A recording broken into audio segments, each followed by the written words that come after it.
According to our reporting, BASF could have some businesses for sale. They're returning 12 billion euros to shareholders between 2025 and 2028.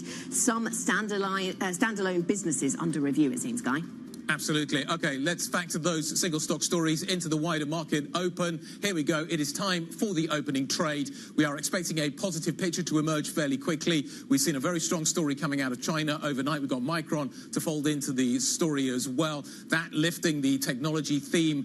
Oil, though, maybe acting as a little bit of a break when it comes to particularly the FTSE 100, though French stocks, names like Total, could be under pressure as a result as well. FTSE 100 up by 0.2%. Stock 600 up by 0.4%. Are we going to see some of the mining stocks, though, doing a little bit better? Or is this a consumer boost story coming out of China that is going to lift names like LVMH and Hermes a little bit more? You can see the outperformance of the CAC Iran. So the CAC is up by 1.3%. The FTSE 100 is only up by 0.7%. The IBEX is up by 0.9%. We'll see how the DAX opens this morning. Some single stock stories that we need to be watching out for there. But Anna, what are we seeing below the surface? Right. Well, to answer some of those questions that you rightly ask, we are seeing a consumer boost. So consumer products and services is the best performing sector this morning, and we do see strength on those luxury names. So absolutely, we are seeing people joining the dots between what China is doing on the fiscal side and what we see in the markets this morning. So LVMH, Kering, Christian Dior, Richemont, Hermes, Swatch, Moncler, the list goes on. They're all up by more than 3% this morning. So that is real strong performance coming through from those luxury names. There is some room for another narrative in here as well, though, and that is the broader theme on China, and we also see the mining stocks going higher. So despite the fact that we didn't see a huge amount of upside to copper and some of the base metals during the Asia session, despite the news from the Politburo, we do have room for stocks to rise. So Anglo-American, Glencore, Antofagasta, they're all up by more than 2.5% this morning. So it does seem as if that China story has gripped us. Plus, you don't even have to squint to see the effects of Micron on the technology space. So technology is the third best performing sector this morning then, guys. So technology stocks really doing quite well this morning, up by 2.4%. This is working out very nicely, or maybe not nicely if you're one of the oil names. Shell is down by over 3% on this weaker oil price that we are seeing. Total is down by 2.27% this morning. You are seeing Equinor softer, Eni is softer, Aker is softer, Subsea is softer. So the oil sector is where we're seeing the weakness, understandably, given the weakness we are seeing in the oil price overnight, which, as we mentioned a little bit earlier on, that number could have been far worse if we hadn't seen this China stimulus story maybe being factored in. Yeah, a really interesting way to think about it, actually, isn't it? That, you know, yes, we've got a drop of 2.4% despite the China news, but, you know, you assume that that includes the China news, and therefore, as you say, the drop could have been a whole lot worse. Just looking for some of the individual names that we were talking about ahead of the market open, we've got an opening price on BASF, for example. That was down by 1.4%, so they've got this new strategy. They're returning cash to shareholders, thinking about asset sales, it would seem, but that's not quite enough to lift the stock in the very short term. Looking for some of the other names that we talked about, Ubisoft is one of them. That's still not open, so we'll wait for a price on that one. I also don't have a price on H&M. Well, I do have a price on H&M. It is down by 7, nearly 8% this morning. So significant weakness being priced into Hennes already. Let's see if I can just give you a quick price on Inditex as well, just to see if there is some sort of a read across into the retail sector. We'll bring you that in just a moment. That's up a little, up 7 cents. A little? Yeah. So that's interesting. Because Inditex seems like, Zara seems like it's investing heavily at the moment, and the recent set of numbers were much more positive than the numbers we're seeing out of H&M. So this is a definite compare and contrast story within the retail space. Let's get back to the China narrative. what are we watching this morning? Is the word of today Politburo or is the word of today Micron? Certainly the China effect in Europe this morning feels like it is affecting a number of different sectors. You're certainly seeing the luxury names on the front foot. Let's talk about how you want to play this. Do you want to invest directly into China? Is it time to buy the Hang Seng? Is it time to get more direct involvement? Or do you buy this story via the derivative? Do you buy it via maybe LVMH? Helen Jewell, EMEA CIO for Fundamental Equities at BlackRock, sitting around the table with us this morning. What do you think of the China story? Yeah, morning to you both. It's a really interesting one, and I'm going to answer your question with a very political both. You can do both of those things. I think what's really important about China, obviously for European stocks, very, very important, and we're seeing that today, but I wouldn't be surprised if tomorrow we see a little bit of a pullback, because that's what's happening in the markets right now. You end up risk on one day, risk off the next day, and you're seeing a lot of uncertainty in the markets. They absorb information like this and they go up a lot, and then the next day it feels like they pull back. Having said that, in terms of China directly, yes, I think there is a place for that in a global portfolio. And this is something we've seen in the last month or so. We have seen a bit of a rally in China, and today is a real reminder that with China, there is always a floor level to those stocks and those names. There will always be some stimulus coming through. And I think people forget that. The valuations got incredibly low. And so what we did see is a little bit more of adding to the portfolio. Not a huge amount. This is not an area that I'm saying, Guy, lean into massively. But let's not remember the floor level that you do get. So you think Chinese stocks have bottomed? You think that the stimulus is now commensurate with the idea that a floor has been put into these stocks? Yes, I do. Yes, I do. But the Chinese economy is still pretty fragile. I think that's the other thing I would take out of this. Let's have a look at the economy versus the stocks. The stocks on a valuation were very, very low. The economy is still looking quite fragile, and that's why, again, normally I come here and I'm very positive on the story around a lot of, for example, the luxury goods names. We still need to be a little bit cautious of exactly how much influence the China stimulus and the China upside really can have in terms of supporting the economy. The valuations are where you do get the support at the moment in terms of the stock level. They have come up a little bit, so whether they might pop down a bit before they go up. But I think they have they're bubbling around where I see the bottom might actually be. So disaggregate what you see in the stock market from the economy. And again, I don't want to sound too negative, but I think there are so many of these drivers we've got at the moment, whether it's the US election, whether it's the AI story, whether it's the macro uncertainty, where you see the market in one day being so up and bubbly and positive, and then the next just risk off. It's quite a confusing market to be in. We're all very fickle, it seems, right now. Let me pause your thoughts for one moment, Helen. I just want to get to some news lines coming through from Commerzbank, and then maybe we'll have a word about the banking sector and what M&A can do there, perhaps, because it does seem as if Commerzbank, under Bettina Orlopp, staging something of a fight back against the takeover. They are talking at Commerzbank about seeing net profit rising to over 3 billion in 2027. Faster, stronger improvements to profitability is the language being used this morning. They're expecting to earn their cost of capital faster than expecting to get return on tangible equity to increase to over 12%. So they're setting out a whole load of She has to do this. goals. Orlopp has to do this. Am I the better custodian of this asset, or is Andrea Orcel the better custodian of this asset? He has proved himself to be a master of what is happening at UniCredit. He has turned those numbers around. Can I do better than that at Commerzbank? That's the pitch that she's got to make. And we're starting to hear from some of the German big investors saying, you have to talk to him. You have to figure out a way through this. You can't simply put your fingers in your ears at this stage. And she has to come out with a really strong case at this point to why Commerzbank should stay independent. Yes, absolutely. So, yes, who do you want to run this business? And she's saying what she can do with it. We'll hear from Andrea Orcel, but probably more about what he would plan to do with it should he get hold of it. And you're right, that one of the shareholders yesterday was saying, look, we need to see engagement with Orcel on what he could do. We need to see at least conversation. I suppose if we step back from this, the reason that this is so interesting to the markets more broadly then, Helen, is around M&A and what M&A within the banking sector can deliver, especially at a time when rates are coming down, and that's not going to be so positive for the banking sector in Europe because they benefited when rates were on the rise. So what's your thinking around the banking sector? Well, let's take a step back to what's enabling them to do this. And something that we've talked about a lot in the banking sector is the returns on the capital that they've been able to generate. Now, up until now, a lot of that has been returns through buybacks. Kriti has been talking about that a lot on this show, but buybacks and dividends. And now what we're really seeing is the third level of what companies do when they have capital, and that is look at other ways to deploy it through M&A. So I think it's actually, in some ways, surprising it's maybe taken quite as long for us to see what we're starting to see coming through in the banking sector right now. But it's a very normal thing that you see for a sector that has generated quite substantial returns, particularly when they're on that next leg and the interest rates are starting to come down. So what they're having to think to themselves now is, okay, to maintain these level of returns, how do we keep our margins in the robust level that they're at? Loan deposit levels are looking still very healthy.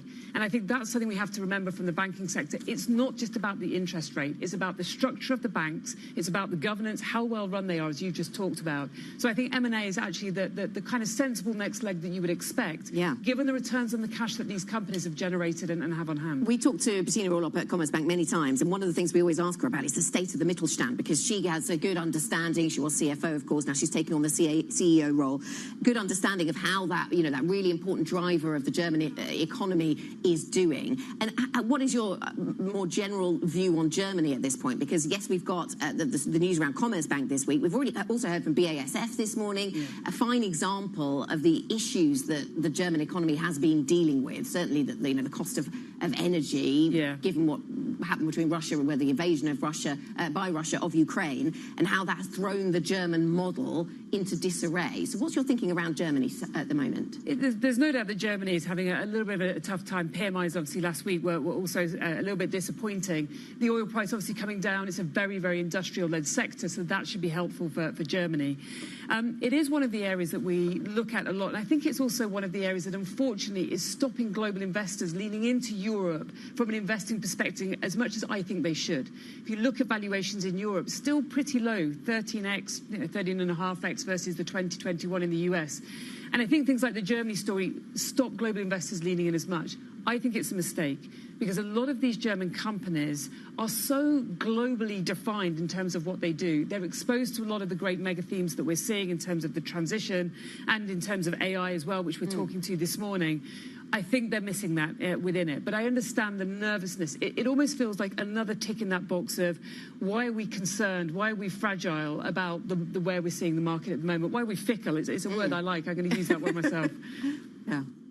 Europe runs a massive current account surplus. We send all our excess capital to the United States. Like, how does that change? I can't see a narrative that changes that at the moment. Do you think the US election could change that narrative? What is it that turns that narrative around? Because closing that discount, which I think is absolutely epic at the moment, Europe versus the United States, is something that's got to be a challenge for European investors, European policymakers. But I don't see a catalyst to do that. No, it's the biggest worry that we have at the moment. And every time I think there is a catalyst, it doesn't seem to actually come to fruition. Or there is a catalyst, we have a little bit of a false start as we did earlier on this summer or earlier on this year. And then Macron called the election and that pulled it back. We have a little bit, and then we have the German PMIs come through. The only thing that I think could be a catalyst is the ECB, when they cut the rates, it being very seen as a positive rate cut. I think there's a nervousness, again, of fickleness in the market, where there is a concern that the ECB is doing so because of recessionary concerns. Now, if that really comes through loud and clear, it's not because of that. That could be the catalyst, particularly in the small cap, which is on a double discount. That's what we're getting with the Fed at the moment. The Fed's cutting because it can. The ECB may have to cut because it must. If it has to cut because it must, I think that would be really... That's almost what's priced in, I'd like to think. Earnings forecasts are going to start coming down for Europe. They're still pretty bullish next year, 10% plus. I think that's a little bit on the top side. If they come down alongside the ECB indicating they're cutting recessionary fears, that's not going to cut that gap anytime soon. If, on the other hand, we do have the ECB being much more positive, cutting in the way that I think the Fed is being able to cut, maybe that will be the catalyst, and maybe that's when we'll start to see that 13 become 14. But as you can see, I am a little bit hesitant guy right now at the moment. On the flip side, the markets have done very well year to date. It's been a really odd way. We're in this kind of situation. I've seen it being called a risk-off bull market, where you're on these highs with a real nervousness around it. So let's not lose sight of the bigger picture. The great companies, long-term, a lot of those semis down 25% in Europe, some real opportunities actively, but the market as a whole, I'm going to be honest, Guy, I'm a little bit cautious this morning. She's a little bit cautious. There's a few maybes in there. I heard maybe a few times in those sentences as well. Fickle, but that's the word of the morning, maybe. Helen Jewell, EMEA, CIO for Fundamental Equities at BlackRock. Thank you very much indeed. Call 6 looks like this morning. We do have oil stocks under pressure. We do have luxury names very much on the front foot. LVMH is up by 4.5% this morning. The China trade writ large across the European story this morning. You can see it really across the Call 6. Let's talk about some areas where we may be seeing a bit of weakness. H&M stands out. Joe Easton, back over to you. So H&M is standing out, as you say, Guy. We have got some big movers today. Very exciting. Firstly, H&M down around 6% at the moment. Bear in mind, it's a 25 billion euro company listed over in Stockholm. That is the biggest fall in around 4 months for the firm. Now, they're blaming the weather, but really, analysts saying that there's probably more going on under the hood, given the size of the miss on their latest report in terms of the quarterly sales and profits. So we're not actually seeing a read across in the other stocks, suggesting that this is really H&M specific. So as I say, that one down 6%. The Primark owner holding up. AB Food up 1%. Zara and Next also as well doing pretty steady trading at the moment. But one stock going even further lower is Ubisoft. Now, we did warn about this earlier in the show. They've delayed the Assassin's Creed game by around 3 months, disappointing all the gamers. The Star Wars game also not as strong as expected in terms of the bookings. So they've cut their bookings guidance for the year ahead, and that one really underperforming over in the French market, around a 5-year low for that stock. Then in terms of a short seller report, this is breaking news. Yesterday, Gotham Research, that we all know from targeting Grifols over in Spain, they said they were going to announce a new short target, and they've just revealed it on Twitter. It's Mutares. Now, this is an investing and turnaround company over in Germany. They buy other companies, try and turn them around, change the management, that kind of thing. But Gotham is short. We have reached out to Mutares. We're waiting for a response on that one, but the stock absolutely slammed as Gotham reveals that report on Twitter today.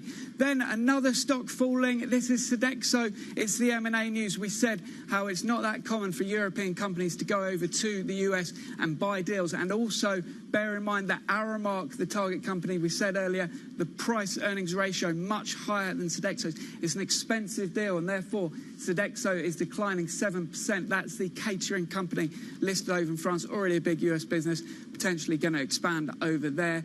Then we'll check in on the China read across, and also a bit of Micron playing into this one as well. Firstly, in terms of the miners, on news of more Chinese stimulus, we're seeing Anglo, Glencore, all of these stocks coming up. Also a boost for luxury.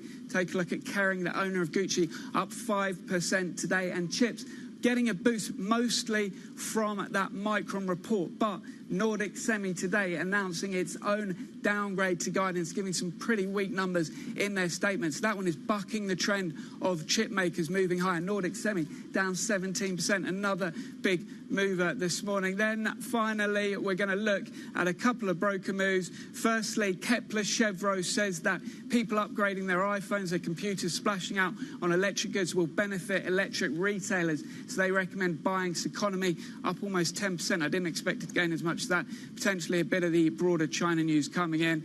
And finally, everyone still loves Rolex watches, according to Deutsche Bank. So they recommend buying watches of Switzerland. They say you shouldn't consider this as a proxy for broader luxury, because it's all about Rolexes, and they are indestructible in terms of demand. So that one is rising 5% as Deutsche Bank upgrades the UK company this morning. Joe, thank you very much. Joe Easton from our equities team. A quick word then, recapping Commerce Bank said it's aiming for higher profitability. So just to go over these lines once again, the stock up by 1.6% as Bettina all sets out her stall, saying they're aiming for higher profitability. They want to increase their return on tangible equity to more than 12% by 2027. We will get further updates on this story shortly. This is Bloomberg.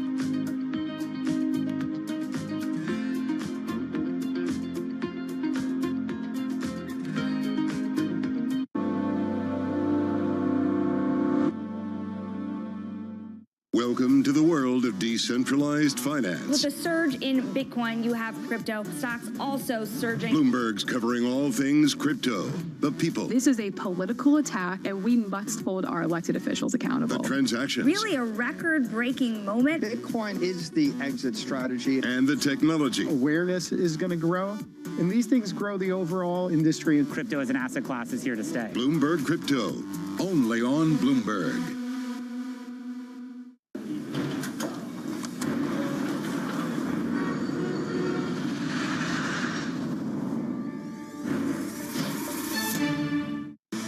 Bloomberg Surveillance covers the latest in global markets and the political events that influence your world.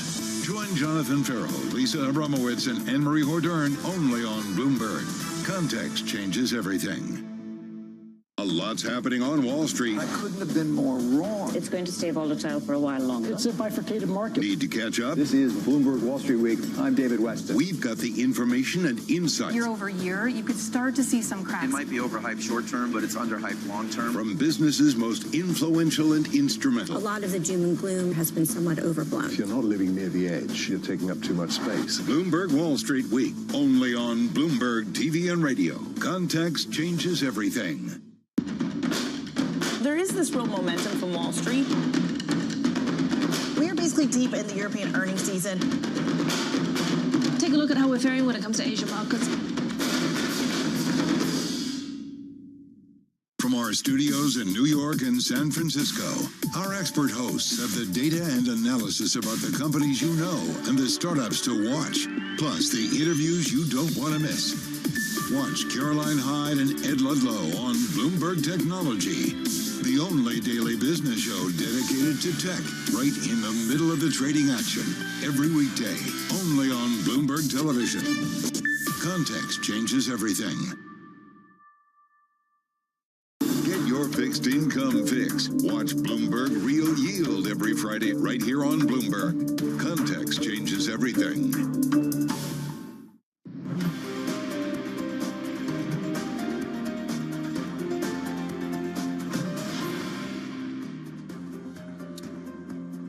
Welcome back. European equity markets are quite interesting this morning. There's a lot of things kind of moving around, which I think are fascinating. Look at the underperformance at the bottom of that board. That's the FTSE 100, in case your eyesight isn't quite good enough to read the little name. But that's the FTSE 100, which is underperforming this morning. And the reason for that is that oil stocks are under pressure. Oil is down quite hard. Elsewhere, you're seeing the consumer story out of China lifting names like LVMH quite strongly. So what you're getting is outperformance in the CAC 40 this morning. It is up by 1.5%. Broadly, amalgamate the two, the stock 600 is up by 1%. But China, interestingly enough, I think is the dominant story. I started the show by talking about the fact that Micron was going to have more of an influence, but it does seem as if the China effect is fairly big this morning. Yeah, absolutely. The China impact writ large across these markets. There's plenty of other moving parts on the corporate level, aren't there, as well? And we're dealing with a lot of those this morning. Commerzbank is one of them. BASF is another. What unites these is they're both out of Germany. And let's talk to Oliver Crook about them. Bloomberg's Oliver Crook in Berlin for us. Ollie, let's start with the Commerzbank story, shall we then? We're getting this fight back then. Bettina Orlopp coming out the gates this morning with her plan for profitability at the business. Is it enough to convince shareholders to stick with her and not get into too much of a dialogue with Orchel? Yeah, a really busy day for Commerzbank these 2 days. And just to give context for where this is coming from, this is the management of the bank that is presenting to the supervisory board. The day one of that is where we got the announcement of Bettina Orlopp being announced CEO. And now we're going to get the sort of how she's going to try to position this business and try to make the best case to shareholders, because the alternative is from Andrea Orchel, which we've been talking about incessantly for the last 2 weeks. And he has a really strong track record from making banks profitable, from returning money to shareholders. If you look at return on common equity, I believe we have a chart on this that compares Commerzbank to UniCredit. The contrast is extremely stark. So what we're hearing from Bettina Orlopp this morning is that they see net profit over 3 billion euros by 2027. Commerzbank, they expect the return on tangible equity to increase to over 12% by 27, and aiming for payout ratios of over 90% for 2025 and on, and really seeing a faster, stronger improvements in profitability profitability is the message that she's trying to drive home. So again, who she's competing against in a certain way is Andrea Orchel. I also wonder that sort of regardless of what happens with this deal, whether or not Orchel is able to move in, does this give Commerzbank management the cover they need to make some really tough decisions, by the way, that we're seeing across the sort of sphere of German industry? Yeah, it's interesting. You could always argue, why didn't you do this before? But maybe you're right. Maybe this does give them the opportunity to make some of those moves. Let's head south from Frankfurt to Ludwigshafen and talk a little bit about BASF. So this feels fairly significant. We're talking about a lot of businesses that previously made up what you could argue is a conglomerate, which BASF actually in reality looks like, now being separated out.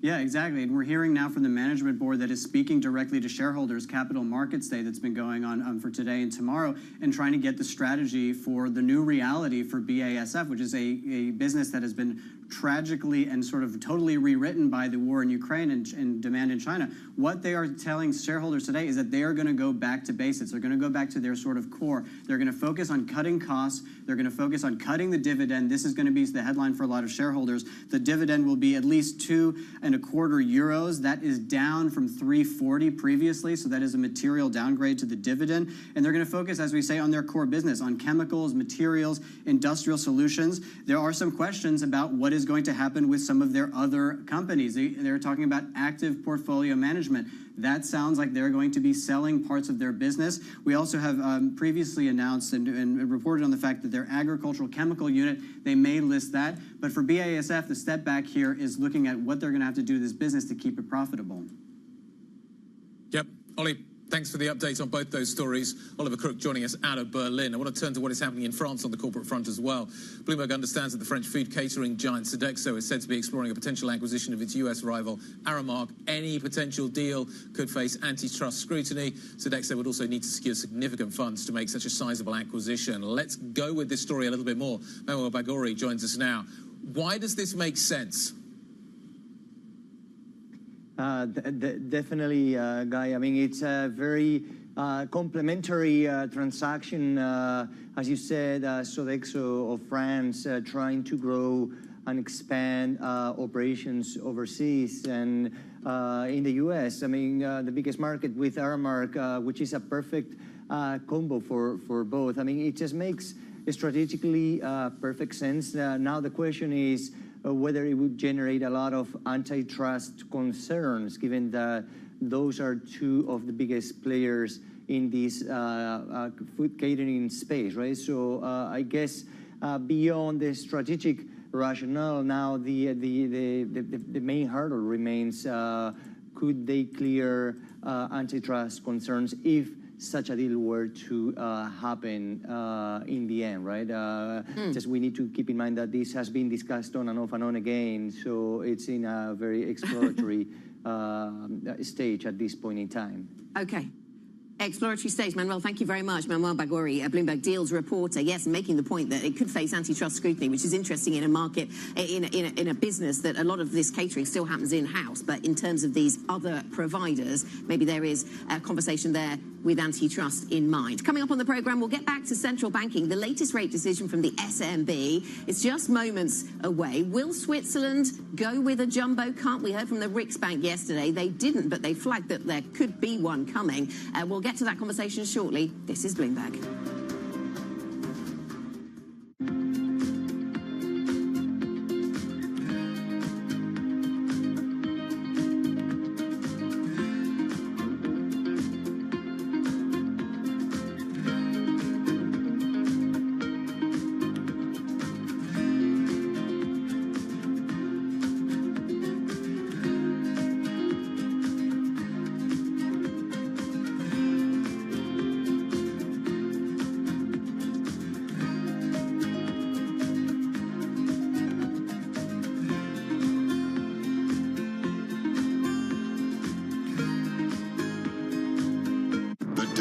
In tech are on Bloomberg. A large number of countries are subsidizing their regional data centers so that they could become able to build out their AI infrastructure. They recognize that their countries knowledge, their country's data, digital data, is also their natural resource. Not just the land they're sitting on, not just the air above them, but they realize now that their digital knowledge is part of their natural and national resource. And they ought to harvest that and process that and transform it into their national digital intelligence. And so this is what we call sovereign AI. You could imagine almost every single country in the world will eventually recognize this and build out their AI infrastructure. Nobody covers technology like Bloomberg. Context changes everything. The countdown is on. Everything you need to get the edge at the end of the market day. Big tech earnings kick off later this afternoon. Gilead is coming out right now. We have take two numbers. Back to the markets, right? Our bread and butter. NVIDIA is one of the best stories in the tech space. That actually matters a whole lot more. It might shock some of your viewers. You're watching The Close. Get ahead of tomorrow's trading with The Close. Weekdays on Bloomberg. Context changes everything. From the beating heart of global finance, economics, and politics, and wherever newsmakers are moving markets, Bloomberg brings you conversations that allow for deep discussions and important insights. What do you think the future is for inflation? Is this a new normal? Are markets too optimistic? How do you worry about the things that are outside your control? How does the current fighting completely stop? I'm Francine Lacqua, and this is The Pulse, every weekday only on Bloomberg. As we spend some time here on the broader presidential race. Let's focus in on European politics. Makes you wonder how politics might play out.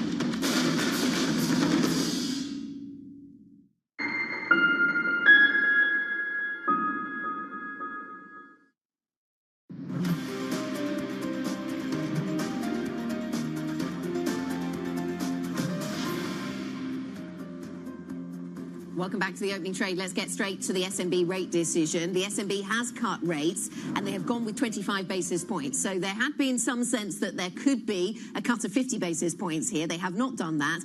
They've gone down to 25 basis points. But when you look at the sort of consensus, was what the market was expecting. But there had been this chatter guy. There had been this sort of suspenseful narrative that perhaps we'd get something larger, given what the Fed has done, given the strength of the currency, and given the weakness of inflation. The euro drops quite sharply on the back of it, as you can see on the screen in front of you.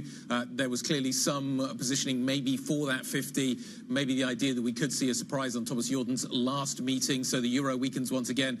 Currency strength is a factor that the SNB is clearly going to be thinking about. It is now seeing 2024 GDP growth of around 1%, 25 at around 1.5%. So interestingly enough, it does still see the economy re-accelerating. And prepared to intervene in currency markets. Sorry, you may have mentioned this one, if needed. So that's another line coming through from the SNB. Let's get some analysis then on this decision. Let's speak to Christine Kuhnby-Nielsen, analyst at Danske Bank, covering G10FX, and had her own expectations going into this decision. Christine, very good to speak to you. So I think that you, like many others, were expecting 25 basis points. We got that. But do you think then that the idea of 50 comes back for the SNB, or where does this decision leave you?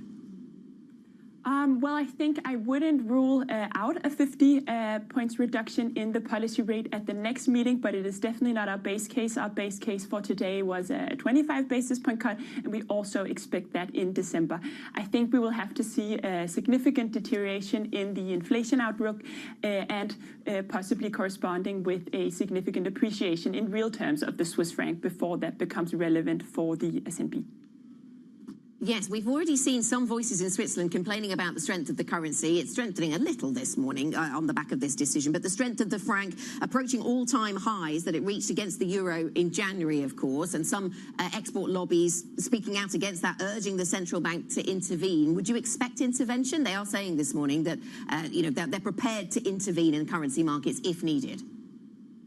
Yeah, so I think the statement says the same thing, that they will remain to be prepared to intervene if they feel the pressures there. I would think that they would intervene if we really get an excessive appreciation. I think my case has for the past many months been that as policy rates near zero, they would gradually start to look over into FX intervention. I don't think they will intervene necessarily currently, but also from what you mentioned, the inflation forecast has been lowered quite significantly over the entire horizon. So the option is definitely open, and I think we will, towards the end of the year, possibly see some intervention. Okay, let's just talk about that inflation target, Kirstine. The SNB sees 2024 inflation at 1.2%. It then sees 2025 inflation at 0.6%. It then sees inflation at 0.6% in the second quarter of 2027.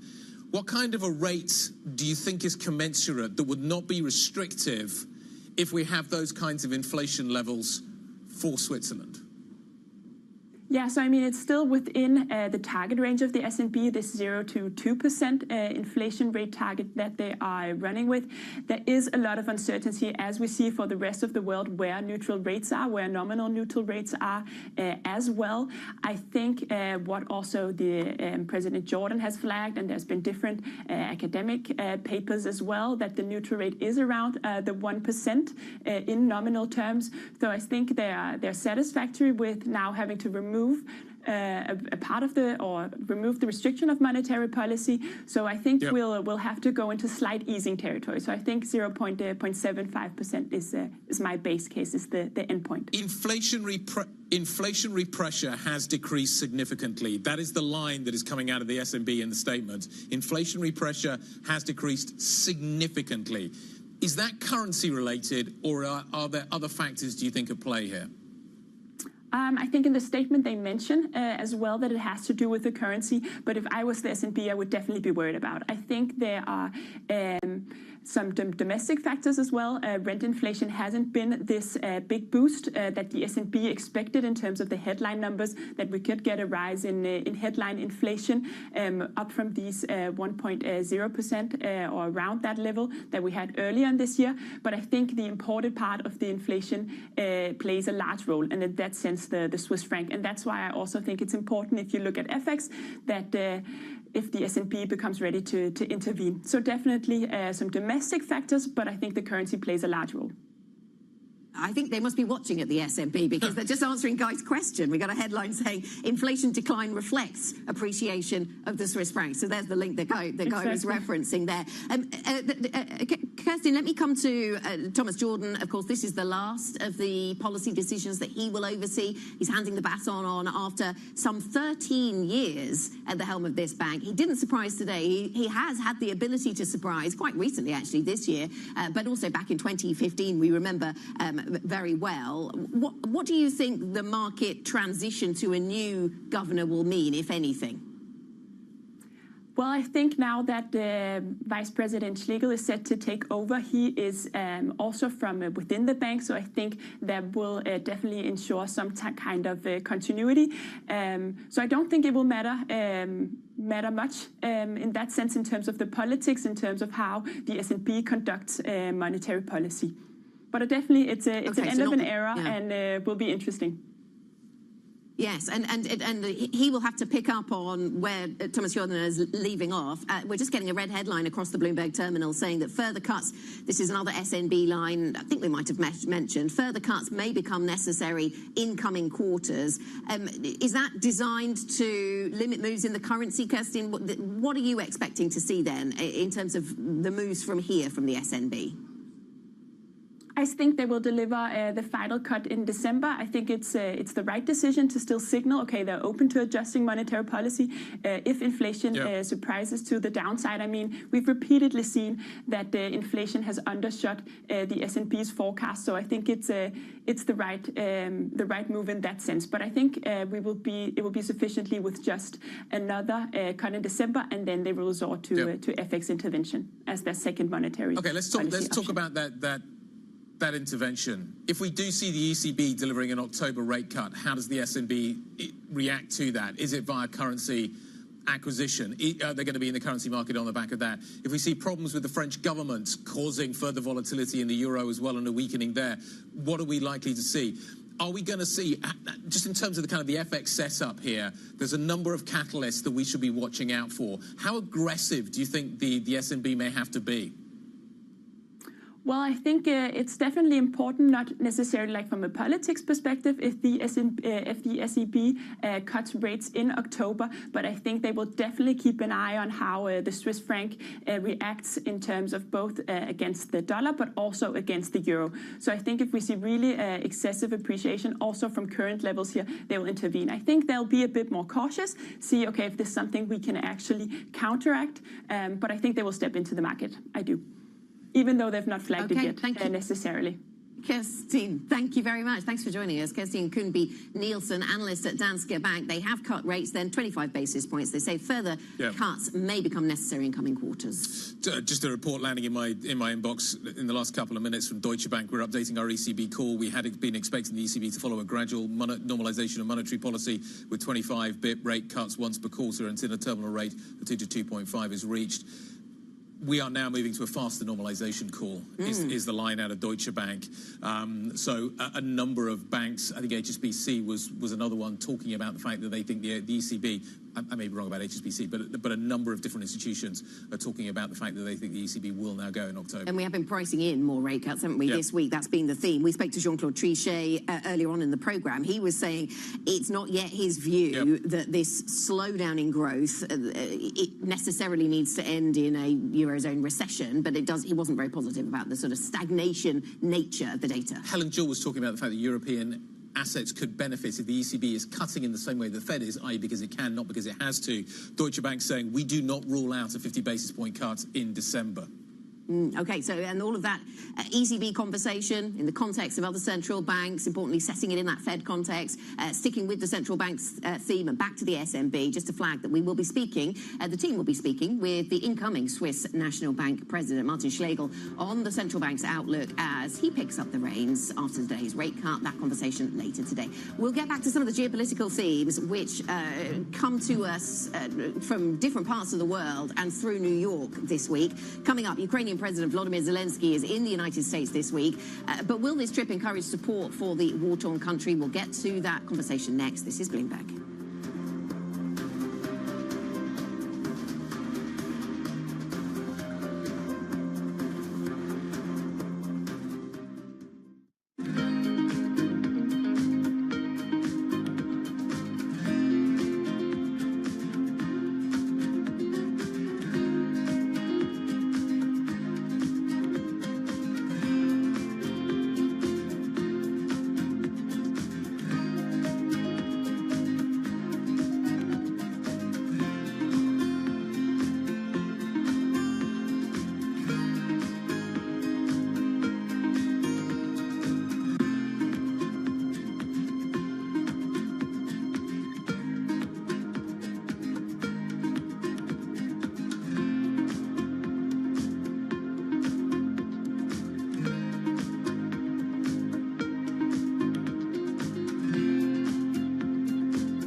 Make sure that we're exposed to categories that continue to be relevant to consumers, that we're positioned in categories where we have a competitive right to win.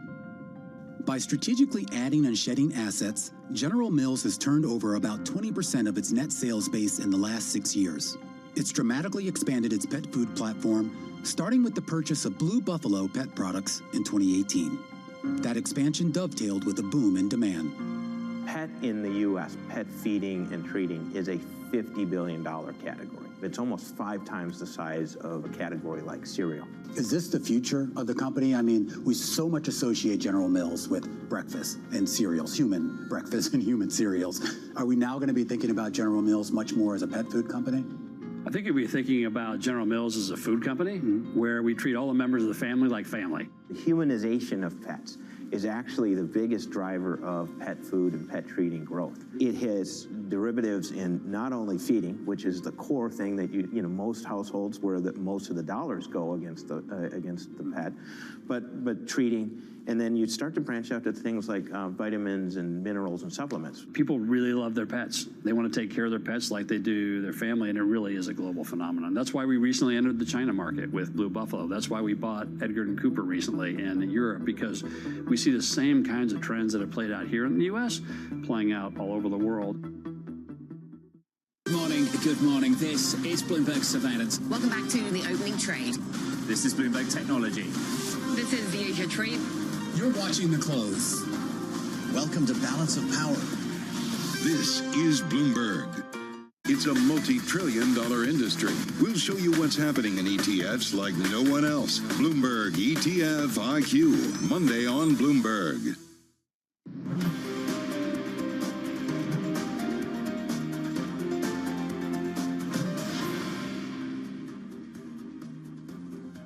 Welcome back to the opening trade. 8:43 here in London, and European equity markets benefiting from a number of themes. One is technology, AI, Micron, reigniting enthusiasm for that particular investment theme. We've also had positive news coming through from China for a third day, this around the fiscal plans that the Politburo in China might have. So that's the market story, and that seems to be, those are the themes that seem to be driving risk assets this morning. But plenty of geopolitics to talk about, perhaps in particular because the UN General Assembly is taking place. Let's turn to the Middle East. A 3-week ceasefire between Israel and Hezbollah has been put forward by the US, by Europe, and a host of Arab nations in an effort to prevent all-out war.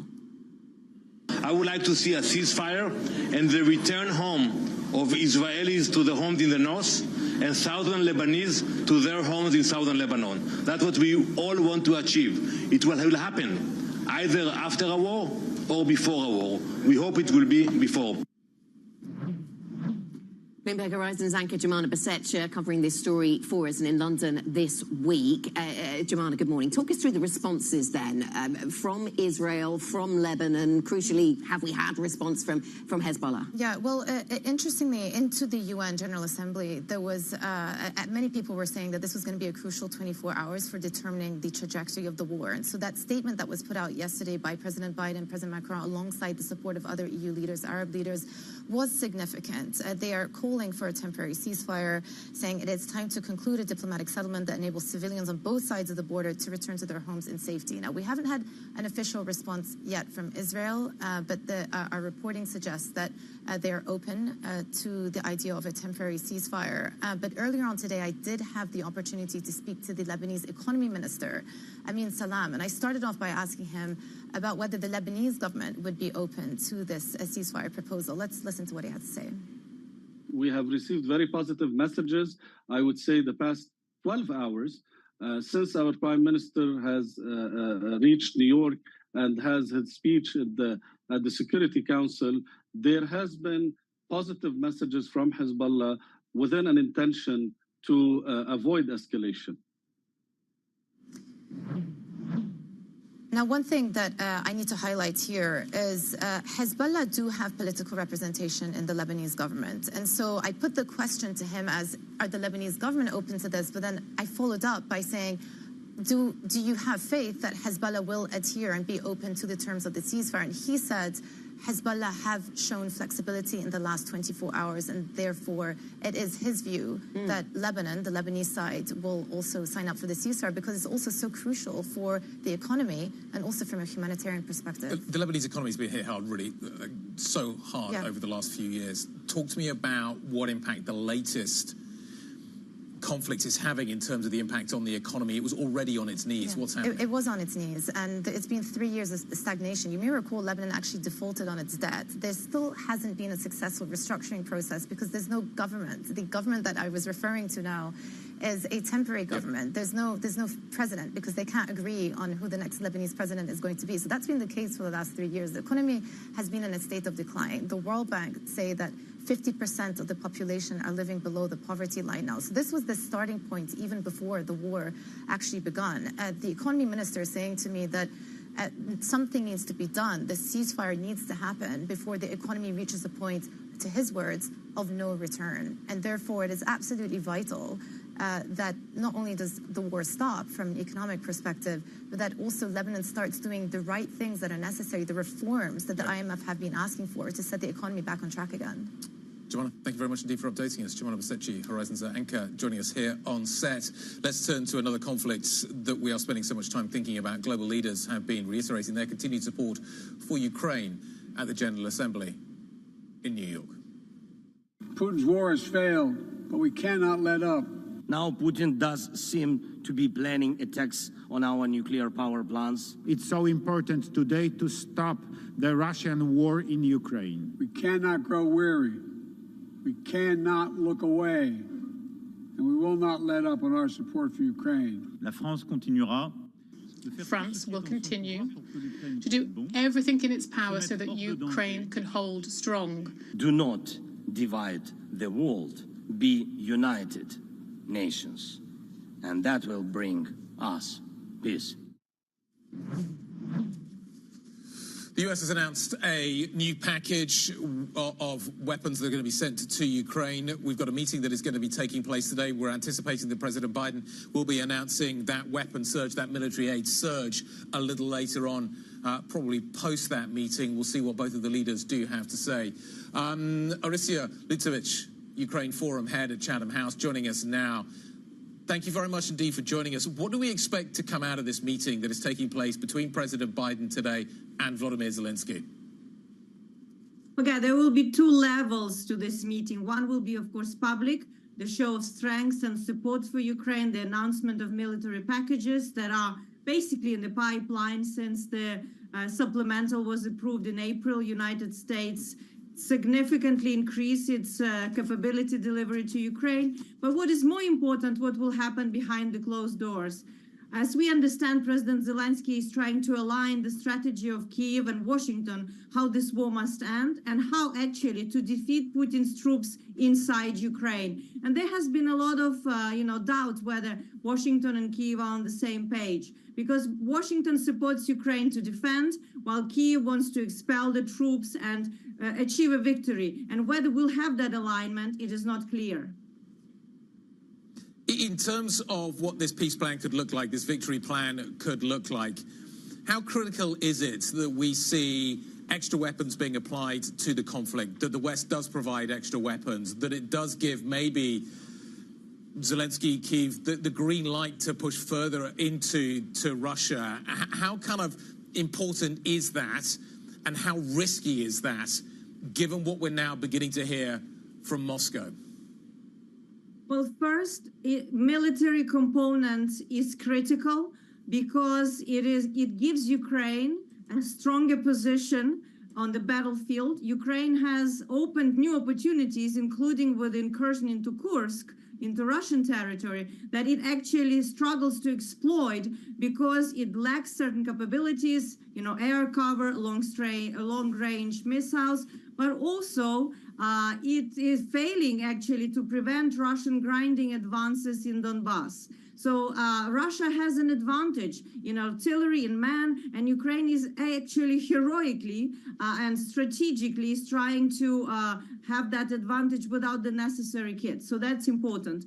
Now, in terms of escalation, we are not hearing much new from the Kremlin. From day two, they have put their rhetoric about nuclear possibility of use of nuclear weapon in this war on the table. They've never taken it away. And yesterday, the National Security Council of Russia amended its doctrine. So that basically is done ahead of the meeting. It's clear blackmail ahead of the meeting between Zelensky and Biden, and also after the failed test of one of their missiles, Sarmat, that is supposed to be a carrier. So failing, conventionally, Russia is exploiting what it can, and that is aggressive rhetoric. Orysia, good morning. You call it blackmail. I was also looking at what it was that President Putin said yesterday, and he was saying that aggression versus Russia by a non-nuclear state, but with the support of a nuclear state, will be considered a joint attack on Russia. Is he talking directly about the use of Storm Shadow missiles then? And if so, why does he take that? Why does he read different things into that than the other weaponry that the West has already supplied, that is already being used in Russia? Well, Anna, it's interesting you point to this inconsistency because there's nothing new in terms of supply and long-range strikes. Specifically, Ukraine has used drones to actually attack very deep inside Russian territory. At this stage, it's all about preventing that crucial decision that President Biden and other allies, such as United Kingdom and France, are supposed to make about the future of this war. And what Kyiv is saying is that Russian red lines are actually, they can be crossed without any serious consequences. And Kyiv has demonstrated it by literally taking parts of Russia, by attacking its Black Sea Fleet headquarters. And Russia is weakened right now. It is struggling actually to defeat Ukrainian army. So what kind of escalation could happen? And clearly, this is done specifically to paralyze decision-making in the West. Do you expect President Biden to do things that will stand the test of time, Aricia, on this, given we have an election coming up very shortly in the United States? Well, President Biden has very little time, it is clear, and he doesn't want too much to rock the boat internally ahead of that crucial election. It is clear now how the Republicans are already trying to misuse Ukraine in its battle against Trump, as we see by that demand of Speaker Johnson of firing of Ukrainian ambassador after the visit of President Zelensky to a munition factory in Pennsylvania. It is a very toxic field where Ukraine may find itself. Unfortunate, because Zelensky is trying to be very cautious not to exactly give an impression of interference. But President Biden still has presidential drawdown authority that he can take more serious capabilities and give it to Ukraine, and also try to bring all the allies, as I said, Berlin, London and France, especially Paris, on the same page about how this war strategically should be pursued forward. Marissa, would a Harris victory in the November election signal continuity when it comes to Ukraine and the United States? Apologies, you're talking about Kamala Harris if she's elected? Yeah. Yeah. Yes, I think this will be much more of a continuity, and Biden could, even in these last few months, set the strategic direction of how the next president will continue. Of course, with another candidate victory, it will be an uncertainty and quite a dangerous situation from Ukraine, judging by candidate Trump's statements about how U.S. should take away its support from Ukraine, and how actually he was insulting Zelensky in his comment about being the best salesman in the world. Aricia, thank you very much. Thanks for joining us. Aricia Lutsevich, Ukraine Forum Head at Chatham House. We thank you very much for your analysis, and of course plenty more to come from the UN as we go through today, and no doubt Ukraine being covered a lot more here on this channel. Let us get back to what's happening on the corporate agenda and the banking space in Germany, Guy, because Bettina Orlop, the new CEO over at Commerzbank, is now speaking at the same Bank of America event we heard Orchel speaking at earlier on this week, again adding to the defence, saying they'll evaluate all strategy proposals coming in, which is an interesting line. Yeah, they want stability to be able to evaluate options. They won't do anything crazy. They won't sell any businesses. They won't make any crazy acquisitions, her words, not mine, to defend the independence of this institution. We'll think about the strategy beyond 2027. We will evaluate all strategy proposals that are coming in. Is that a little chink in the armour? We will evaluate all strategy proposals coming in. Yes, and as you pointed out, certainly one shareholder has been urging engagement, urging that the Commerzbank leadership at least engage and listen to what Orchel has to say. I'm assuming that means that she will listen to Orchel. I'm assuming that means that Orlop will have a conversation. We'll evaluate all strategy proposals coming in. Coming in from the outside, it does sound like. But she needs to make a case for why Commerzbank needs to remain an independent institution and why she should remain at the helm of that institution. The stock is gaining this morning. It's up by more than 3%, 3.5% higher, taking another leg higher on some of those comments by Bettina Orlop. More broadly, the story, we have a strong session underway here in Europe. US futures point higher. It's about technology and it's about China. This is Bloomberg.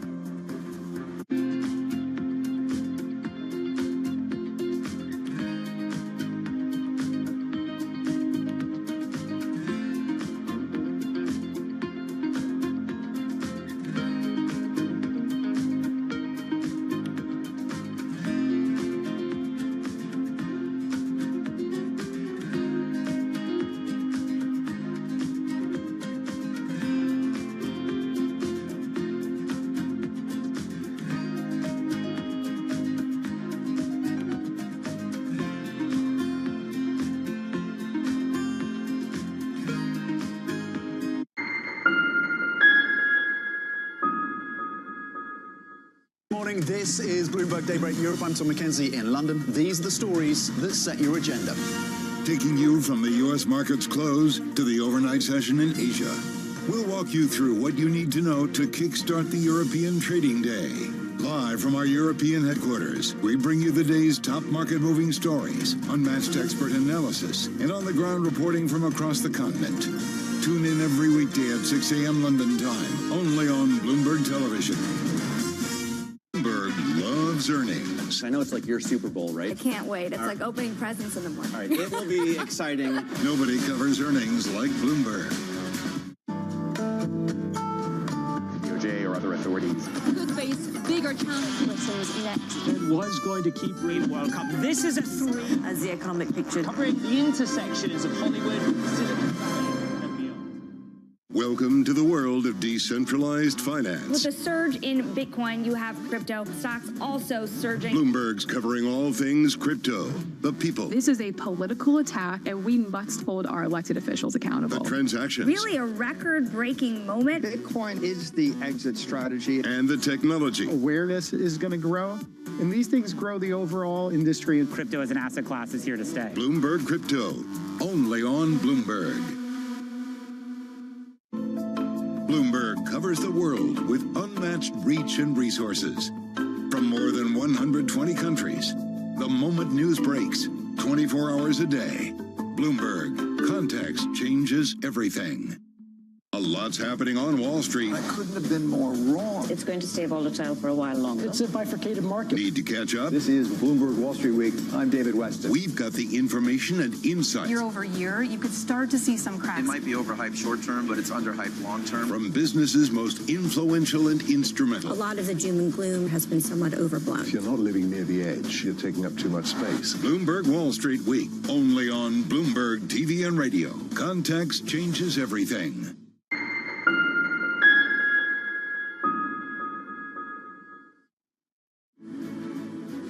Stocks rise in Europe following a surge in Asian markets as China pledges more fiscal support.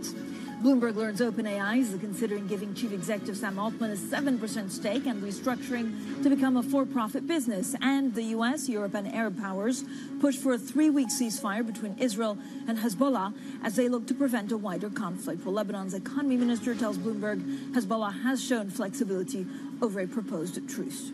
Now, a lot going on in the markets today, so let's get straight to it. You can see we're seeing a bit of a lift. The CAC 40 gains some 1.6%. The DAX also gaining 1.9%. Now, again, they've been tracking some of the gains that we saw in Asia after China pledged more fiscal stimulus, but also we saw a big boost for some of the technology stocks. So let's look at the NASDAQ futures, but it's really some of the technology stocks that's also giving a lift to the European markets. In fact, this was after a revenue forecast from Micron fueled a late trade rally for the stock that pushed up NASDAQ post-market, and then at the moment pre-market 1.4% higher. A couple of other things we need to watch out for is, of course, some of the data, and then we look at the Swiss franc after the S&P. Now, as I was saying, Micron, the largest U.S. maker of computer memory chips, surging in pre-market trading after giving surprisingly strong sales and profit forecast helped by demand for artificial intelligence. Look at that, 17% higher. So for the conversations that matter and the insights you need, let's get started.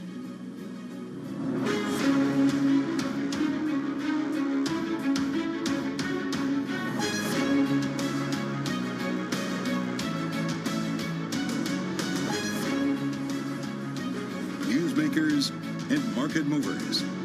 This is The Pulse with Francine Lacqua.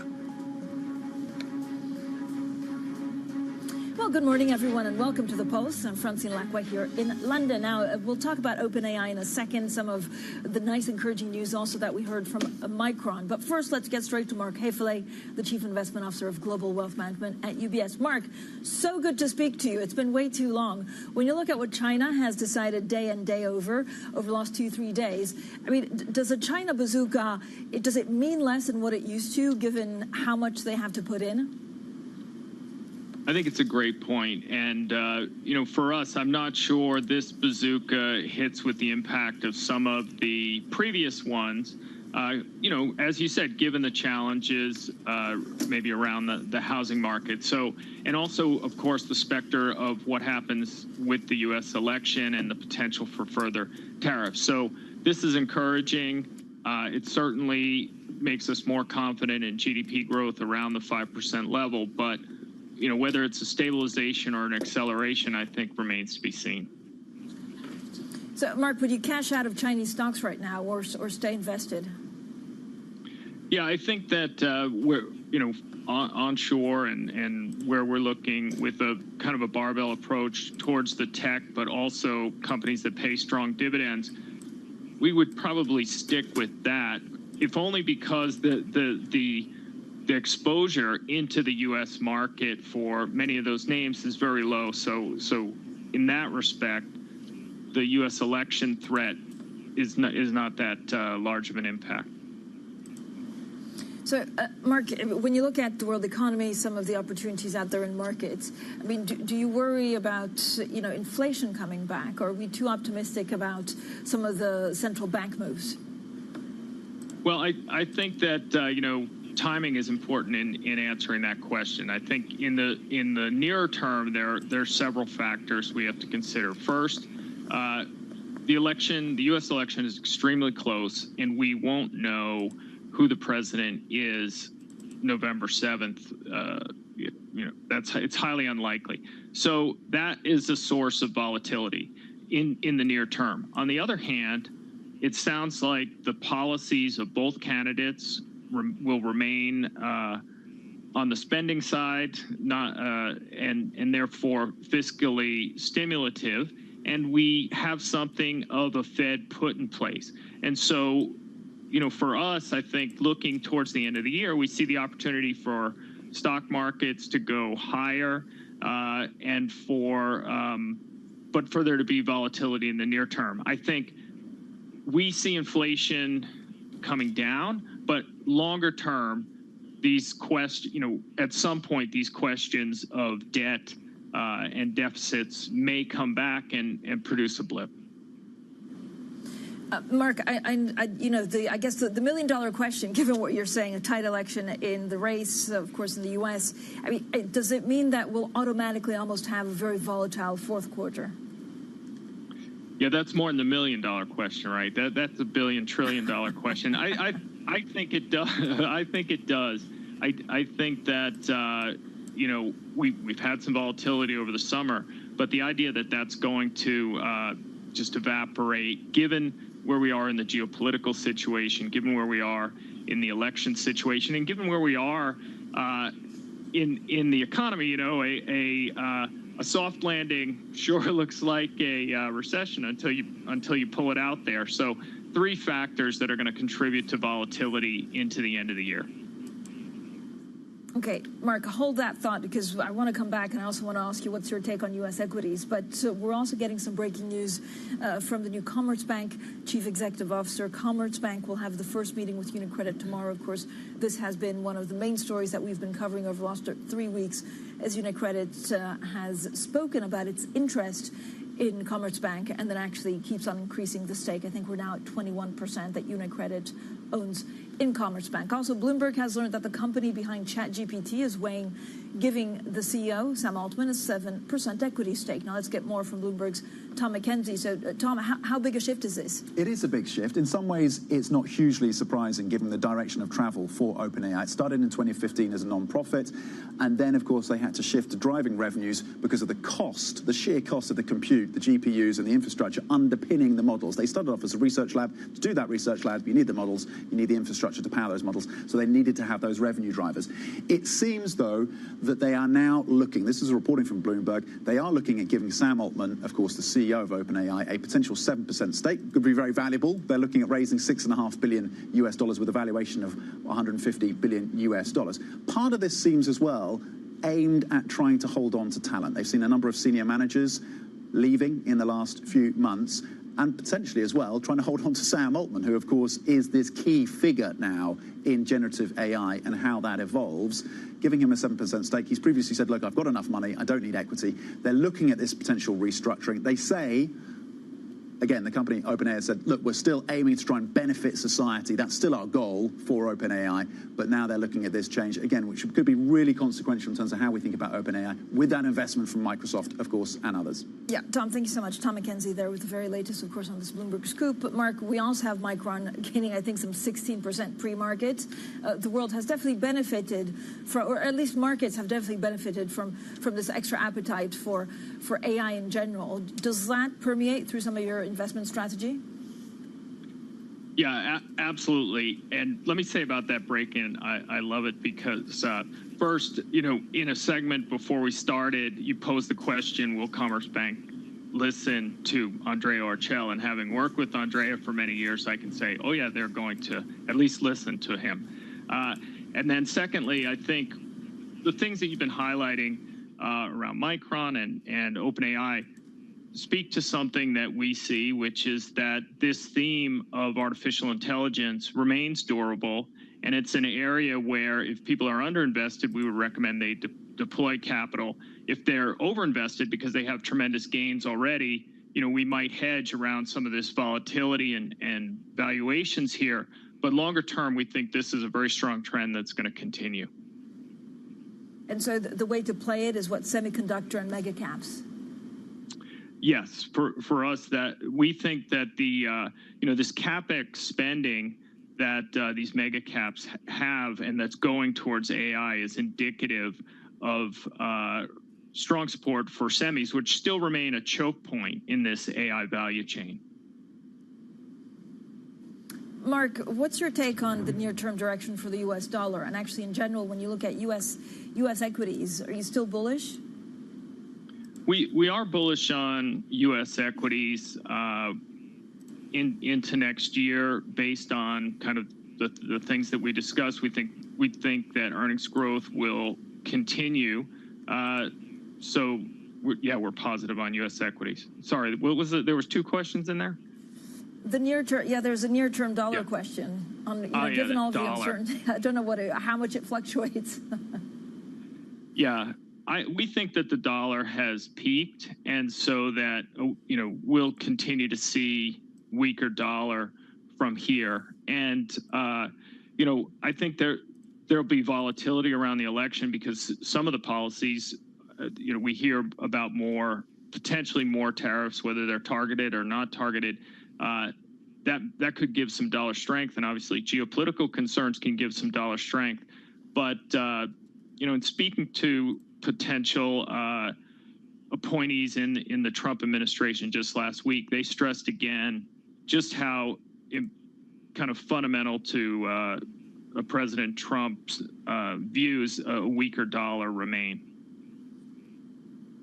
Wonderful. Thank you so much, Mark, for joining us. I love your comment on Andrea Orcel. Of course, he was at UBS for such a long time, and I hear from everyone he's just a great deal maker. I don't know if it's different if you're yourself in the driving seat instead of an advisor. So we'll have to keep on watching that. Mark, thank you so much. Mark Hefele, Chief Investment Officer of Global Wealth Management at UBS. Now, we're also looking at live pictures of the Swiss National Bank, where, of course, in the press conference, we had heard just a couple of minutes earlier from Thomas Jordan what was his last press conference. So we'll have plenty more, of course, on the S&B and what that means for any move lower in the future. You can continue to watch that press conference on LiveGo on your Bloomberg terminal. Now, Chinese equities get a boost after more stimulus measures from Beijing and a Politburo pledge for forceful rate cuts. More on that next with Joe Davies, Global Chief Economist at Vanguard. This is Bloomberg.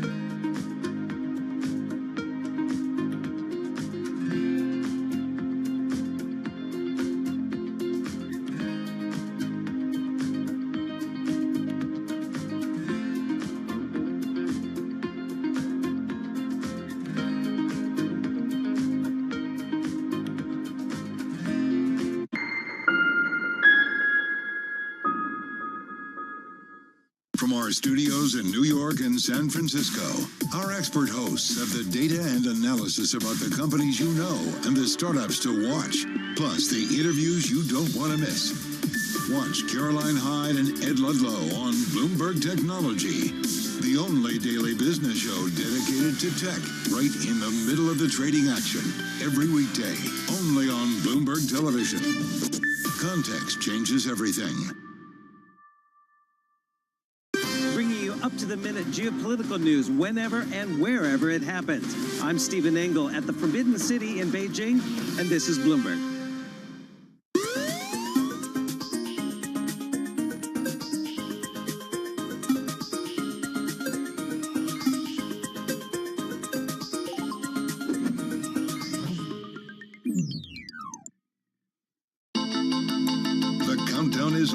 Everything you need to get the edge at the end of the market day. Big tech earnings kick off later this afternoon. Gilead is coming out right now. We have take two numbers. Back to the markets, right? Our bread and butter. NVIDIA is one of the best stories in the tech space. That actually matters a whole lot more. It might shock some of your viewers. You're watching The Close. Get ahead of tomorrow's trading with The Close. Weekdays on Bloomberg. Context changes everything.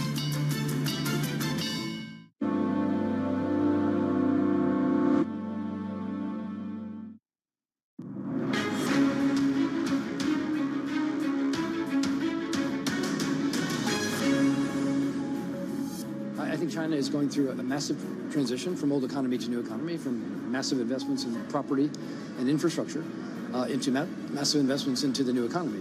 They will succeed in that transition, right? I mean, they've got the technical competence and the know-how, but they're meeting a lot of barriers along the way. And it's a tough transition. I think China has a huge amount of fiscal firepower, and as they've shown today, they have a lot of monetary firepower as well.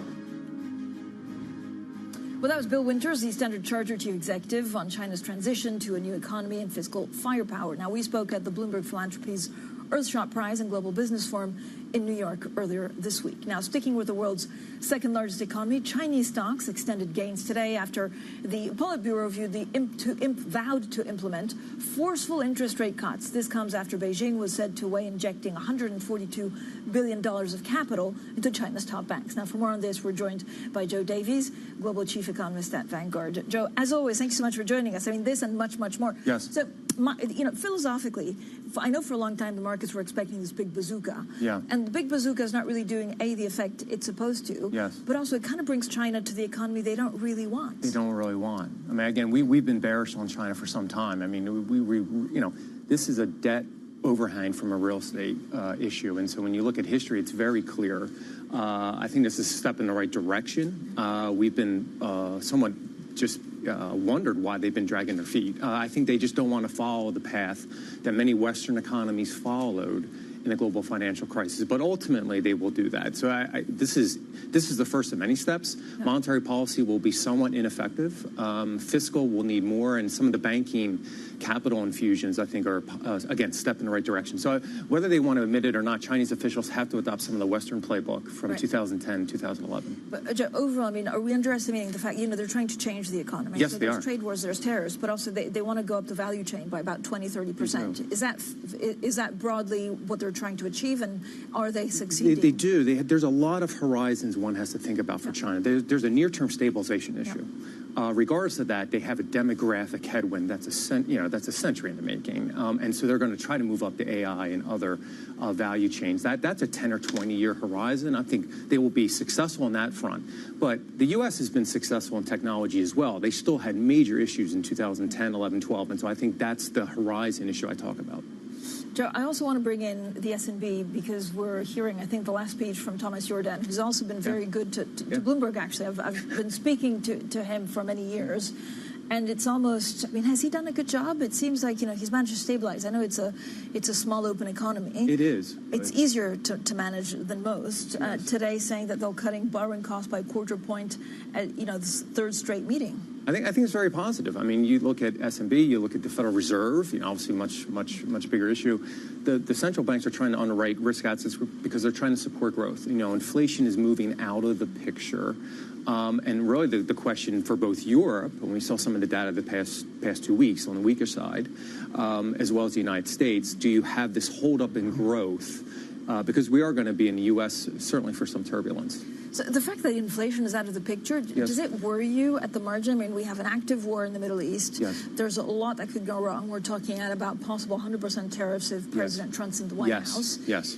I mean, we're kind of dismissing as inflation as thank you very much. That's been. I wouldn't dismiss it, Francine, but those are both stagflationary. I mean, yeah, we have an inflation spike, but it really hits growth, and that's what ultimately will imprint the equity market and central bank policy. So there's a longer-term inflationary picture with debt-related issues, but let me park that aside right now. Now you're talking about growth. The U.S. in particular, at the end of the day, will carry more than any other market, and it's been amazingly resilient. I think we're in for some pocket of weakness, but we do not see a recession. Yeah, it was amazing how Jay Powell calibrated it. Yes. I mean, I read this opinion piece saying like only a lawyer can do that, give you 50 basis points cons, but make it feel like it's fine. Like it's fine. Well, and I think the Federal Reserve is more concerned about growth than they let on. I mean, let's be clear. This is a central bank. They deserve a lot of credit, but they are all in on the soft landing. They're putting their personal reputation behind it. So our view is they're going to be more aggressive in the near term. It likely means an L in terms of the Fed funds rate. We could see greater reductions to the end of this year. Then we think growth will hold up, and then I think they're going to be less reluctant to cut longer term. But so again, the horizon will matter for the Fed. So how many cuts? How many more cuts? And like 50? Yes. I think 50 is up for debate for the next meeting. There was a risk of us seeing 50, in the past meeting, and then I think 25. Again, it'll be on the labor market. We have perhaps the best leading indicators of the labor market of any firm because of the size of our retirement plans, and so we see new hires. We picked up that weakness 6 months ago. We still see weakness in the jobs report, but we're not seeing negative sort of job prints. If we saw that, the Fed would look really prescient, but the market would also say they're behind the curve. I think what's going to happen is we're going to see some softness, but we're seeing a pause in hiring rather than demand is falling off. So unless that picture changes, and when we get into 2025, it's going to be more of, are we around this neutral rate? And it's going to be a calibration exercise between now and then. I think they think neutral is very low. We disagree, but because of that, they have a bias for greater cuts given the softness they see in the labor market. But your base case is soft landing. But with turbulence, and I'm not trying to I'm not trying to avoid the question, Francine. There's going to be choppiness in the data, and the other thing is the Federal Reserve and the United States got very lucky given the immigration surge we had the past 2 years. That slowed down the labor market more than the Federal Reserve policy did, and so what that means is that the Federal Reserve can ease, but we're going to have choppiness. The big question is 6 months from now, there's a fork in the road. The markets. One market is wrong. Either we're going to see continued cuts like the bond market thinks, well, that means much more material weakness in the labor market.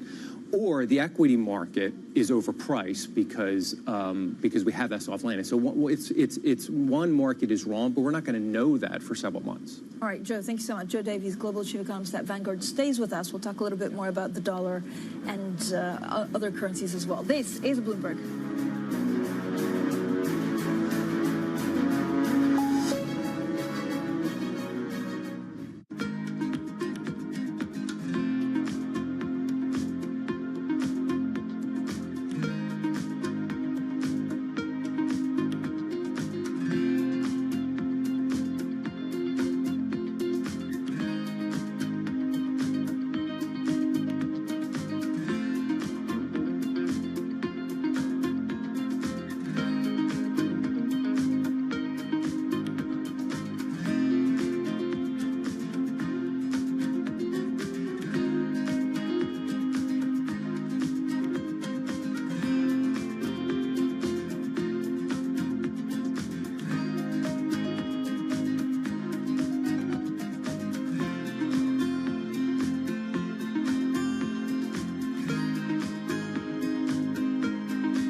From the beating heart of global finance, economics and politics, and wherever newsmakers are moving markets, Bloomberg brings you conversations that allow for deep discussions and important insights. What do you think the future is for inflation? Is this a new normal? Are markets too optimistic? How do you worry about the things that are outside your control? How does the current fighting completely stop? I'm Francine Lacroix, and this is The Pulse, every weekday only on Bloomberg. DOJ or other authorities could face bigger challenges. What's next? It was going to keep Green World Cup. This is a 3 as the economic picture covering the intersections of Hollywood, Silicon Valley, and beyond. Morning, this is Bloomberg Daybreak Europe. I'm Tom McKenzie in London. These are the stories that set your agenda. Taking you from the U.S. market's close to the overnight session in Asia. We'll walk you through what you need to know to kickstart the European trading day. Live from our European headquarters, we bring you the day's top market-moving stories, unmatched expert analysis, and on-the-ground reporting from across the continent. Tune in every weekday at 6 a.m. London time, only on Bloomberg Television. Bloomberg Surveillance covers the latest in global markets and the political events that influence your world. Join Jonathan Farrell, Lisa Abramowitz, and Anne-Marie Hordern only on Bloomberg. Context changes everything.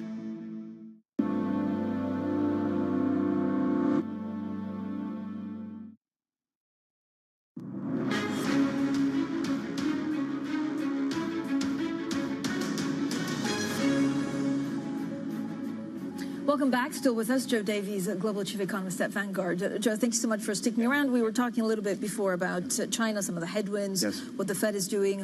What's your take on what U.S. dollar does in the near term? Sure. Where the U.S. dollar, obviously, strength equals exceptionalism. And so I think if we're going to see a broadening out in growth, that would imply a weaker dollar, which would actually be positive for risk assets. So, again, we've been, really bullish on the dollar, just given we saw with the exceptionalism. I think we're working into a period in the next 12 months where that dynamic should change. If China can stabilize some growth, Europe should benefit from the U.S. aggressiveness, and then we have a coin in the U.S. economy, which is clear that trajectory. So all three would imply, some more weakness in the U.S. dollar. But Joe, depending on who gets into the White House, you're going to have two very different economies stimulated very differently. Well, I think the one question is on the tariffs, and that's the big one. But outside of that, we focus on policy, not party. On the fiscal side, there's more similarities and difference. Both of them have some negative longer-term trajectories, but it's really the tariff issue. What's stated could be different than what we could see enacted. But that, to be fair, that is the wild card. Do you worry about a Treasury auction going badly, given the high level of debt and neither party talking about it? I think it is a risk. That risk will grow over time. Again, that's the biggest investment issue for all viewers, I would argue, on Bloomberg for the next 5 or 10 years. But whether it comes home to roost in the next 6 months with the Federal Reserve that is easing is probably unlikely. Joe, as always, thank you so much for joining us. Thanks Joe Davies, Global Chief Economist at Vanguard. Coming up, from his shock firing last year to potentially getting an equity stake in OpenAI. We have more of our exclusive reporting on Sam Altman and the future of the artificial intelligence company. This is Bloomberg.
Top names in business are on Bloomberg. The challenge for us now is not very much on the product, it's on the ramp-up of the production system. We turned the industry down to almost zero during the pandemic.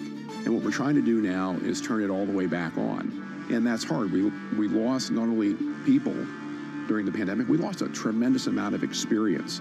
A lot of skilled people have left the industry. We have to hire new people. The supply chain has to hire new resources and train the people, educate them. And because those... This spirit of we'll figure it out is my favorite thing to hear among early startup team members. A lot of things go wrong. The situations that startups win in tend to be incredibly dynamic. And so this idea that even if I'm not qualified on paper, even if I haven't solved this problem before, even if this problem feels like it's going to kill the company, which many problems will feel that way, this spirit among the team of, you know what, we've got the people we need, we're going to figure this out, we're going to get this done, that's super important. Another thing that I love to hear from early team members is, I've got it. So, you know, you hear in big companies a lot, people say, that's not my department, someone else is going to do that, or, you know, ooh, this is really bad, this is going to hurt us. And you want people who just step up and say, I'll do it, I've got it, don't worry about it. You want people that have a bias towards action. Startups, especially in their early days, often win by moving very quickly. You never get as much data as you'd like. You never have as much time to deliberate as you'd like. And you want people who are willing to act with much less data than they like to have, with much less certainty. And then if they act and it doesn't work, they adapt really quickly and try something else.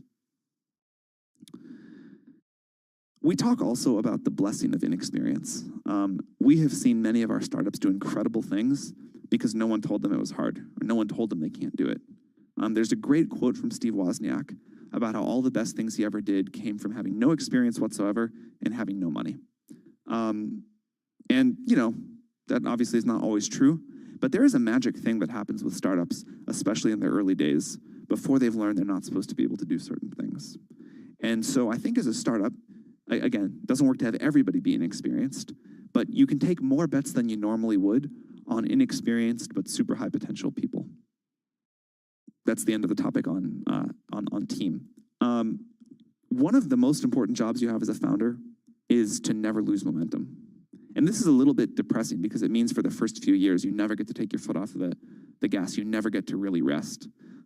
We try to be honest about this, that startups are not the best choice for work-life balance at all, but especially in the early days. Startups survive on their own momentum. If you have momentum, people keep delivering results beyond what they think they're capable of. If you lose momentum, it's very difficult to get it back. And so continuing to make sure that the startup has a cadence, that the startup keeps winning on a relatively short and predictable intervals, this is really important, and it's up to the founders to make sure that you don't lose a hold of this. Another thing that we think startups need is a competitive advantage over time. Now, this is something that sounds so obvious, I hesitated to even put it in. This is well discussed, but we're seeing more and more startups apply to YC, and when we ask them, so what is the long-term monopoly effect here? What is the long-term competitive advantage? What is, you know, where is the network effect in this business? They look at us like it's the first time they've ever heard this question. All of the really great businesses I know have an answer to this question. And in fact, the better they are, the more they pretend not to. But this is something that you want to have a plan for. Another thing you want to have a plan for is at least a sensible business model. You don't have to have it all figured out at the beginning. But when we ask founders, so how are you ever going to make money? And they look at us like it's the first time they've ever been asked that question, which happens more often than you would think recently. That's a bad sign too. Including Sam himself. You know, we saw the CTO sort of resign from the business recently, and there's been an ongoing saga, you know, numerous developments. Sam ousted as CEO earlier on and then reinstated. So it's been quite a, dare I use the word, tumultuous story. So this is, you know, the new unfolding chapter, I guess. So we'll have to see how things settle out from here. I mean, Robert, the question is, can you really be a charity? Can you be a force for good, or try and be a force for good, if you have to be profitable? And if you're profitable, who are they selling to? Well, I have to say, I mean, there's an inherent sort of conflict, isn't there, really? Because, again, charities are there for the greater good. They're not there to seek profits. But equally, can you really have a profit-seeking entity that is looking to plough those profits back. I suppose if it's tightly regulated, and clearly I'm not a regulatory expert on this, but if it's appropriately regulated and controlled, then in theory this sort of thing can work. But although none of the departing founders have made public comment on it, I think it's fair to say there is some disquiet within the original management team, and that is obviously one reason why some of them have decided to move on to other things. So in what form will OpenAI be in the future? Is this going to impact its ability to continue leading the industry? Does it have any impact on the fundraising round they're looking to pull away at the moment at maybe a valuation of up to $150 billion? Again, I think there's still a lot of ongoing questions there for the business. So it will continue to generate the headlines, I'm sure, for months to come.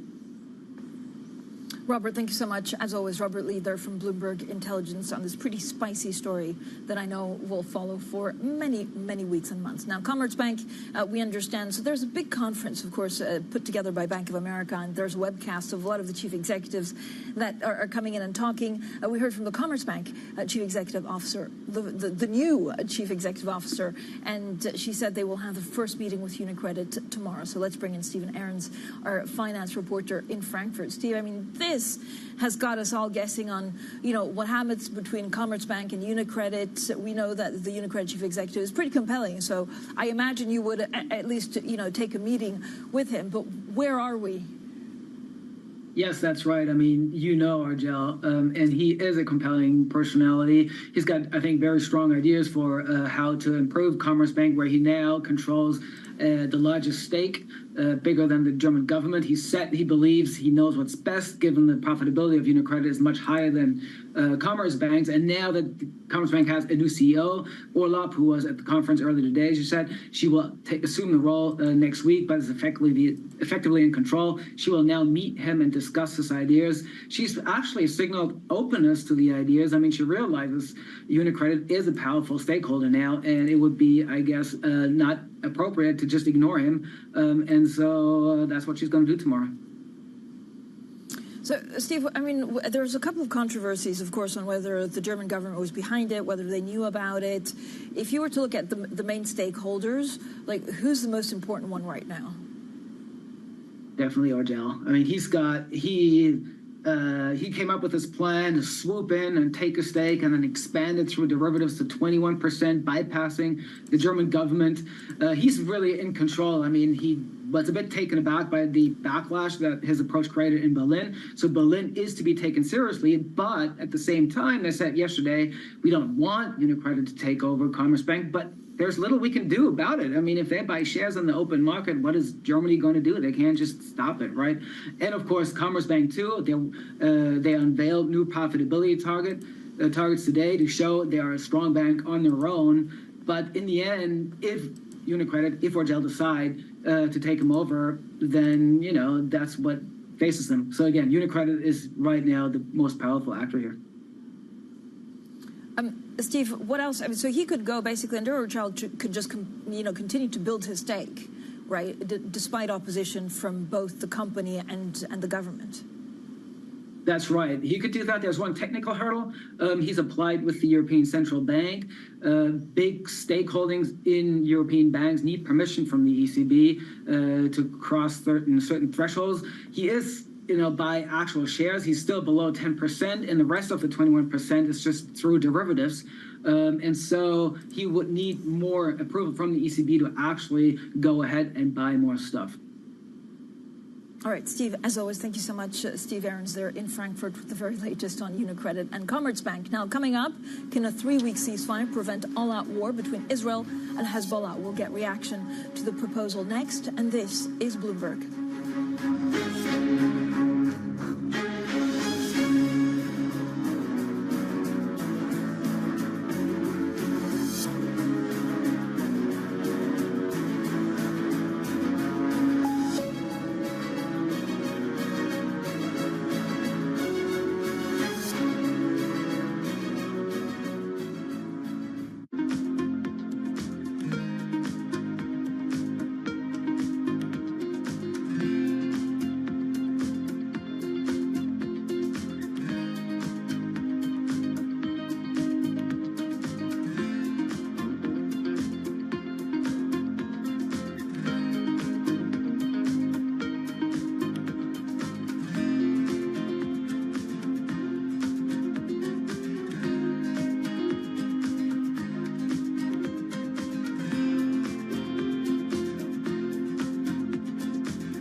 Lots happening on Wall Street. I couldn't have been more wrong. It's going to stay volatile for a while longer. It's a bifurcated market. Need to catch up? This is Bloomberg Wall Street Week. I'm David Weston. We've got the information and insight. Year over year, you could start to see some cracks. It might be overhyped short term, but it's underhyped long term. From businesses most influential and instrumental. A lot of the doom and gloom has been somewhat overblown. If you're not living near the edge, you're taking up too much space. Bloomberg Wall Street Week, only on Bloomberg TV and radio. Context changes everything. U.S. jobs numbers are released. Bloomberg has the report under surveillance with crucial data and expert analysis at terminal speed. Nobody covers jobs day like Bloomberg. As we spend some time here on the broader presidential race, Let's focus in on European politics. Makes you wonder how politics might play out. From our studios in New York and San Francisco, our expert hosts have the data and analysis about the companies you know and the startups to watch, plus the interviews you don't want to miss. Watch Caroline Hyde and Ed Ludlow on Bloomberg Technology, the only daily business show dedicated to tech, right in the middle of the trading action, every weekday, only on Bloomberg Television. Context changes everything.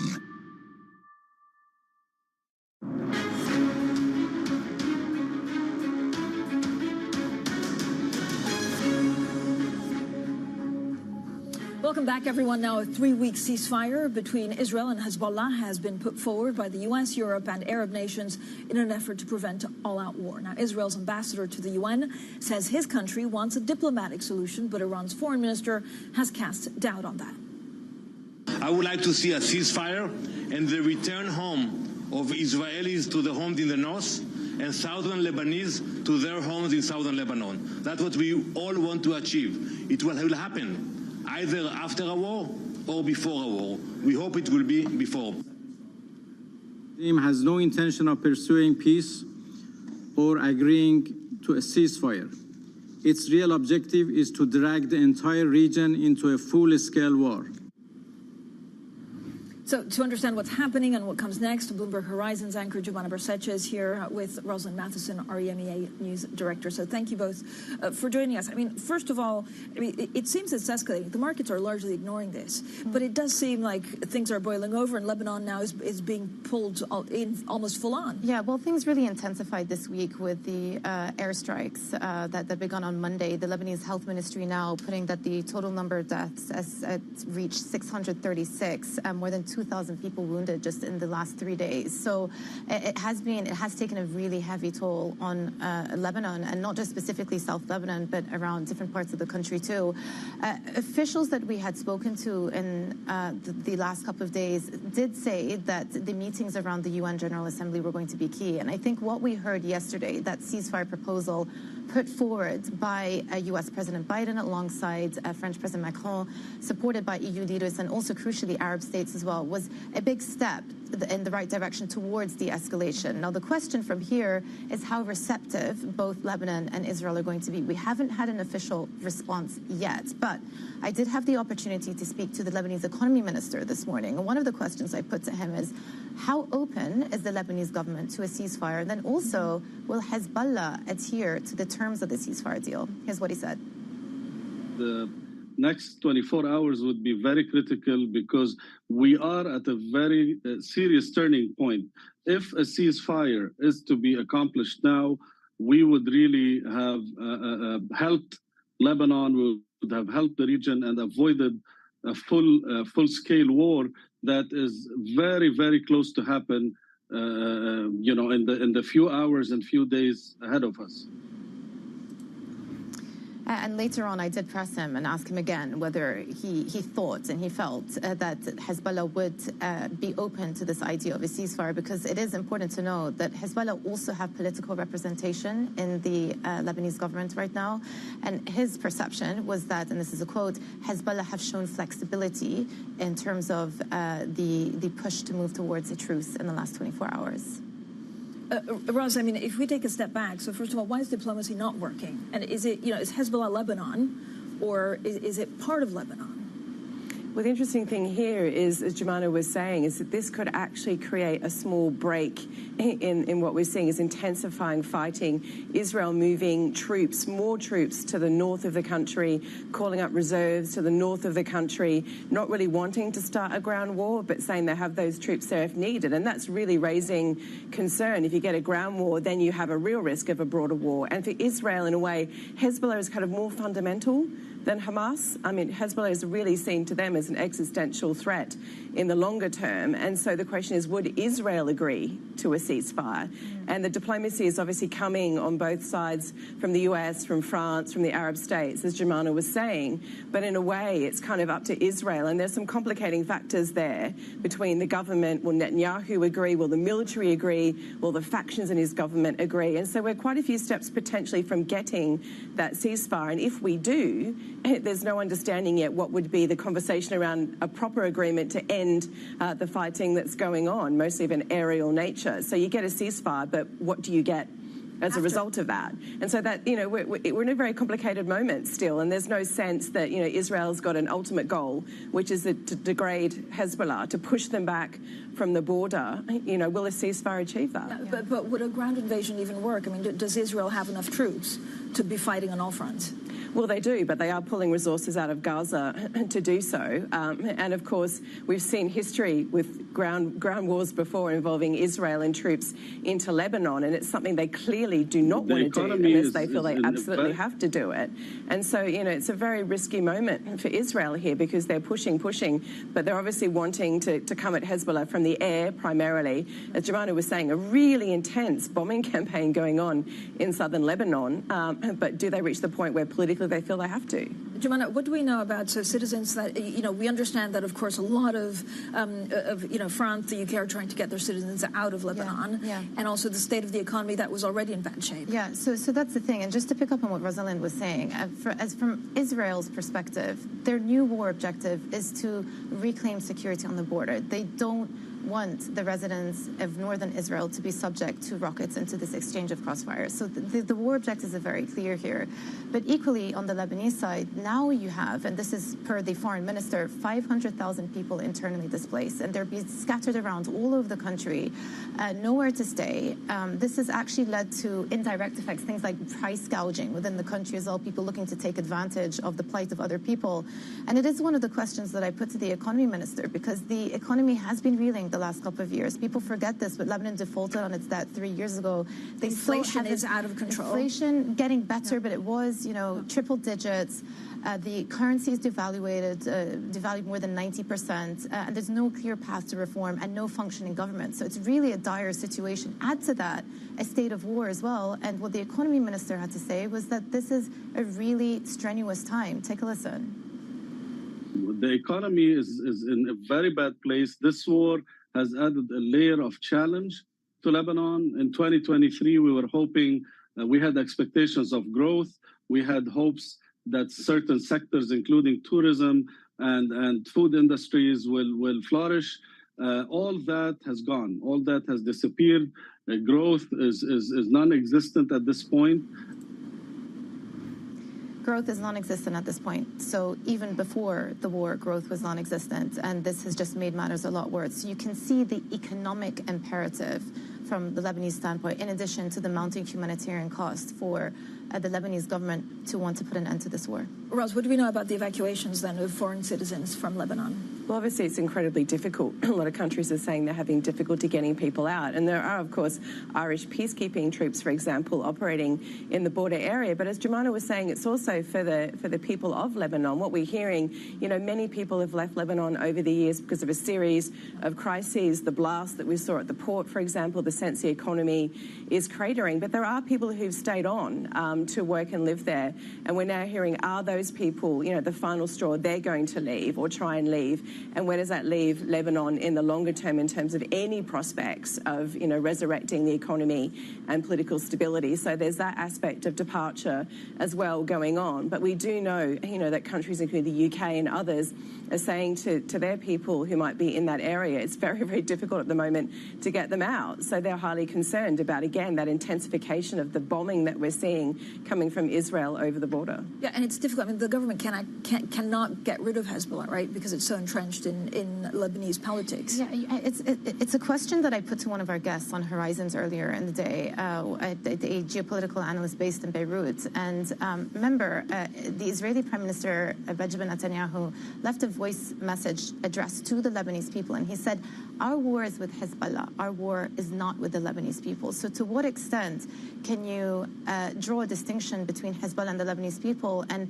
what people inside the country tell me is that because the humanitarian toll has been so big, because of the rising civilian casualties, what has happened on the back of this is many people in the country are rallying behind the government, and Hezbollah do have representation within the government as well. And so there is this feeling, a brief moment of unity for many within the Lebanese population right now. They just want the war to end. Roz, who does Netanyahu listen to? Actually, is there anyone? Is it the U.S. candidates that will be in the White House? Is there anyone that he listens to try and de-escalate this? Well, certainly he's managing his own political situation at home, so he probably listens to some of the mood music there. He's fenced himself in with the right in Israel. There's a lot of pressure to keep going against Hezbollah. There's also pressure to bring the hostages home from Gaza. He's got those considerations, but it's clear. I mean, the US and others have been pushing for a ceasefire in Gaza for many, many months. They've been publicly criticizing Netanyahu and calling for restraint. He and Joe Biden have had some tense moments in a broadly, warm relationship. And if he's not listening to the current US president, would he listen to the next one? And obviously he's in the US for UNGA, for the UN General Assembly. Like who he meets and talks to there will be very interesting. But it's mostly about, I think, for Netanyahu, his own calculations about where he sits in terms of his political situation at home and managing all those complexities. Thank you both for joining us, Jumana Borsace and Rosalind Matheson. Coming up, food for thought as the French catering company Sodexo, see what we've done there, considers taking over a U.S. rival. We'll have the details next. This is Bloomberg.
Is on. Everything you need to get the edge at the end of the market day. Big tech earnings kick off later this afternoon. Gilead is coming out right now. We have take two numbers. Back to the markets, right? Our bread and butter. NVIDIA is one of the best stories in the tech space. That actually matters a whole lot more. It might shock some of your viewers. You're watching The Close. Get ahead of tomorrow's trading with The Close. Weekdays on Bloomberg. Context changes everything.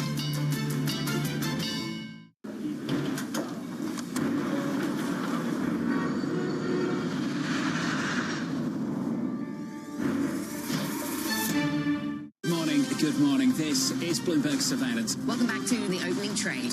This is Bloomberg Technology. This is the Asia Trade. You're watching The Close. Welcome to Balance of Power. This is Bloomberg. From the beating heart of global finance, economics and politics, and wherever newsmakers are moving markets, Bloomberg brings you conversations that allow for deep discussions and important insights. What do you think the future is for inflation? Is this a new normal? Are markets too optimistic? How do you worry about the things that are outside your control? How does the current fighting completely stop? I'm Francine Lacroix, and this is The Pulse, every weekday only on Bloomberg. Get your your fixed income fix. Watch Bloomberg Real Yield every Friday right here on Bloomberg. Context changes everything.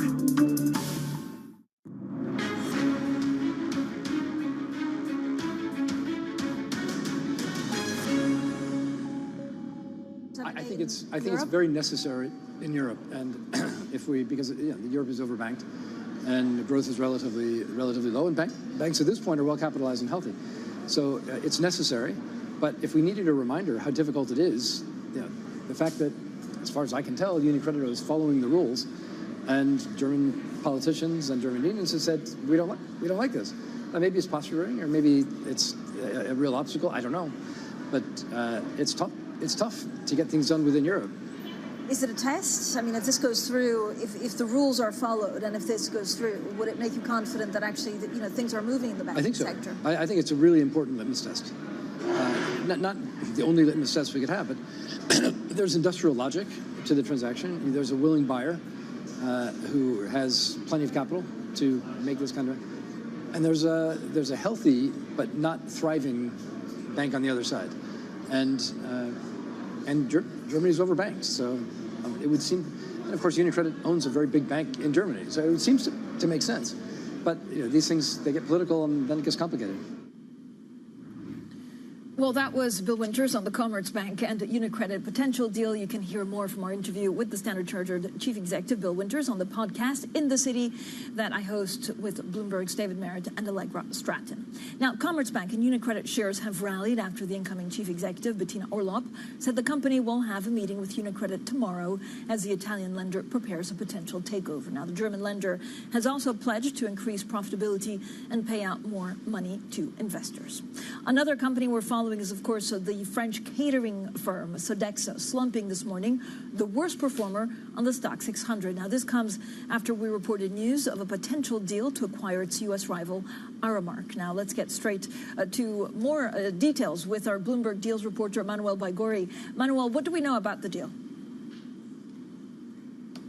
Thank you, Francine. I mean, it's a super interesting deal, right? A combination of two of the biggest caterers in the world. We've got Sodexo, studying the feasibility of a potential combination with Aramark in the U.S. Obviously, for Sodexo, it would make a lot of strategic sense to expand in the biggest market. Yet, the biggest question is, how are they going to finance such a big deal, given that we're talking easily north of $10 billion, given that Aramark's shares have rallied this year, and also antitrust concerns, combining two of the biggest industry players, is going to raise a lot of eyebrows within regulators. So I think, it's a combo that makes sense, that has been, as we explained in the story, on and off and on again, explored, yet there is hurdles in the horizon to get it done. Manuel, thanks so much, as always. Our deals reporter, Manuel Baigorri. Up next, Bloomberg Brief with Manus Cranny in New York, and this is Bloomberg.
You are also an owner, I should have pointed out, of three major sports teams. That's right.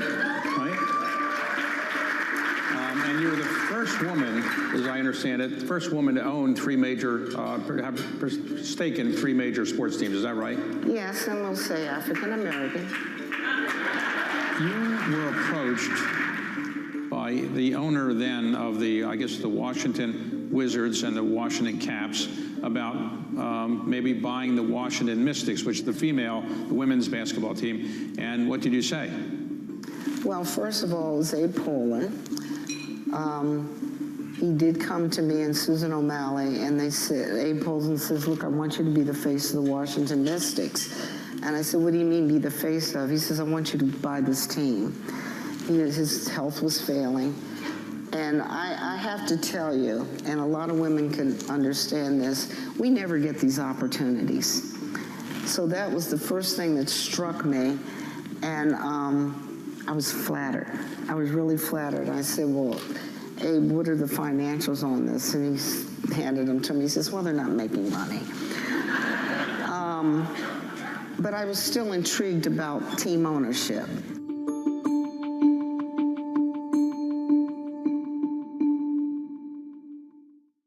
Morning, this is Bloomberg Daybreak Europe. I'm Tom McKenzie in London. These are the stories that set your agenda. Taking you from the U.S. market's close to the overnight session in Asia. We'll walk you through what you need to know to kickstart the European trading day. Live from our European headquarters, we bring you the day's top market-moving stories, unmatched expert analysis, and on-the-ground reporting from across the continent. Tune in every weekday at 6 a.m. London time, only on Bloomberg Television. DOJ or other authorities could face bigger challenges next. It was going to keep Green World Cup. This is a three as the economic picture covering the intersections of Hollywood, Silicon Valley, and beyond. It's a multi-trillion-dollar industry. We'll show you what's happening in ETFs like no one else. Bloomberg ETF IQ, Monday on Bloomberg.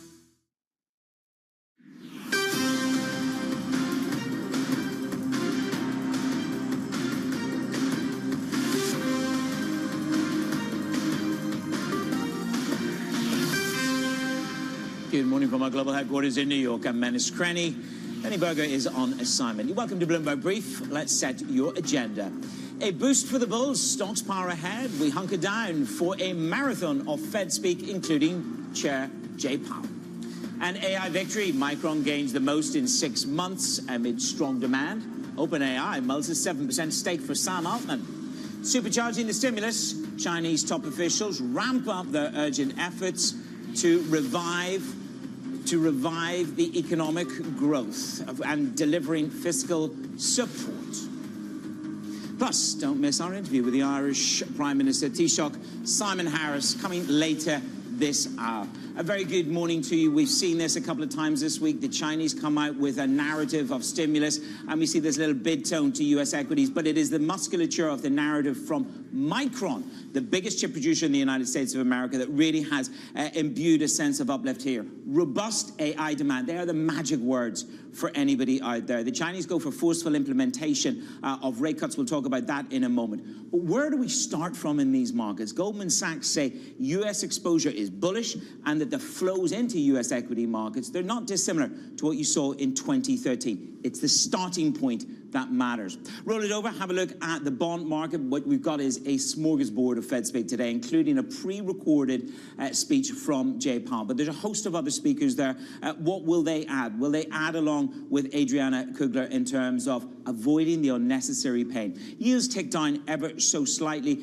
We saw the 5-year auction and Oracle come with pretty big chunky pieces of paper on 5s, 10s and 40s across the curve. Yes, sorry, 10s, 30s and 40s across the curve. So there was a little bit of pressure in terms of the supply. Oil markets this morning, certainly worth noting. The FT carries a story, and the headline here is that Saudi to abandon $100 oil. Saudi has never, ever admitted to $100 oil. That's the fiscal break-even. The risk in the oil markets is that Saudi really goes for market share, and they bring back the barrels that have been held off the market. Oil down, Brent down 1.88 at 72, and WTI 68.33. So there's pressure in the oil markets on the supply story. I mentioned the rally in stocks in the US, but globally stocks are rallying as China pledges more fiscal aid. Jill DeCease is with us in Hong Kong. Jill, I look across the narrative this morning, and I think we should hone in most of all on the housing stimulus that they want to bring to bear, because that is where the middle class are hurting the most. Yeah, that's right, Manus. I think you're exactly right there. So look, I mean, this was a pretty broad-ranging Politburo meeting, it seems, talking about all types of stimulus, but they were really kind of honing in on this idea of stopping the housing market, the real estate market, from declining.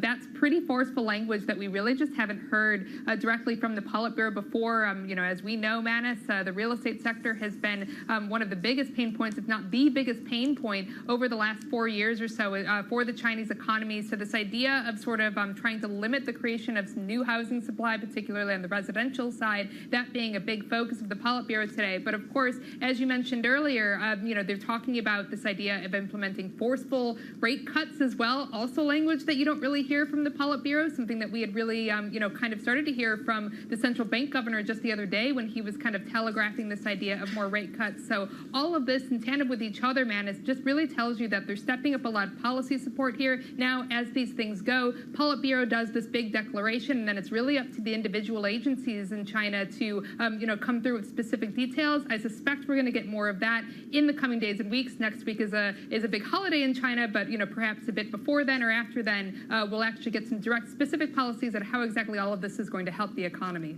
Jill, no time off for you. Once these measures start to come through, Lombard Odier say it's a step-by-step, drip-by-drip series of announcements, but it is all about the execution. Jill, great reporting. Jill DeCease in Hong Kong. My guest this morning is Alfonso Peccatiello of the Macro Compass. He weighs in on the recent moves in China, saying this: the new stimulus package still doesn't address the main issue. You can't revive a dying patient with some adrenaline shocks unless you really address the underlying cause. Let's bring Alfonso in. Alfonso, good to have you with me this morning. I mean, that's a pretty dramatic. It's a dying patient who's getting shocks from adrenaline. Just how much of a left tail risk and how much pressure is China under? I would say quite a lot, Manus. And let's use another metaphor a bit better than a hospitalized patient. Let's say you can lead a horse to the water, but you can't make it drink. Let me try and explain what I mean. So the packages that have been announced so far with details from the Politburo have to do with a couple of things. First, cutting rates. Well, Japan in the 90s, during the real estate deleveraging episode, tried to do the same. 10-year Japanese rates went down from 8% to 1% in 10 years. What did it do to the real estate market in Japan? Nothing. And why is that? Because lowering borrowing rates, trying to lure property developers and households to borrow right after they've been burned by excessive leverage, well, that's not going to work.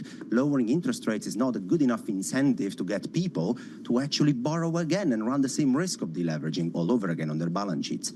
The second thing they announced today, it's quite interesting. It's basically injecting capital into the banking system in China. That's more relevant because what you're trying to do is first fill the hole of negative equity that all these property developers and these loans that have gone bust have actually caused in the balance sheet of Chinese banks.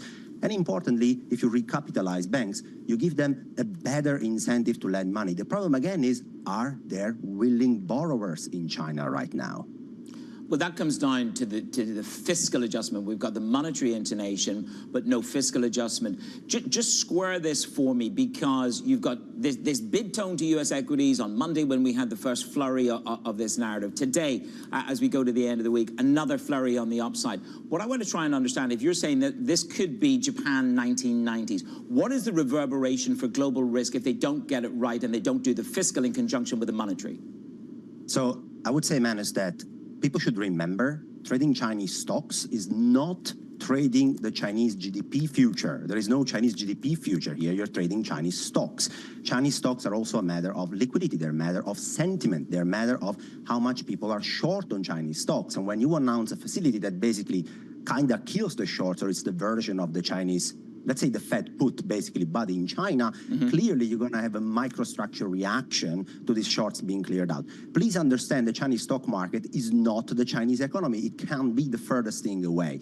Now, fiscal is the most important thing here, Manus, because when it comes to lending, you have to have willing borrowers. When it comes to fiscal injections, you don't.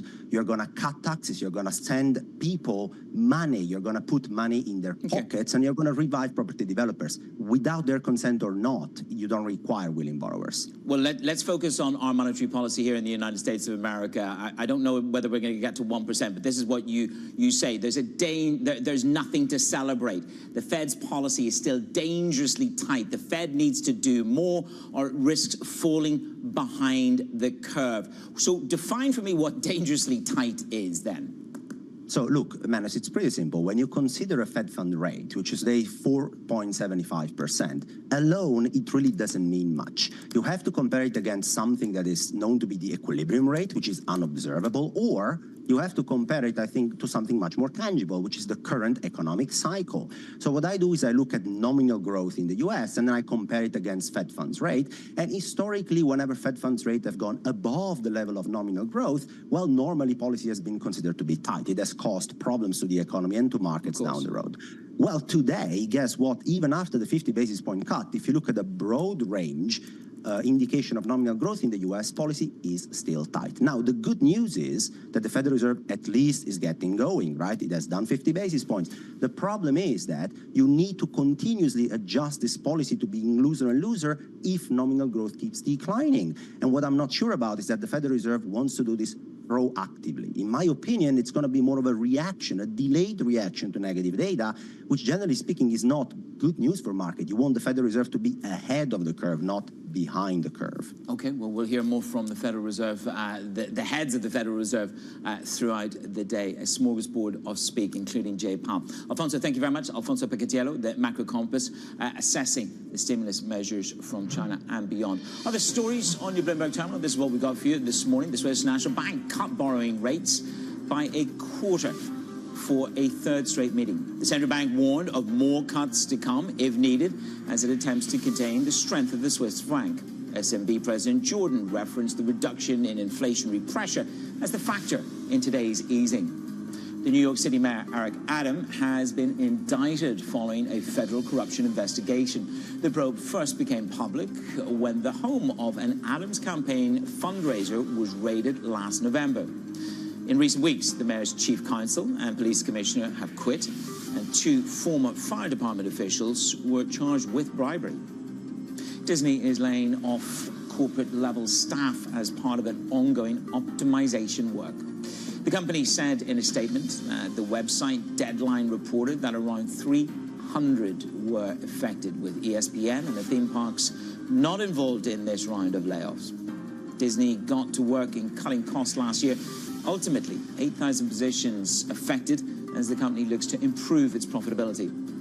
Coming up, OpenAI discussing giving Salman a 7% stake in a for-profit shift.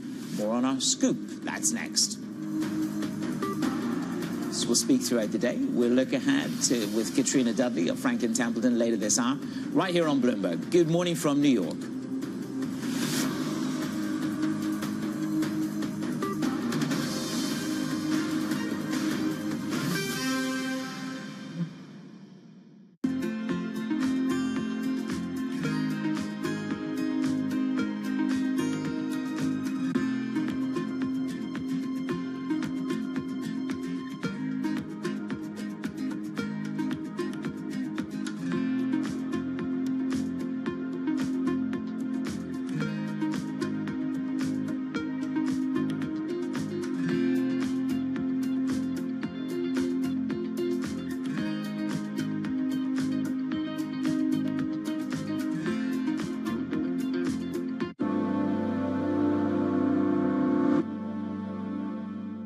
Welcome to the world of decentralized finance. With a surge in Bitcoin, you have crypto stocks also surging. Bloomberg's covering all things crypto, the people, This is a political attack, and we must hold our elected officials accountable. the transactions, Really a record-breaking moment. Bitcoin is the exit strategy. and the technology. Awareness is going to...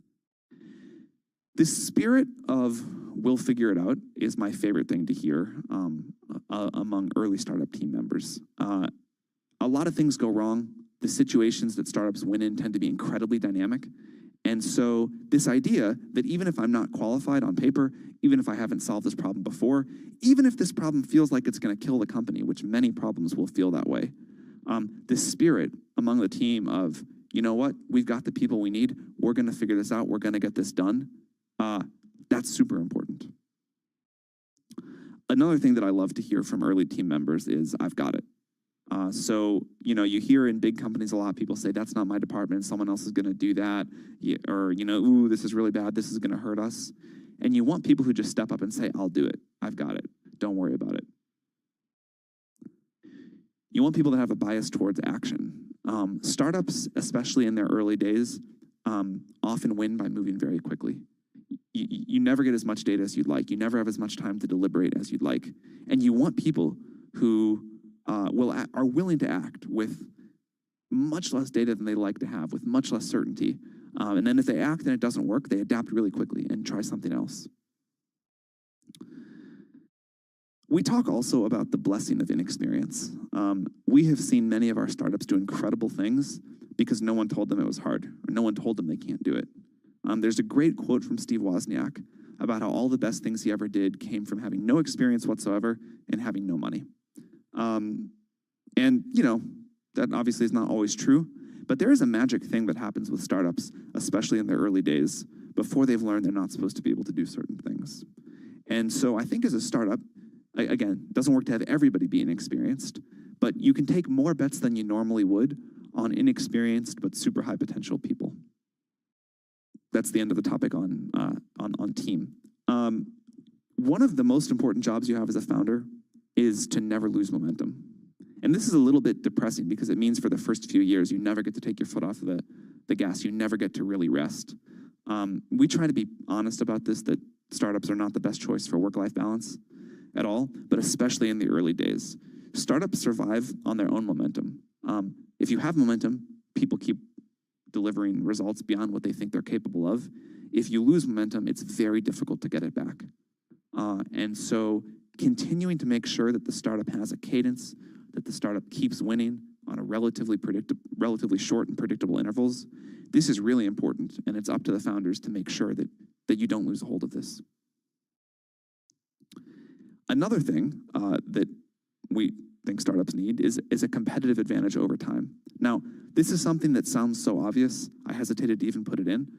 This is well discussed, but we're seeing more and more startups apply to YC, and when we ask them, so what is the long-term monopoly effect here? What is the long-term competitive advantage? What is, you know, where is the network effect in this business? They look at us like it's the first time they've ever heard this question. All of the really great businesses I know have an answer to this question. And in fact, the better they are, the more they pretend not to. But this is something that you want to have a plan for. Another thing you want to have a plan for is at least a sensible business model. You don't have to have it all figured out at the beginning. But when we ask founders, so how are you ever going to make money? And they look at us like it's the first time they've ever been asked that question, which happens more often than you would think recently. That's a bad sign too. AI, again, is the buzzword of the year, or the buzzword of the millennium. You know, they sort of pressed all those buttons last night. I would say we've seen a bit of a relief rally on the back of that. Is that sustainable or not? Well, we'll have to wait and see. I'm going to see you enrage you. You know, you're not bursting my tech bubble this morning. JP Morgan has an overweight at $180. So there's miles to go before we sleep on that at the moment. Listen, Robert, thank you very much. Robert Lee there from Bloomberg Intelligence. Let's stick with the tech theme. Ireland is expecting a €14 billion windfall from Apple after the iPhone maker's EU court defeat. I caught up with the Prime Minister, the Taoiseach, Simon Harris, on whether he ring-fenced the money for housing in a fund.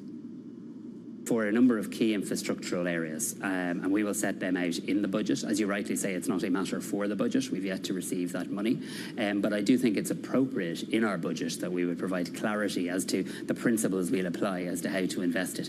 And let me assist in suggesting that I think those key areas around water, our water infrastructure, our energy grid, and housing supply. They're three areas that I think could I suppose, really give a benefit to their country's economic security into the future. You are possibly going to face a Trump presidency who's made it very clear he'll give potentially tax breaks to bring it home, bring production home here, bring manufacturing home here to the United States of America. How are you preparing for that kind of headwind? Well, being honest, and I don't want to get myself involved in American presidential politics, but being honest, we as a country and as an economy and successive governments have dealt with a whole variety of US administrations over the years, and it's their right to pursue whatever policies they want. But against that backdrop, throughout the decades and the last Trump presidency, we still managed to grow investment, grow our ties, grow our jobs.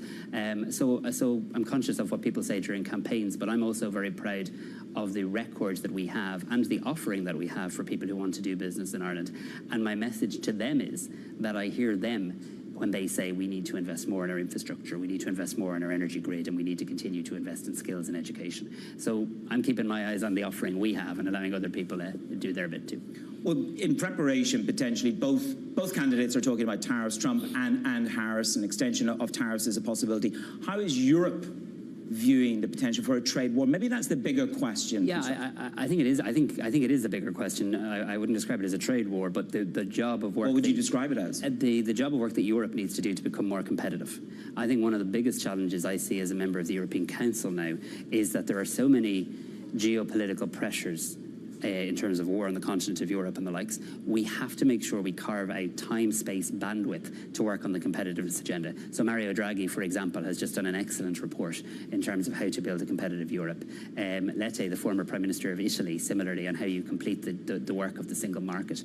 We need in Europe to not be in any way complacent about our competitiveness. We have a lot of work to do in relation to that. And when Ireland speaks to the United States now, when Ireland speaks to investors, it doesn't just speak as Ireland, of course it does, but it also speaks proudly as a member of the massive market and union that is the EU. So we need to see from the new Commission a very ambitious programme around competitiveness. My conversation with the Irish Taoiseach, Simon Harris, the Prime Minister there. And just think of the size of American companies in Ireland. You're looking at some of the biggest ones, Apple, Pfizer in terms of the pharma side. So it is critically important to Ireland and to the future, the tax take, that they keep those jobs in Ireland and the tax take. The Taoiseach in New York. Coming up, a 3-week ceasefire, prevent all-out war. That is the objective. We will discuss the proposal on the table next on Bloomberg.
We invest in, buy, and own the backbone of the global economy.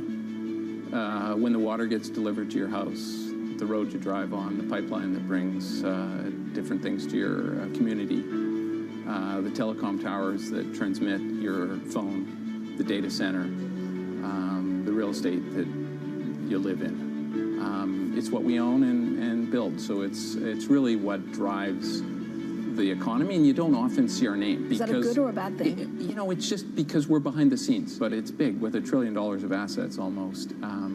We're behind a lot of the things of the global economy. So being low-key, do you think it gives you strength? We just try to be quiet and do our thing, and sometimes it helps and sometimes it doesn't. But I'd say on balance, it's been good for us.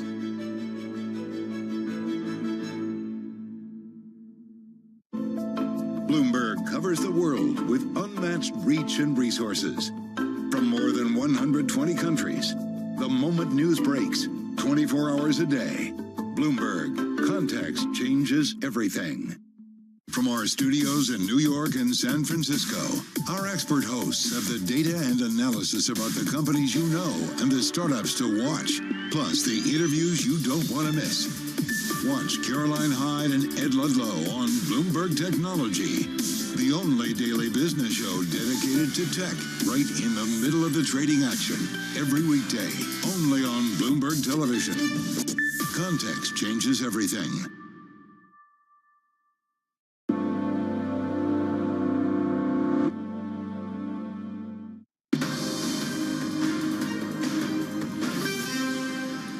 It is Bloomberg Brief. I'm Manus Cranny in New York. The US, Europe, and a number of Arab nations have put forward a 3-week ceasefire proposal between Israel and Hezbollah. In reaction, the Israel Prime Minister, Benjamin Netanyahu's office, has said this: the news about a ceasefire is incorrect. This is an American-French proposal to which the Prime Minister did not even respond. Jumana Basecci joins me now. Jumana, I mean, that does not set the table well for what is potentially on the table. Who's making the proposal, and what exactly are the details?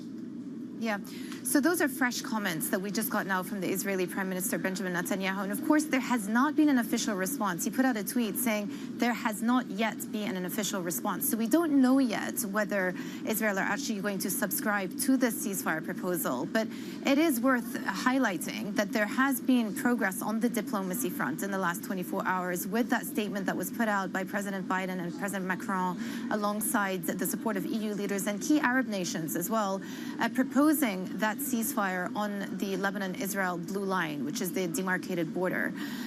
But we have not had an official response yet from Israel. From Lebanon, again, not an official response, but I did have the possibility, the opportunity earlier to sit down with the Lebanese economy minister, Amin Salam. And I started off the interview by asking him how open the Lebanese government would be to adopting the ceasefire, and also how likely is it that Hezbollah also sign on to the terms of the ceasefire? And that is the critical point, isn't it? The Israelis have time to respond. Biden says he's using every bit of energy. When it comes to de-escalation, I caught up with the Irish Taoiseach yesterday. He said the mood here in New York at UNGA is not hugely optimistic. Netanyahu will speak today, we understand, today or tomorrow. He's on his way to UNGA. What is the narrative you think that he's going to deliver tomorrow? Yeah.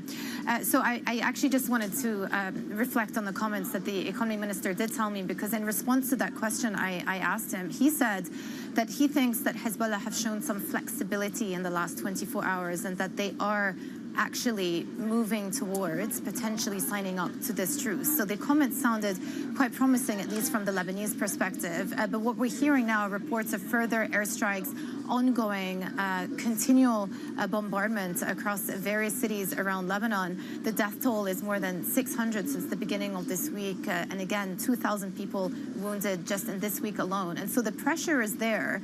And the real question here, I think, Manus, from Israel's perspective, is since they announced this new war objective, which is restoring security to the northern border, whether they think that enough has been achieved in terms of diminishing Hezbollah's capabilities in order for them to be incentivized to accept the ceasefire. And it all boils down to that. It all comes down to whether they think the security of the residents will be intact if they start returning back to the border.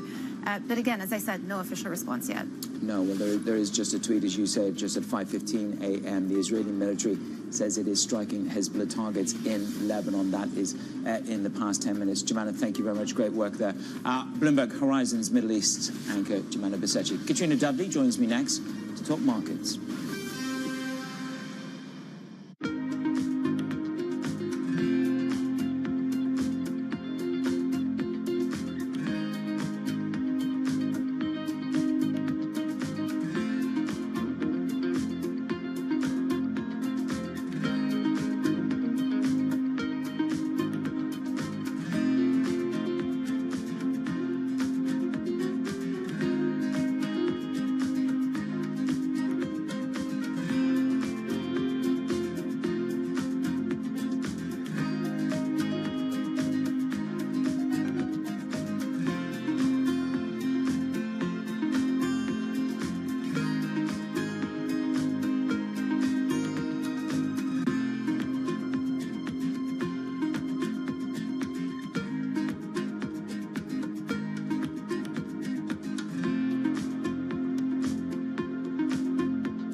First of all, global trade, which had adverse consequences that we're learning about to this day, still unleashed an enormous amount of gain for humanity.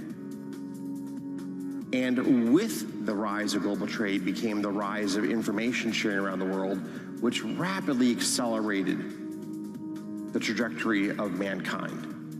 I mean, of note, the Chinese, for example, are leaders in solar. They're leaders in EVs. They're leaders in a number of emerging technologies.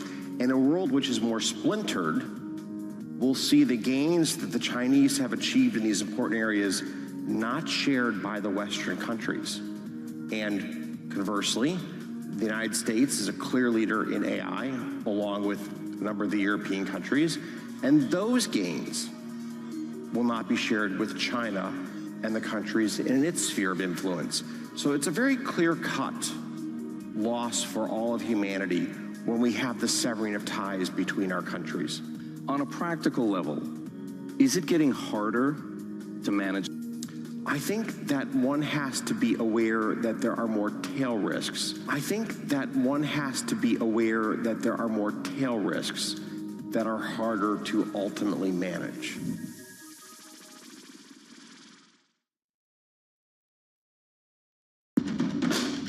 There is this real momentum from Wall Street. We are basically deep in the European earnings season. Take a look at how we're faring when it comes to Asian markets.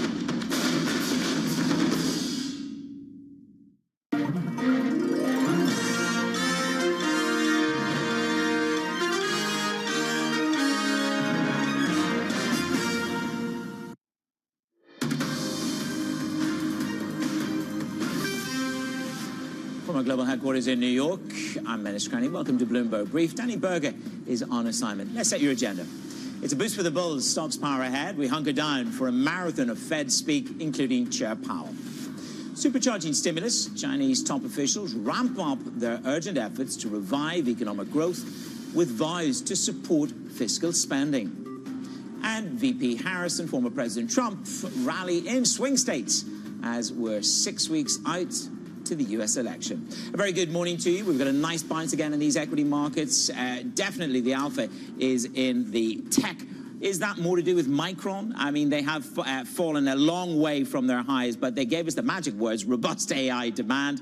You can throw in there a sprinkle of Chinese stimulus, the Politburo giving the narrative, what will actually be delivered. They talk about big and muscular moves in terms of rates. It's about a forceful implementation of cuts. So the China tailwind is certainly playing across global markets. Will it last in U.S. equity markets is the question. NASDAQ up 1.3%. Roll it over. Have a look at the bond market. Yesterday, you saw Oracle come with $6.25 billion worth of paper across the curve, 10s, 30s, and 40s. That put a bit of pressure. Yields drop ever so slightly this morning. You have 8 Fed speakers.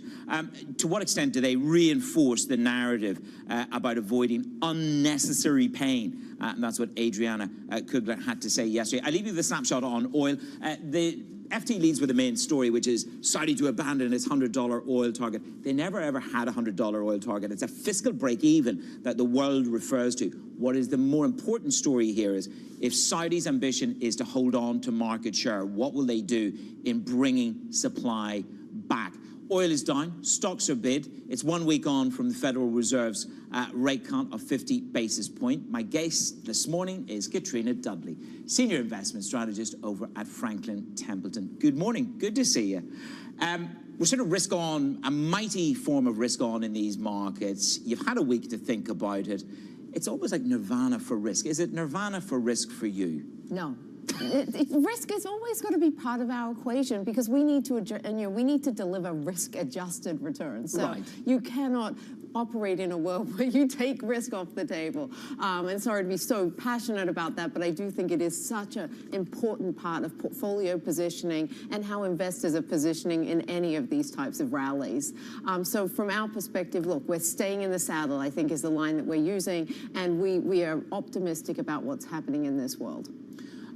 When I look at the AI story, this morning I come in, Sam Altman being potentially offered 7% holding. He's a founder in OpenAI. It was set up for the good of the world. Here we are pivoting to for profit. What does that tell you about the evolution of OpenAI? They're in a funding round as well. We know that. Yes. So first of all, he was offered 7%. If he was offered just 7% of a non-profit does not make money. So 7% of an entity that does not make money, what's the value of that stake? So the fact that most important is that they're actually converting from non-profit to for-profit, and they're looking to make some level of returns.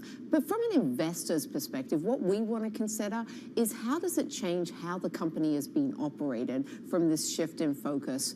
And additionally, how does offering that equity stake change the way that Sam Altman operates the company? And they're the two things that are a little bit unknown as we look at the fact that they've offered this equity stake to him. Because, you know, companies need to generate returns, but they also need to invest. And that's something that, you know, with OpenAI, they've been investing and they've been investing and they've been investing without having that lens of return. Now, maybe they actually have to think about what are the returns on these investments. Well, certainly Microsoft has got a hefty, $13 billion investment in them. So I'm sure that conversation is had. Let's just stay with the AI theme. I was looking at a Bain report this week. They talk about AI, the market being worth $1 trillion. You're going to get everybody giving you numbers. $1 trillion by 2027. But what I am interested in is hardware and services. Hardware will grow by 40%. Services will grow by 55%. Can you take that down from that helicopter view for me and translate it into strategy in AI? Look, I think in terms of AI, we talk about AI as being $1 trillion market and $1 trillion investment, but it's actually an investment in productivity. And I think that that's really significant. And that productivity is a combination, as you've identified, of both the infrastructure, so you're talking about the hardware, as well as the services needed to operationalize that. Because just putting a box into a room with some AI maybe sitting on top of it doesn't do anything. And I can say, you know, we are looking at AI as a financial services company. So I think that you need to have these services to operationalize. But I think the more interesting thing is the AI movement is actually reflecting what we're seeing in the global economy. We've seen some weakness in manufacturing, so we're not seeing so much growth in the manufacturing sector, and we're seeing growth in the services sector. And it's a real reflection of how our economy has changed over this period. And you talk about that, you look at what's happening, Switzerland cutting rates today, you've got China talking about what they're going to do with interest rates, a forceful implementation of cuts. Now, many people say to me, oh, I can live without China. But maybe it's a broader question. What China does has a reverberation in terms of global allocation, doesn't it?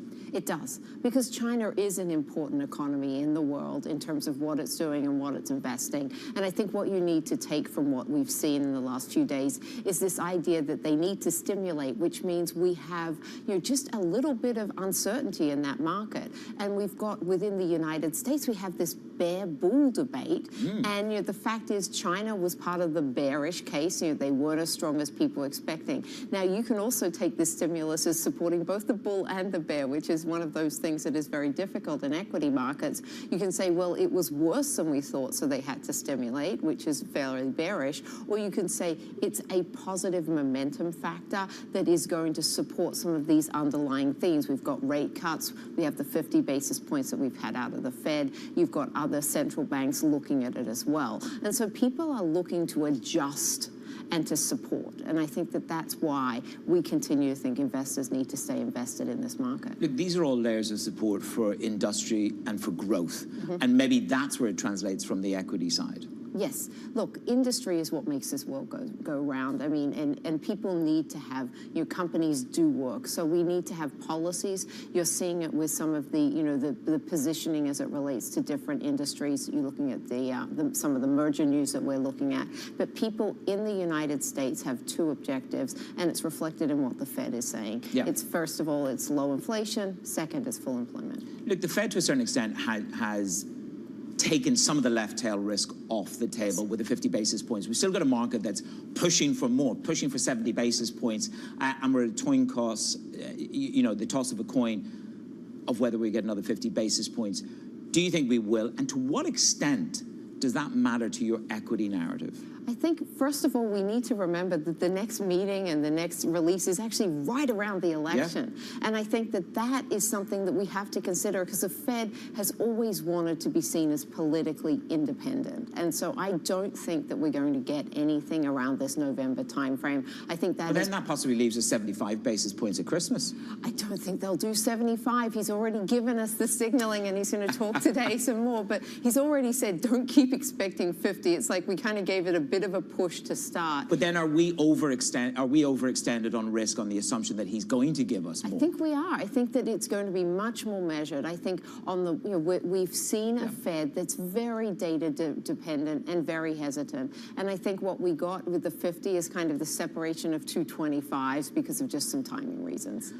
Part of the juggernaut in these markets has been luxury, and that's come under huge pressure. You say we should go bargain hunting in luxury now. Why? What is it? Is it valuation? Is it that the worst is past? Why bargain hunt there? It's such an interesting term because bargain hunting and luxury, where you have expensive, incongruous, aren't they? Yeah, it is that oxymoron. But the fact is that these brands have value. They have aspirational value as well, and so people continue to want them. And I think you've seen a sell-off on some of these names. You've seen it on some of the weakness in China. You've also seen it some hiccups here. Some of these brands haven't done well in terms of execution. And for me, there's some of the signals that said maybe some of the bad news, and a lot of the bad news is priced in here. And so you get this opportunity to buy what is Europeans' tech stocks, and that's the luxury sector. There's very few bargains in a Louis Vuitton store.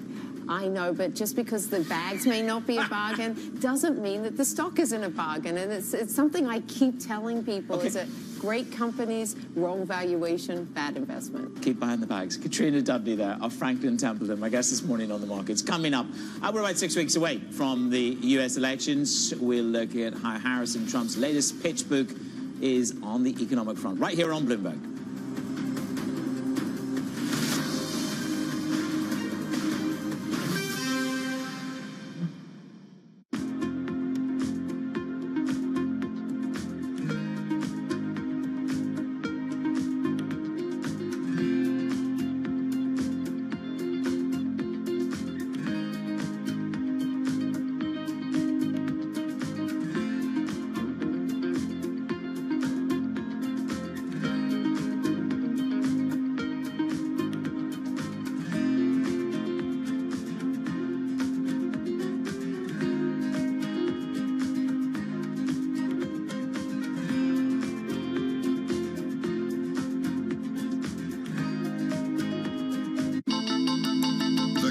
Is on. Everything you need to get the edge at the end of the market day. Big tech earnings kick off later this afternoon. Gilead is coming out right now. We have take two numbers. Back to the markets, right? Our bread and butter. NVIDIA is one of the best stories in the tech space. That actually matters a whole lot more. It might shock some of your viewers. You're watching The Close.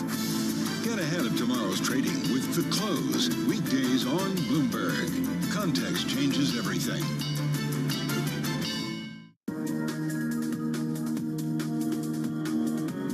Our principles, our policies in support of the Palestinian people will never change. Our policy in having a two-state solution will never change, and nothing will compromise it.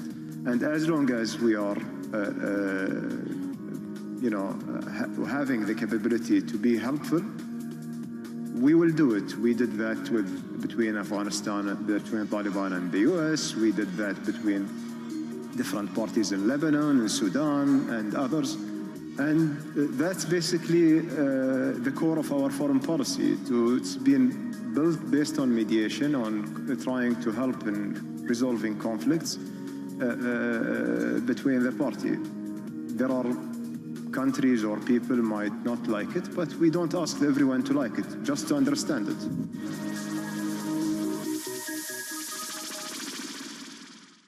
It's the world's second largest economy with a growing influence in global affairs. But geopolitical uncertainties, deflationary pressures, and questions about foreign investment linger.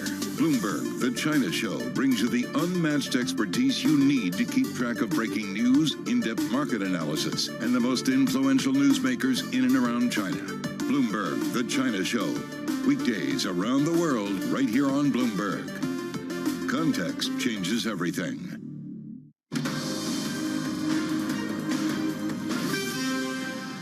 Bloomberg Brief. I'm Manus Cranny in New York.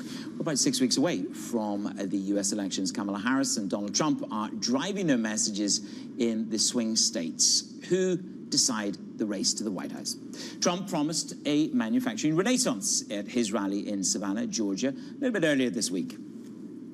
We're going to rebuild our manufacturing, and it's going to happen It's going to happen fast and beautifully. And under my plan, American workers will no longer be worried about losing your jobs to foreign nations. Instead, foreign nations will be worried about losing their jobs to America. Your only worry will be deciding which job to take. Meanwhile, Kamala Harris outlined her economic views at the Economic Club of Pittsburgh. I am a capitalist. I believe in free and fair markets. I believe in consistent and transparent rules of the road to create a stable business environment. And I know the power of American innovation. I've been working with entrepreneurs and business owners my whole career. And I believe companies need to play by the rules. Let's bring in Team Bloomberg. We have Kayla Gardner and Stephanie Lai, who cover the candidates. Kayla, let's go to you first of all. Harris's speech yesterday, a very powerful moment where she said, look, I'm a capitalist. I believe in free and fair markets. But she really reached out to both the middle class and to those workers. Did she draw any clear distance against Trump in what she said? Well, Harris really cast herself as both a friend to workers and corporate America. And yesterday, the big thing that we saw from her was this detailed document, 82 pages, that her campaign put out, really addressing some of the criticisms, both from Trump and at large, that her policies have not been very specific. And what was particularly new in that document, she is releasing a tax credit proposal called America Forward, which could potentially provide tens of billions of dollars for U.S. companies to compete against China and other nations, and particularly benefits for investment companies looking to invest in manufacturing, farming, energy, and communities that particularly have been hit hard by this. So she definitely drawn a contrast between herself and Donald Trump, who's also pitching himself as someone who can boost the manufacturing sector and really pointing to declines that happened, particularly because of the pandemic, in manufacturing jobs. And that is something that has risen under President Biden and under her administration. But she's really trying to play both sides of the coin here, trying to cast herself as someone who's going to be friendly and thinking about the middle class, but also someone who's going to be pro-innovation, pro-business, and really pointing to her time in California, meeting with tech companies, her time as Attorney General. She says she's going to hold companies and bad actors accountable, but she still wants to work with the companies that are providing the most jobs to American workers. Yeah, the document is called, what, A New Way Forward for the Middle Class on Economic Policy. Stephanie, good morning. Just picking up on the manufacturing aspect that Kayla mentioned there, that's being driven by Harris. But of course, Donald Trump, he, in Georgia, a little bit earlier in the week, he wants to take other countries' manufacturing jobs. Again, really hitting home, bring it back to America.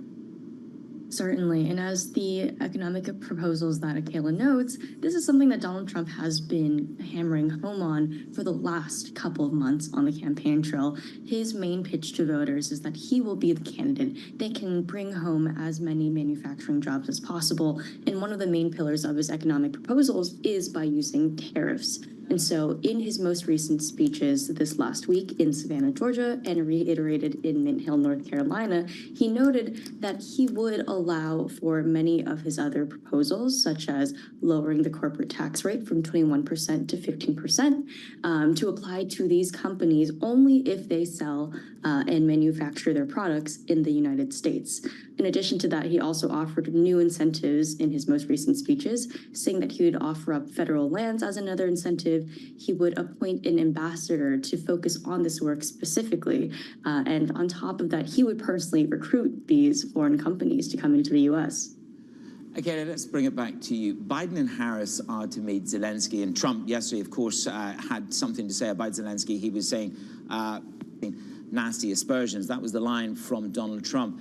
Harris-Biden will meet him. How much information will we get on this victory plan today? Yeah, well, President Biden and Vice President Harris will be meeting with Zelensky separately. That is not something that would have happened just a few weeks ago, but this is really a reflection of the fact that Harris is now running at the top of the ticket. And if she wins in November, she will be Zelensky's best partner in the world if he wants to continue to execute this war effectively. But really the question is, what is going to be the U.S. position on Zelensky's plan? They have not yet said one way or the other whether they fully are supporting it. So that's something I'm certainly going to be watching for. But these two leaders have met several times. She went to Switzerland earlier this year to really represent the U.S. in this peace deal summit that they had. So they have a very, regular relationship and communication between their teams. So that's certainly something that's going to continue. And she says that she's going to support Ukraine regardless of what happens in November. And she's really drawing a contrast with Donald Trump there, who has really yet to commit to doing that in the long term and says he wants this war to end. We don't know exactly what that would mean or what that would look like, but that could certainly not be what Zelensky wants to see going forward. Okay, Team Bloomberg, thank you very much for being with me. That is Stephanie Lai and Akela Gardner, traveling with the respective candidates. Bloomberg has learned that OpenAI is considering giving Chief Executive Sam Altman a 7% equity stake. It's also weighing a restructuring to become a for-profit business. Two big pivots if they come to pass. Let's get to our Bloomberg Intelligence Senior Technology Analyst, Mandeep Singh. Mandeep, part of the moment for OpenAI is they are in capital raising mode. I just wonder to what extent, this is a conversation I had a little bit earlier, there's pressure from the external investors to make this pivot and get the founder bought in. Yeah, look, I think it's fairly obvious that they have bigger plans when it comes to the next version of GPT and, what Sam Altman wants to do on the infrastructure side. The fact that they are looking to raise capital is all good, but, all the co-founders leaving the company, the timing may not be great given, they're trying to raise capital and project how this company is positioned for the long term. So clearly there is some tension in terms of what the co-founders wanted versus what Sam Altman wants. And it's not clear yet that, they have the product roadmap to convince outside investors that this company will keep delivering. And then, of course, we get another little bit of a shot in the arm as well, don't we, from Micron overnight. Now, this stock has been under pressure over the past sort of 6-7 months. But of course, they uttered the magic words. What was it? A robust AI demand. Translate that for me. Was it robust enough in terms of the forward guidance for, obviously, the market's taken it well this morning. Your take? Yeah, look, I think as expected, AI was a big driver of the print and the guidance they gave, but they also said PCs and smartphones will look good in 2025. I think that's what drove the upside in terms of expectations and gross margin. And overall, looks like 2025 will be a strong year for Micron and the overall memory market, and we're nowhere close to the top of the memory cycle, which everyone fears about. Okay, well, it certainly bid this morning ahead of the market open. There's the performance year to date, up 12.2%. Bloomberg Intelligence Senior Technology Analyst Mandeep Singh. Coming up in the show, we're going to set your trading day for you. We have a slew of Fed speak to get you through, and a pre-recorded message from the chair himself, Mr. Powell. Context matters on Bloomberg.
This is Bloomberg Daybreak Europe. I'm Tom McKenzie in London. These are the stories that set your agenda.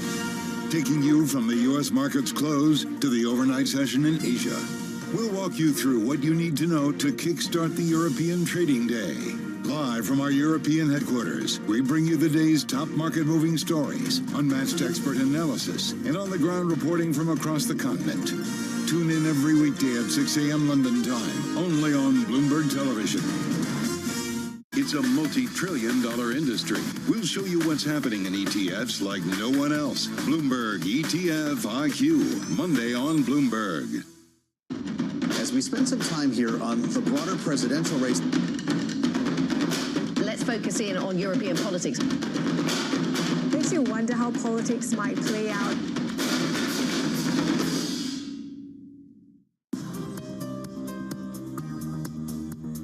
It's the countdown to the market open as we bring you the first trades across Europe. We'll debate the most important stories and what will drive the big investment decisions throughout the morning. I'm Guy Johnson. I'm Kriti Gupta. And I'm Anna Edwards. Join us every weekday morning for the opening trade, live at 7 a.m. here in London. Only on Bloomberg. Context changes everything.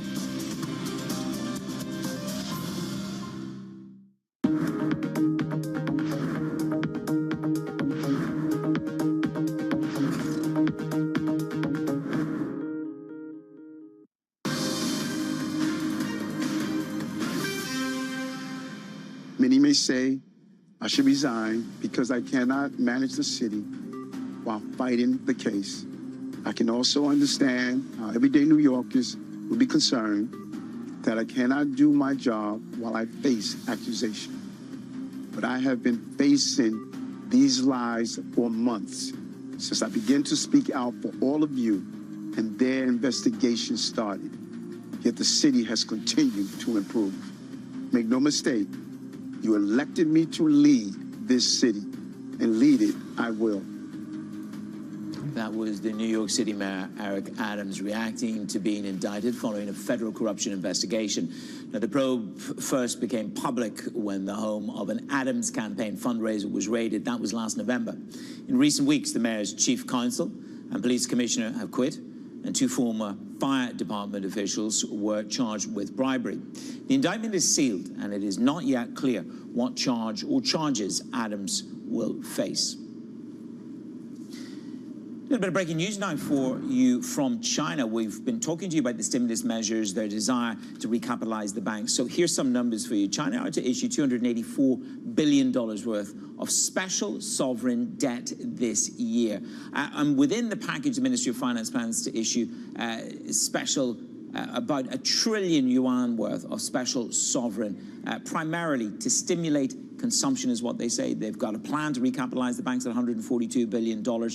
As well as that, they're talking about forceful implementation of rate cuts. There's the yuan strengthening through the overnight session. Let's set you up for your day ahead. This is what we've got for you data-wise. You're going to get US GDP, jobless claims, very important jobless claims insight week by week. Durable goods orders come at 8:30 a.m. and then it's the beginning of the Fed speak. Boston Fed President Susan Collins, Governor Adriana Kugler will kick off a marathon of Fed speak starting at 9 a.m. Plus, President Biden and VP Harris will meet the Ukrainian President Vladimir Zelensky. That is in Washington today. They will both meet him separately. I'll leave you with a snapshot of risk across the markets. Some sentiment out there which is more to do with a technology boost really than anything else. Sam Altman to get 7% of OpenAI. Micron delivering robust AI demand. So you can throw your money down on this. As Katrina Judley just said to me there, it's difficult not to be fully engaged in this. In terms of exposure to equities, Goldman Sachs make it clear. U.S. exposure is bullish. The flows that you're seeing are similar to that we saw at the end of 2013. It's the starting point that matters for these equity markets. To the bond market, yields drop ever so slightly. Let's see what the Fed speakers have got to say to shift the dial. Don't forget, two-year paper just off its two-year low as those inflation expectations nudge a little bit higher. Oil is offered down on the back of the Saudi story to maybe up their production.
What about quantum computing? People talk about that. Is that something that I should be looking at investing in? I've made a lot of mistakes, betting on these new technologies like AR, VR turns out to be not so big, 3D printing turns out to be not so big. My estimate is $100 trillion was invested in today's dollar in the PC, CPU-based infrastructure. All this is going to get ripped out to put $100 trillion or more in now a GPU-based infrastructure. In that sort of quantum of numbers, I feel that the quantum computing is going to be very small. You always are worried about, I presume, geopolitical events. So are there some geopolitical events you're worried about right now? Yes. I don't know why, but for some reason, I love thinking about black swans. And at the office, everybody thinks I'm weird because I'm always thinking about what can go wrong. But underpinning the AI is the chips. And the chips, despite the CHIP Act, which I think was a good idea for the US, I still think like 80% or so of the capex of TSM is in Taiwan. And so at the leading edge, a lot of capacity is in one very small area.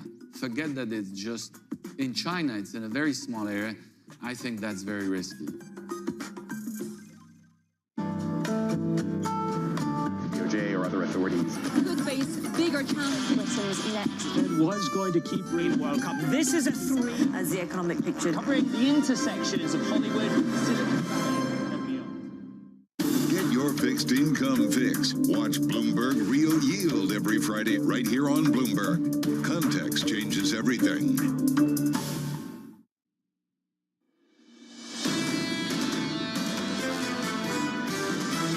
We need to look at some other areas of the labor market, not just the payroll number. The slowdown in the labor market would not be a great thing because that tends to not be something that turns very quickly. I think markets are now laser focused on this job section. The labor market is balanced. Inflation readings have come down. I think the biggest risk is not necessarily inflation picking up. That could be part of it, but more of a melt up in markets. This is Bloomberg Surveillance with Jonathan Farrell, Lisa Abramowitz, and Anne-Marie Hordern. Live from New York City this morning. Good morning for our audience worldwide. Bloomberg Surveillance starts right now. Check out this price action heading back towards all-time highs on the S&P 500, up by 0.8%. On the NASDAQ, thank you, Micron. We'll talk about that name a little bit later. That name is up big time. On NASDAQ 100 futures right now, up by 1.36%. We should also say thank you, China. Alibaba in the pre-market. Check out those stocks. Look at the likes of Baidu, JD.com, major moves as China adds to the stimulus package from earlier in the week the promise of fiscal support out of the world's second largest economy. Once thought of as welfareism, now suddenly handouts, essentially giving money ahead of the national holiday in China to individuals that might need it. This, to me, really highlights how much of a reversal this administration has had in China as they now try to support a market ahead of what? And that, I think, is the big question. Why now are they unleashing what increasingly is looking like a bazooka? It's a great question to ask why now, because usually when they come out and they talk about the economy at this gathering, it's April, July, or December. We are in September. What do they know that they're so concerned about? They also came out saying they want to stop the decline, the property market. The property market lost, what, nearly $20 trillion already? Why now? So we got some big moves in the stock market. Alibaba rallying. In commodities, base metals perking up. In foreign exchange, the Aussie outperforming. All of that coming together quite nicely ahead of two big data points later. A speech from New York Fed President John Williams, and jobless claims, 8:30 Eastern Time. Powell is in the mix as well, but these are pre-recorded remarks, right? I'm not sure how much weight we should put on that a little bit later. I had a similar feeling at the Treasury meeting that they have, and we do hear, though, from John Williams, also from Barr, Cook, Kashkari, Kugler, and Bowman. So we have a bunch, as well as Collins. All of this is coming at a time where people want to understand what the reaction function is from a Federal Reserve. Jobless claims, to me, will be a really interesting moment because so far, if it's weak, but not that weak, is viewed as sort of positive because that gives the Fed impetus to maybe go 50 basis points in November. At what point do people start to get worried again, especially at a time where you're getting stimulus and rate cuts around the world? So that's sort of the balance right now in markets. 223,000 is the estimate for jobless claims. The previous week, 219.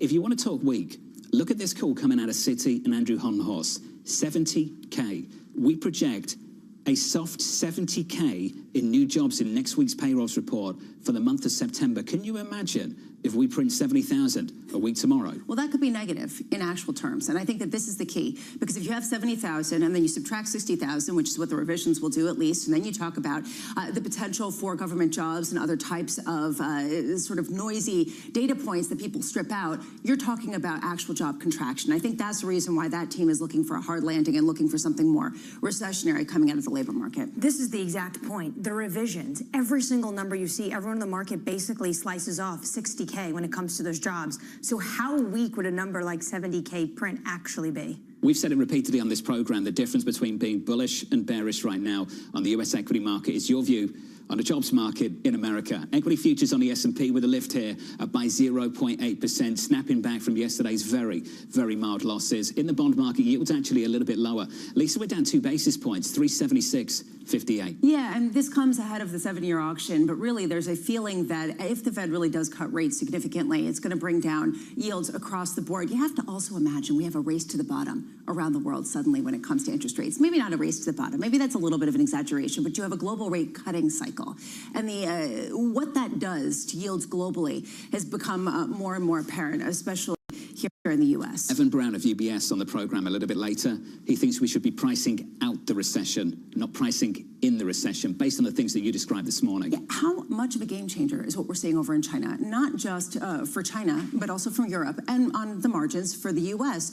You start to wonder how this sort of plays out if you do have all of this accommodation coming through the pike. Evan Brown coming up a little bit later. Coming up this hour, we'll catch up with George Concalves of MUFG after absolutely nailing the Fed's 50 basis point move last week. Bloomberg's Jemima Besetchi as allies look to prevent a wider war in the Middle East, and Robert Sarkin of Citi on the stimulus effort out of China. We begin this hour with stocks pushing back towards record highs on the promise of further rate cuts in America and fiscal stimulus in China. George Concalves of MUFG writing, market participants need to stop to think about why central banks are cutting to begin with. If the economy cannot handle the higher rates backdrop, then conditions are not that strong to maintain earnings estimates. George joins us now for more. George, welcome to the program. And first of all, sir, congratulations on absolutely nailing that 50 basis point call at the Federal Reserve. Before we go deeper into what's happening worldwide, just help us understand what guided towards you towards the correct call last week and what you're expecting on November 7th. Look, the totality of data, and that's been a key word that Chair Powell mentioned all throughout the summer. It's the totality of the jobs market, and that's why I know we're going to watch the weekly claims. It probably won't really capture the underlying weakness that's out there. There is downside risk for this September NFP, but it's really the unemployment rate. The unemployment rate, once it starts to trend, it doesn't stop trending. And I think that, the 4.4% estimates that the Fed has in their kind of projections for the summary of economic projections, it's wishful thinking. That they have to kind of give an upper level in their minds, but we can get there next week, right? So I think it's the unemployment rate. They've realized that the data was revising to the downside, and then we've got that big QCEW revisions. That's what kept us with the 50 bip cut for the first cut, and it's also why we probably get another one at the November meeting as well. So, George, walk us through what you expect from payrolls a week tomorrow. Citi's Andrew Honhorst in a similar camp to you, looking for 70K. I can't imagine what the fallout in the market would look like if we printed a 70. Lisa and I were just talking about that. What's the number that you're looking for with the team? Yeah, so look, we're in that kind of sub 100,000 too. I mean, we don't actually forecast the specific numbers, but if you take the confluence of discounting what the revisions might be, but also the birth death models actually swings to kind of a negative for September. I mean, really, if we get like a close to zero or a negative number, then that's even lights out, right? So I think I'm really focused more on the unemployment rate. If it ticks back up to 4.3, I mean, I think that's going to matter more than just the headline, but a sub 100,000 will get the markets moving to the downside. This, to me, is really the interesting point. You said the market's moving to the downside. Have we reached the point where larger rate cuts getting priced in by the market will be treated as a negative for equities? Exactly, because I mean, the first cut, generous 50 basis point cut, is viewed as accommodation. The next 50 bip cut, it's going to be a realization that the actual economy is not as strong, and therefore it's going to be at a minimum bumpy, and the Fed is trying to foam the runways that I mentioned many times before. They're going to try to soft land. There's no guarantee that they're going to be able to achieve that. Do we have any sense of what exactly the rate cuts are doing at this point? In other words, how quickly they're going to get implemented in the real economy at a time where there's still a lot of questions about what the rate hikes did to actually slow down inflation? Yeah, look, this is the classical dilemma of the lead, the long and variable lags, and which one's going to offset the other. I mean, these large cuts start to unwind what has been a persistently too high, in my opinion, rate complex. The problem, though, is that the interest rate curve has eased for the last basically 10 months. We've had, basically this time last year, we had the 10-year at 5%, and we're sub 4%. The bond market has already eased financial conditions, and now the Fed has to follow through. And if they take long to follow through, then it's going to further tighten financial conditions, even though the Fed is cutting. George, to Lisa's point, are we already seeing it in the real economy in the sense that the mortgage data shows people are already lining up to try to refinance on their homes? Look, I mean, I think that's a prudent thing to do, and I think that those that obviously became homeowners in the last year and a half at higher rates, they're going to take this opportunity to kind of rethink, is this the right level of rates? You can ostensibly have a situation where the 10-year trades between 350, 425. I think we've lost that connection with George Goncalves there of the MUFG, looking for another 50 basis point rate cut from the Federal Reserve on November 7th after absolutely nailing the call on September 18th for the Fed to go 50. Deutsche Bank's got an interesting call on this as well. They think the call to go the next 50 to 100 basis points from the Federal Reserve is relatively straightforward. This came from Francis Yared. I'll share the quote with you. Here it is. The 25 versus 50 basis point debate was not really about NFP. The case for 50 rests on policy rates being comfortably above a conservative upper bound of neutral of, say, 425. Front-loading the first 75 to 100 basis points of rate cuts is actually relatively easy. The view from Deutsche Bank. Austin Goolsbee would agree. I think a lot of other people would agree. Maybe Vicky Bowman wouldn't, at least verbally, out loud. But I think a lot of people say that that's the case, that you could probably get away with making outsized cuts without igniting some kind of broader market fear, at least at the outset. At what point do you trigger something else? And I think that that's the key, especially for people who say, how much more can you price in terms of accommodation for this market before it becomes a problem? If we're pricing in 50 because we just printed 70, I don't think this market's going to like what they see at all. We keep reflecting on this. The 70 from Citi's Andrew Honhorst. The median estimate so far in our survey is something closer to 140. 70, we'd be talking about August 5th. All over again. Yeah, I don't think that it's easy to talk about the rate market, and I do have sympathy with this idea that maybe this equity market is getting more divorced from the rate market because it's unclear how much accommodation it's actually providing, and if it actually needs to provide accommodation, then we have a problem. And so I think that increasingly for equities and for risk assets, they're looking to the economic data and the earnings, and they're kind of looking beyond the 25 to 50 unless it's having some kind of signal about the macroeconomic backdrop. Next up for this market, jobless claims, 8:30 Eastern time. Going into that, a lift on the equity market up by 0.75% on the S&P 500. With an update on stories elsewhere this morning with your Bloomberg brief, here's Yahara Hackers. Hey, Yahara. Hi, John. People familiar telling us here at Bloomberg that New York City Mayor Eric Adams has been indicted in a federal corruption probe. A source says the indictment is sealed and it's not yet clear what charges Adams may face. This makes Adams the first sitting mayor of New York City to be charged with a federal crime. In a statement, Adams saying, quote, "I always knew that if I stood my ground for New Yorkers, that I would be a target. If I am charged, I am innocent, and I will fight this."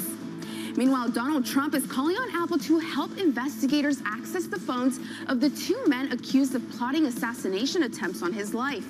The former president said the FBI had been unable to access 3 potentially foreign-based apps on the phone of Thomas Matthew Crooks, the Pennsylvania man who shot at Trump during a rally back in July.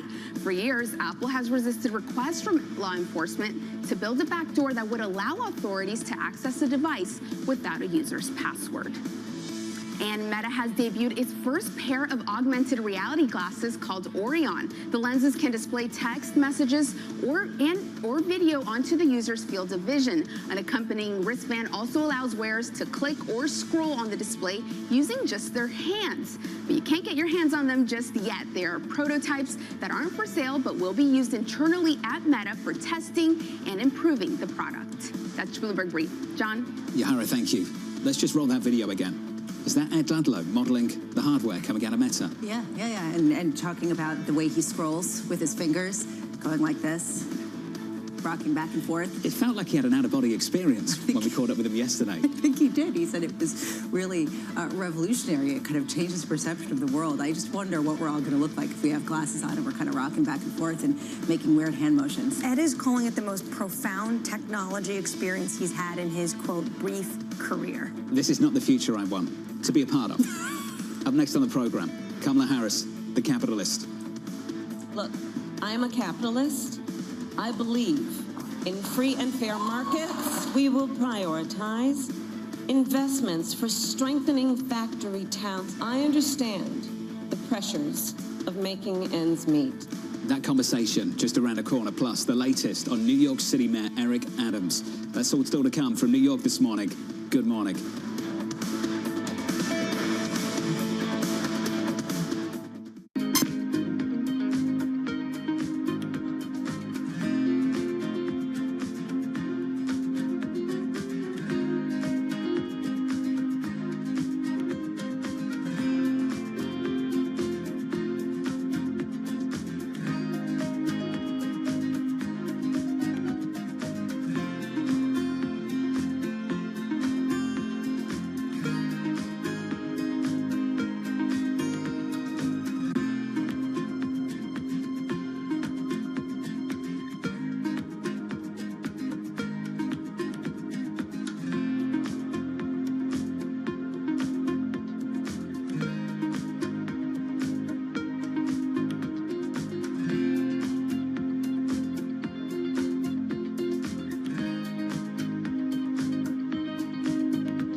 Middle East and Africa. Vibrant resources and high-yield investment opportunities abound. Join me on Horizons Middle East and Africa for the stories, newsmakers, and insight from this exciting region. Now weekdays, only on Bloomberg. This is Bloomberg News Now. News when you want it at the touch of a button. Another volatile day on Wall Street. We're seeing big moves. All eyes on Capitol Hill as Democrats and Republicans prepare. Today's job numbers casting doubt on the Fed's next move. Inflation remains front and center. And that's news when you want it with Bloomberg News Now. Get it 24/7 on the Bloomberg Business app, Bloomberg.com, and anywhere you get your podcasts. Bloomberg News Now. Context changes everything.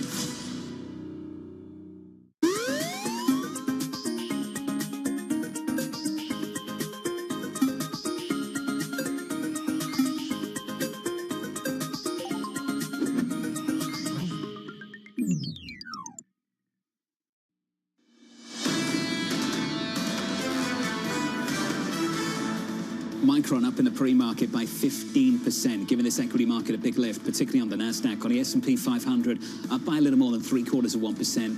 Thank you, China. Unleashing stimulus earlier in the week, and now the promise of fiscal support, and also saying things like, we're not going to let housing prices go down from here. I'm not sure how they're going to do that, but that's the goal. To me, this seems like a sea change in terms of rhetoric, let alone just the actual programs. The idea that they're going to actually give stimulus payments to individual homes at a time when Xi Jinping previously had rejected this as welfareism and a sign of the seeds of evil of a capitalist society of the West, and this is how they're kind of trying to stimulate demand, to me highlights just how much there's been a real tone shift in China. I agree, a big shift this week. We'll catch up with Rob Sockin of Citi later this hour on this story. Under surveillance this morning, Kamala Harris, the capitalist.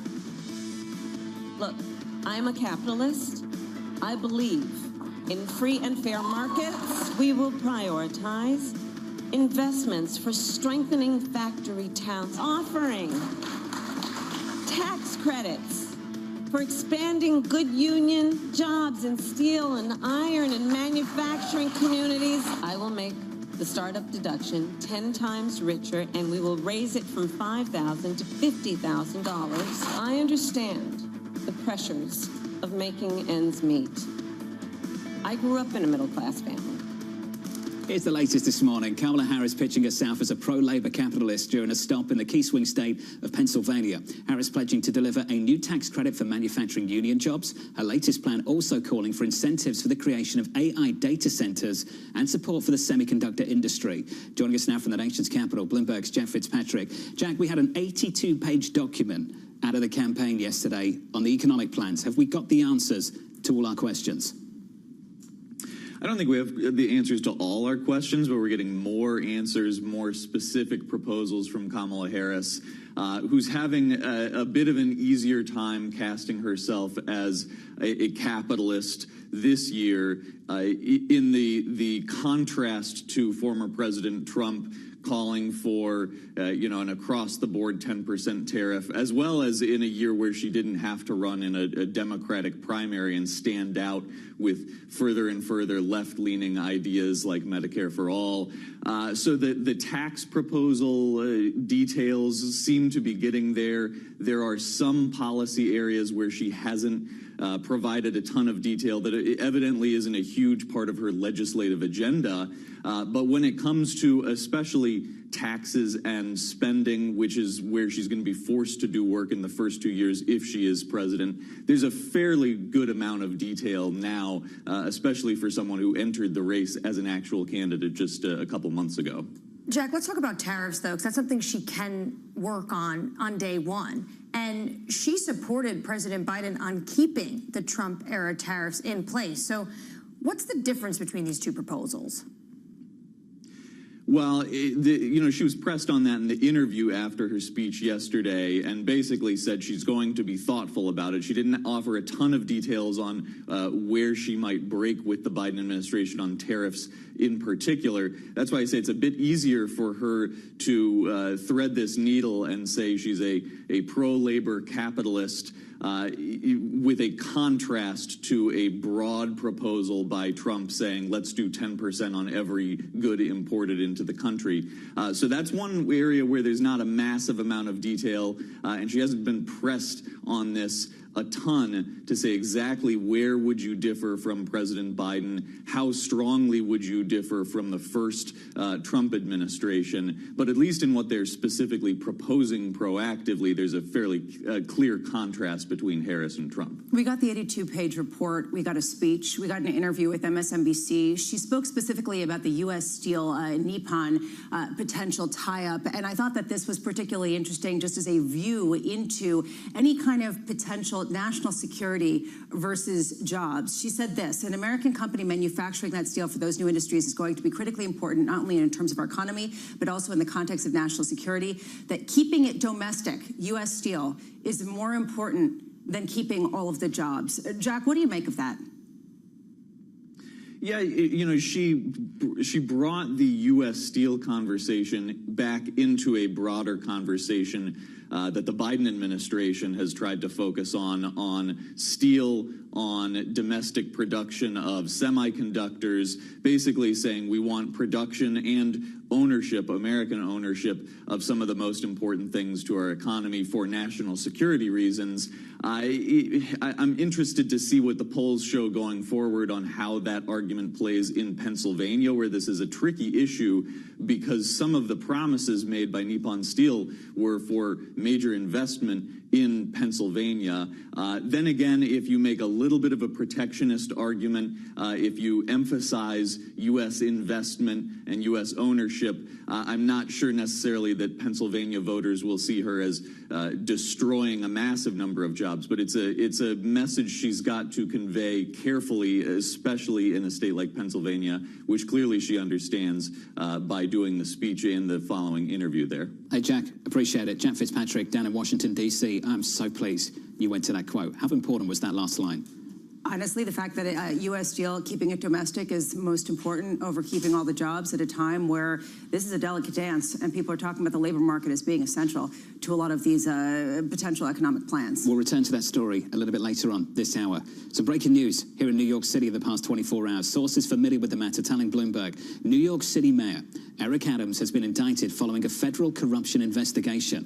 Bloomberg's Laura Nahimas joins us now for more. Laura, let's just start with what we know, and then we can get sort of into the realm of speculation a little bit deeper in a moment. What do we know so far? Well, we know that sometime today, federal prosecutors are likely expected to reveal charges against Eric Adams, the 110th mayor of New York City, as a result of one of the corruption probes that's been going on into his administration for months now. We don't know what exactly the charges will entail or how many people will be charged or if it's just the mayor himself. But we do expect charges to be unveiled today from the Southern District of New York U.S. Attorney Damian Williams. Laura, can you tell us about the investigations that are currently ongoing now by the Manhattan U.S. Attorney's Office? Yes. So this is unusual in the sense that there is more than one that we know of. We know of at least 3 emanating from the Southern District U.S. Attorney's Office, and an additional one that was coming from the Eastern District U.S. Attorney's Office.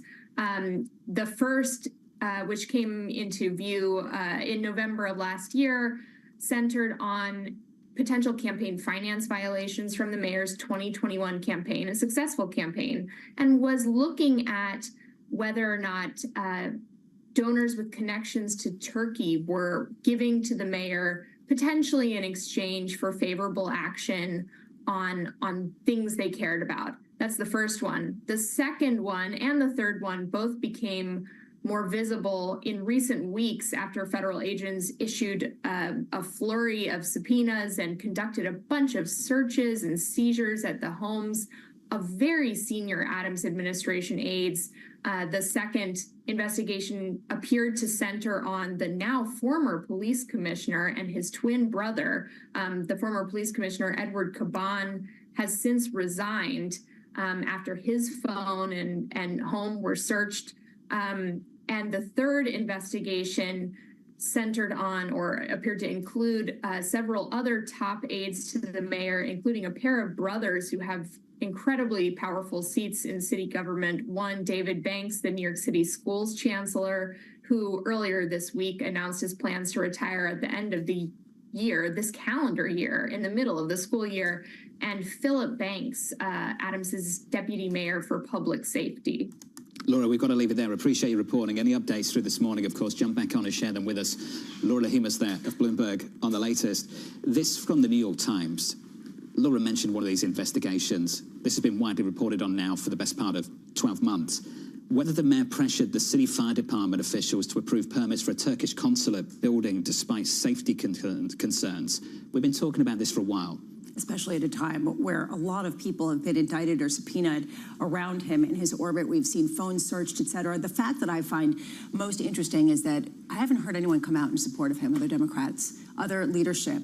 In fact, we've had a number of people distance themselves from him. And I wonder where he gets support and where he doesn't. How many people really join that chorus? That's a great question, because we heard from Congresswoman Alexandria Ocasio-Cortez, but where is the Senate Majority Leader Chuck Schumer, the senator from New York? Where is Hakeem Jeffries, the House leader on the Democratic side? And also, of course, Governor Hochul, because she is the one that can actually force him to resign after this indictment is unsealed. Not much support anywhere in the party right now.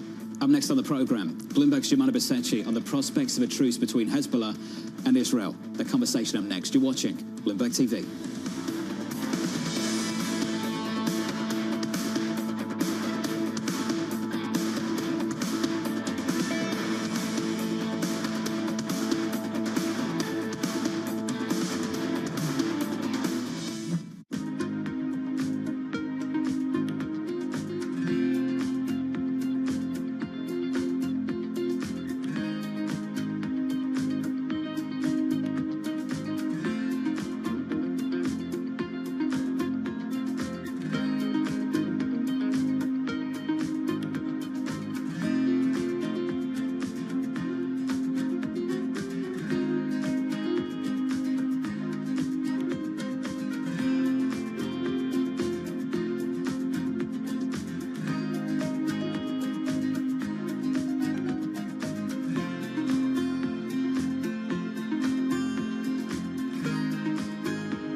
I think one of the dirty little secrets of credit is that the businesses generally don't pay you back, right? The markets pay you back, M&A pays you back. So what is the most important thing is to always make sure that the borrower is worth more than the loan. And as long as the borrower is worth more than the loan, then it might be a rocky ride, but you're going to get your money back. And this world where there's these disruptive companies that have, let's call it 100, 200, 300 million of ARR, are looking to not raise equity capital because of the fact that they raised it in 2021 or 2022, and no one really wants a down round. But there's a lot of capacity in the capital structure to have, let's call it a structured solution. We think that there's a lot of opportunity with those businesses.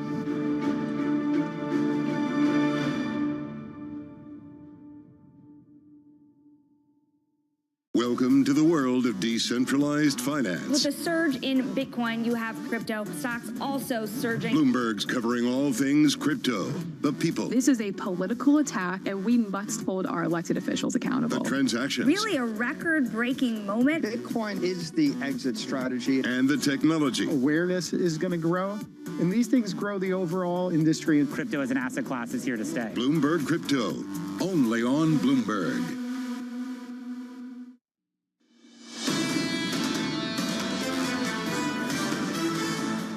Snapping a two-day winning streak in yesterday's session on the S&P 500. If you're waking up this morning, forget yesterday.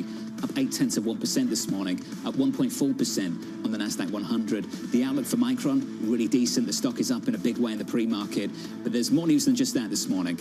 Switch up the board and get to some of the single names.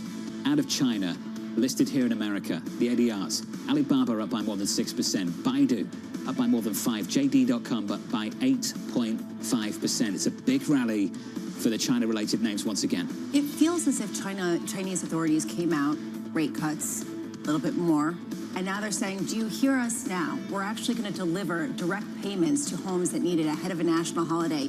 You want domestic spending? You want consumption? Here you go, because we have a problem and we want to get ahead of it. This is a new tone. People have been waiting for this for a long time. We can ask why now.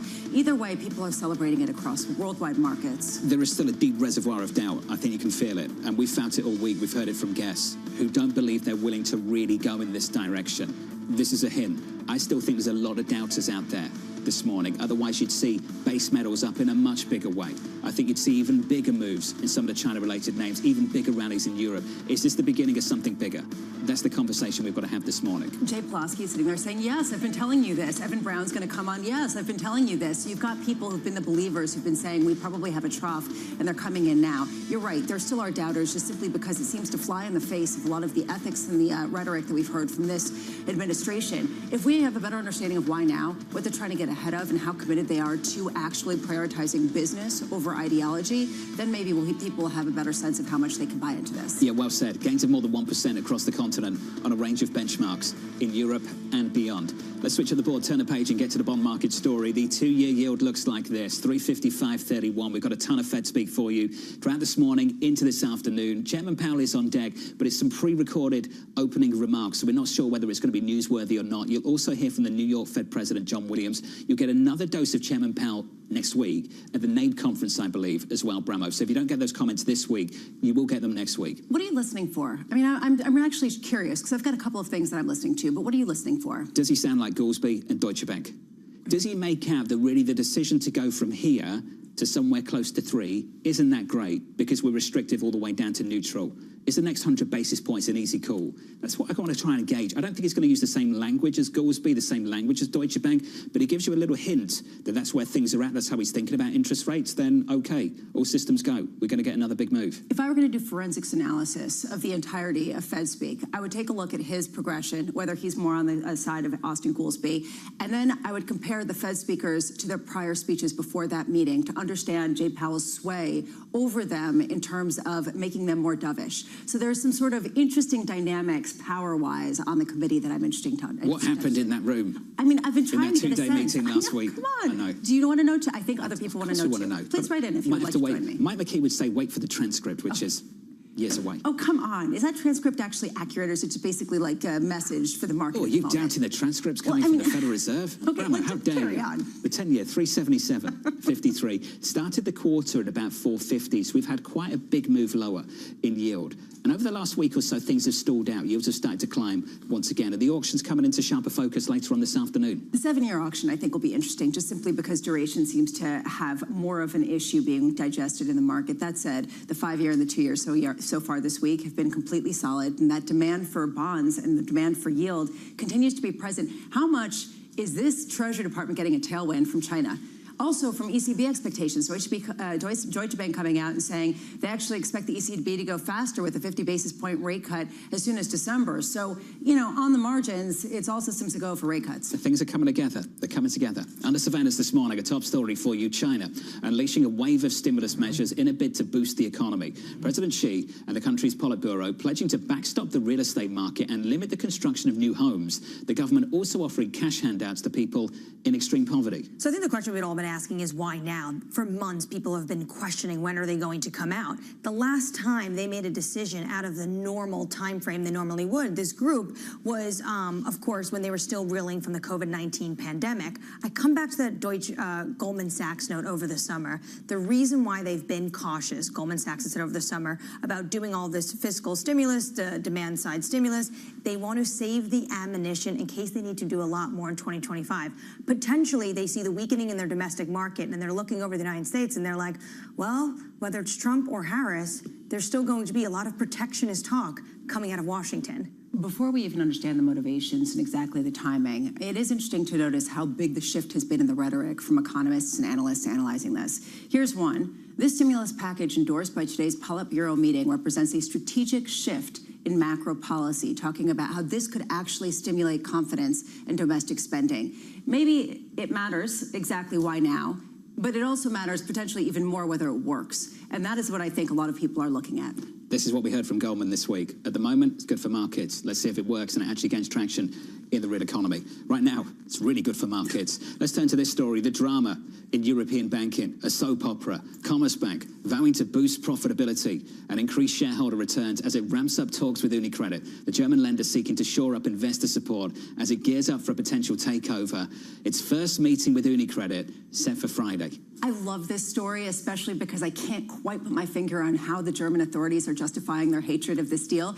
All I know is they have acknowledged that they cannot avoid having UniCredit of taking an even greater share in Commerzbank. The actual shareholders of Commerzbank welcoming the input from UniCredit, which I find fascinating. They're saying, why not have an open dialogue? Thank you. Thank you. There was a quote from the German finance minister in the last week that I think warranted far more pushback and much more interrogation. And it read as following. The style of the UniCredit approach has unsettled many shareholders. Okay. Yeah. In what universe does a chart going up and to the right aggressively unsettle anyone who holds the stock? In what universe? We're up by close to 30% in 2 weeks, and we're supposed to believe the German finance minister when he says it's unsettled shareholders. Unsettled which shareholders? The German government. Unsettled who else? I'm struggling to find them. Who would be unhappy with this result? Why don't we ask one? Alexandra Anecki, a portfolio manager at Union Investment. What do you think? Oh, here's her quote.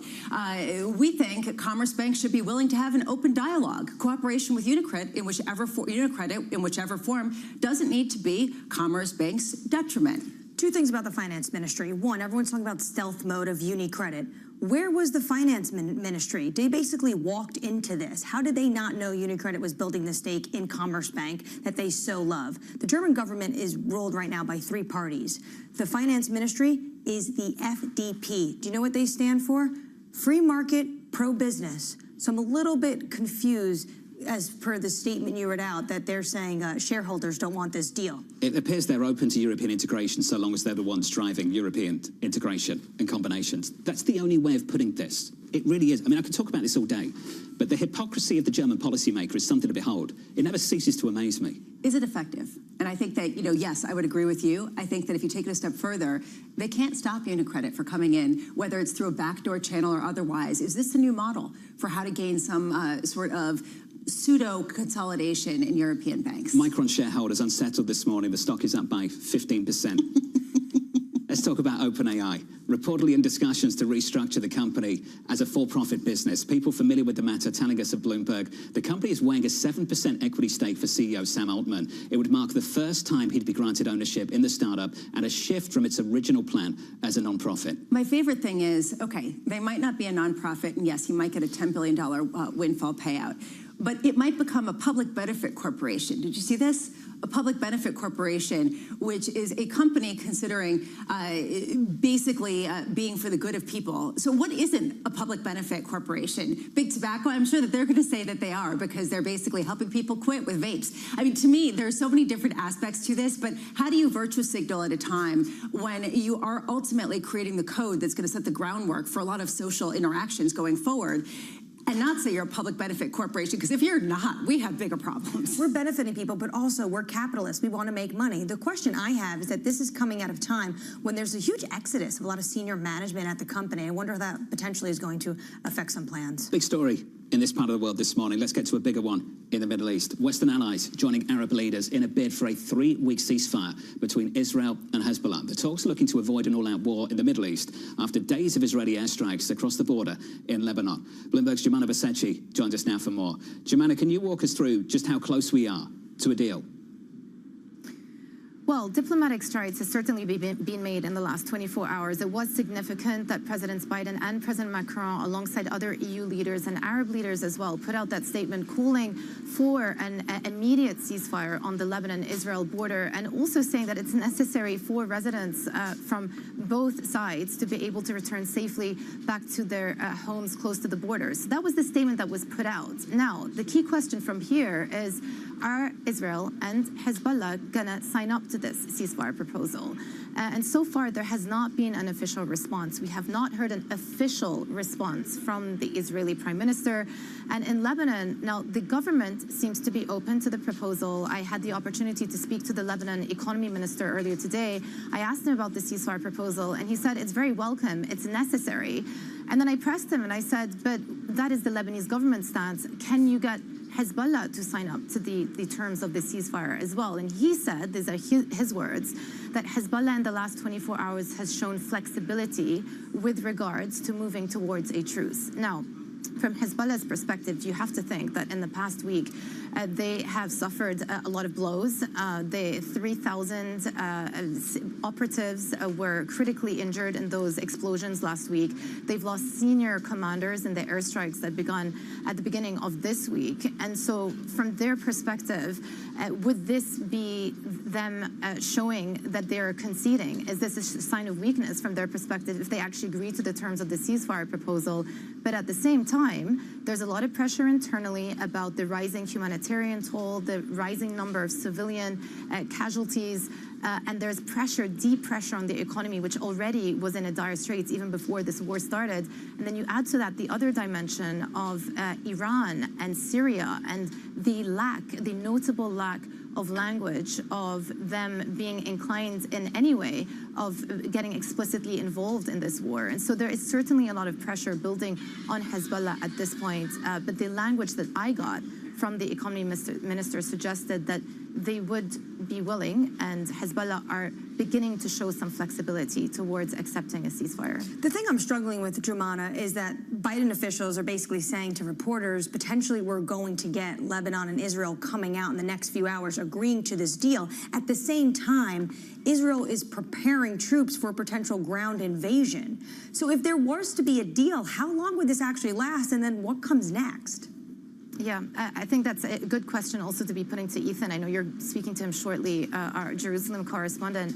But I would just say that airstrikes are continuing this morning. So yes, the ceasefire proposal came out overnight, but the airstrikes are continuing today, which tells you that the ceasefire has not actually started yet. And there's been a lot of talk about Israel preparing for the possibility of a ground offensive, but they have been very clear in that the war objective from this new front is to return security to the northern border. And it's difficult to envisage Israel signing up to a ceasefire proposal that doesn't secure the border, and that they won't come away from it feeling like there's a possibility that Hezbollah may start relaunching rockets once again. Let's get to Ethan right now. Jemana, appreciate the time as always. Jemana Basenji happened to leave some of our coverage out of the region. Ethan Bronner joins us right now from Tel Aviv. Ethan, let's talk about the objectives on the northern border.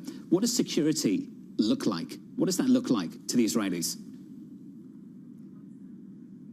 To the Israelis, security looks like being able to live there and not be afraid of either missiles, rockets, or fighters coming across in the way that it happened in the south from Hamas in Gaza. So that's fundamentally, on October 8th, when Hezbollah joined in solidarity with what was happening in the south, the 85,000 people had to leave their homes, and they haven't gone back. So they feel that they can't live there, that the country has become reduced in size, and until they feel secure, they won't go back. Ethan, how much appetite is there among the Israeli population to have another ground invasion at the same time that they're still deeply entrenched in Gaza? Well, I haven't seen a poll on that point, so I can't really answer, but my instinct is that there has been a growing impatience in Israel to actually take a more aggressive stand toward Hezbollah. The feeling in this country is that Hezbollah's attacks on Israel over the last year are completely unmerited. There's no land dispute between them, and that Hezbollah is just doing this out of ideology, and that Israel mustn't put up with it anymore, that Israel has been watching the developments of Hezbollah over the last 18 years since their last war, and that people would, in fact, rather embrace a strong military response. Now, you're right that ground invasion involves an enormous amount of risk, but this is a fairly bellicose nation at this point. Ethan, appreciate the update out of the region. A tough time for you and the team. I know Ethan Bronner there of Bloomberg out of Tel Aviv. Things changed, I think, this week. The issues on the northern border came into central Israel. We talked about this just yesterday. The Israeli military saying it intercepted a missile that was heading for central Israel and intercepting that projectile for the first time. I mean, that's a real issue for that country. That's another red line almost a year into what has been going on in Israel, that you have this red line just evaporated. And we're going to hear from Benjamin Netanyahu. He is set to be in New York today as part of the UN General Assembly. And potentially we're going to get some updates on this ceasefire deal between Lebanon and Israel, but what happens after 3 weeks? Keep that on your radar later on this afternoon. Let's give an update on stories elsewhere this morning with your Bloomberg Brief. Here's Yahira Hakes. Hey, Yahira. Hi, John. Congress has successfully passed the stopgap bill to avoid a government shutdown ahead of the election. The temporary measure will fund most government agencies at current levels for the time being, but another resolution will have to be made to avoid a shutdown in December. The bill now heads to President Joe Biden to be signed into law. Meanwhile, Micron shares are surging up more than 15% in the pre-market. The largest U.S. maker of computer memory chips gave a sales and profit outlook that came in well ahead of Wall Street estimates. The upbeat forecast is the latest sign Micron is benefiting from a boom in AI spending. Orders for a type of product called high bandwidth memory have added a lucrative new revenue stream for the company and other chip makers. And a look at another stock. Shares of food service provider Aramark are rising more than 5% in the pre-market. Sources telling us here at Bloomberg that French food catering firm Sodexo is exploring a potential acquisition of its U.S. rival. Sources say Sodexo, which has catered several Olympics games, is hoping to expand overseas. But of course, a potential deal could still face antitrust scrutiny. Sodexo would also need to secure the funds for such a sizable acquisition. Sodexo is currently valued at about $12 billion, while Aramark is valued at $10 billion. That's your Bloomberg Brief. John? Yahira, thank you. More from Yahira in about 30 minutes' time. Up next on the program, the promise of fiscal support in China. I think this is a step in the right direction. We've wondered why they've been dragging their feet. I think they just don't want to follow the path that many Western economies followed in the global financial crisis. Big shift in China this week, as Lisa said earlier this morning. Up next on the program, Citi's Rob Sockin from New York. You're watching Bloomberg TV.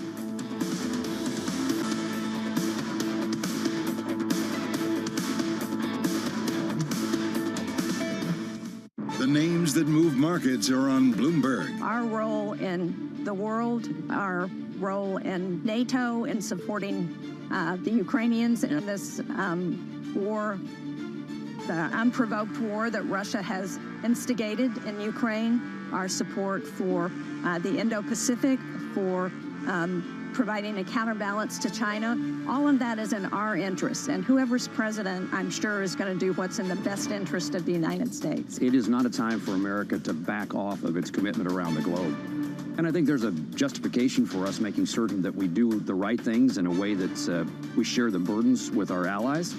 But I don't expect America to walk away from the world in any administration. It's about American security, and it's about making certain our adversaries, present and future, know that when America's committed to something, they're there for the long haul. Bloomberg. Context changes everything. David Weston. Join me for the next generation of Wall Street Week, telling stories of capitalism from business, markets, economics, tech, and climate.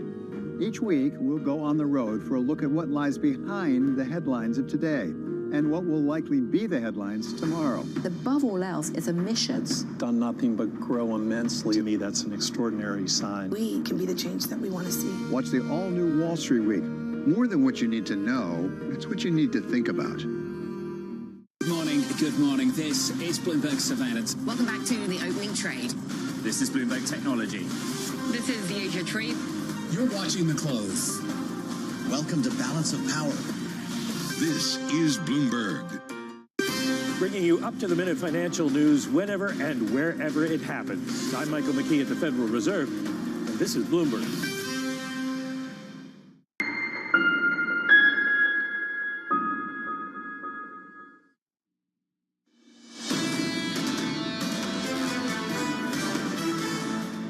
Equities with a lift. We're up 0.8% on the S&P 500, a rally in base metals, a pickup this week off the back of the effort in China. If you're looking at commodities, that's the move there. If you're looking at commodity currencies, the Aussie outperforming. Some single names, Baidu, Baba, JD.com. Lisa, absolutely ripping in the pre-market. More leverage to the consumer. Does the consumer actually have more capacity to spend now that there are these payments being made to companies, to individuals that are impoverished? Just to understand the psychology of what the shift really came from is going to be important for people having faith that it truly can continue. Let's get to it. Under surveillance this morning, the promise of fiscal support in China. I think this is a step in the right direction. We've wondered why they've been dragging their feet. I think they just don't want to follow the path that many Western economies followed in the global financial crisis. Monetary policy will be somewhat ineffective. Fiscal will need more, and some of the banking capital infusions, I think, are, again, step in the right direction. So whether they want to admit it or not, Chinese officials have to adopt some of the Western playbook from 2010, 2011. So here's the latest. China pledging to support the economy with fiscal spending in an effort to revive growth. Rob Socken of Citi writing, for China, many indicators continue to highlight cyclical softness, including the global manufacturing PMI and new lending to households and corporates. We recently lowered growth for this year to 4.7% and next year to 4.2%. Risk still looks skewed to the downside. Rob joins us for more. Rob, good morning. Morning. Does this change the story for you? It could. It could. You know, those downgrades were before this these stimulus announcements, and we were seeing a lot of cyclical weakness over the last few months. And so this is good news. It's a lot more than I would have expected. We were kind of expecting sort of a drip minor policy initiatives throughout the year. But that being said, there's still some deep concerns about the economy. Really, you have a consumer there that is very hesitant to spend. Confidence is still at subterranean levels. And the question is, will this be enough to really lift animal spirits and really get the consumer out and spending again? I'm hopeful. So it could change the story, but we have to see how the boots hit the ground. Let's talk about the problem. We've heard it described as a classic balance sheet recession, a deflationary trap like the likes of we saw in Japan, hints of that in Europe in the last decade or so at times as well. Are those examples, do they serve as decent examples for what China is experiencing currently, or is this different? I think that's a big part of the story, is that you've had this property sector unwind for several years now. That is a big part of household wealth in China, and so that acts as a negative wealth effect, a restraining factor on consumer spending. But there's also a lot of deep issues here aside from that. You know, you've had very high youth unemployment there. And again, that doesn't exactly engender confidence in people to go out and spend. So I think the balance sheet elements, the housing sector is a big part of that. But I think there's also big questions about how in an economy of deeply aging demographics that you're not placing the youth into jobs at a higher rate. And so I think there are other structural issues here. There's a question about how much Chinese authorities have truly changed their approach. There's also a question of how much stimulus helps the rest of the world's economy, let alone just Chinese economics. Do you see a pretty big read-through to the U.S., probably not as much as Europe, or is this, do you think, really more focused on domestic consumptions, domestic activity in a way that is much more inside-looking? I think you will get some spillover effects, especially as if we end up being too bearish on the outlook and growth is a bit higher than our expectations. The read-through to the U.S., I think, would be fairly minor, probably a bit more to Europe, but I think this is much more about a domestic story and boosting domestic demand.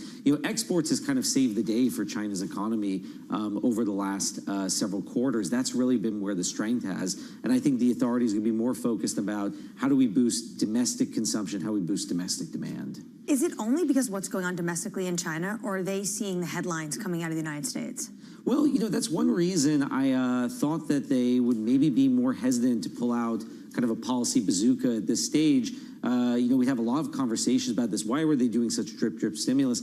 And, often we would hear, well, they were saving some of that bazooka out of fears of what would come out the other side of the November election, especially if you would end up with a second Trump administration where he's mentioned potentially putting much higher and larger amounts of tariffs. So this is a bit surprising, the announcement. Maybe I think what's probably happened is they were looking at just how soft the data were coming in. A lot of analysts, including us, were warning they were at risk of missing their growth target, so they decided to go big, go sooner. What if it is Trump? What do they have left to do? Well, then there's a lot of unpredictability. I do think in terms of China, the Harris administration posture would be very tough, and the Trump administration posture would be very tough. The Biden administration hasn't removed any of the tariffs on China, and in fact, added more. So I think China's in a tough spot no matter what, but I think they're really worried about well, if you do get a Trump 2.0, would you get something like a 60% tariff or just much higher tariffs on goods? I don't think that's where we would end up, but I think that's what they're worried about. And then they'd have to find ways to respond. All things being equal, given how much the Fed has just cut rates and is expected to cut rates, how much room have they paved for the rest of the world to cut rates pretty aggressively? Yeah, I think this is a big story. You had the Fed earlier this year looked like they were going to cut 5 or 6 times. That ended up being delayed. And a lot of other, I think, rate cuts have been slower than expected and delayed as well. You've seen that in emerging markets. And you've seen that around the world. And now that I think the Fed's opened the floodgates, I think it opens up the door for other central banks to move faster as well. Now, right now, it depends, what they do after this. But let's say the Fed were to move with another 50 basis point move. I think it's easier among these other central banks to create consensus for moving faster. And they have to worry less about what happens with their exchange rate. So I think we're in the midst of a global easing cycle, but a fast-moving Fed can open the door for that to be faster as well. Rob, it's good to see you. Smart stuff as always. Rob Stock in a City. City's mentioned this before. Lisa's mentioned this before. Can you imagine how much worse things would be if China hadn't waited and started doing this stuff in 2021, 2022? How much worse global inflation would be? That's the question. My goodness. How much was this sort of the global disinflation and deflation that we've been seeing over the past couple of months? Could have been a whole lot worse. Up next, Evan Brown of UBS, Doug Redeker of International Capital Strategies will speak to Barbara Humpton of Siemens and Jerome Schneider of PIMCO. The second hour of Bloomberg Surveillance, just around the corner.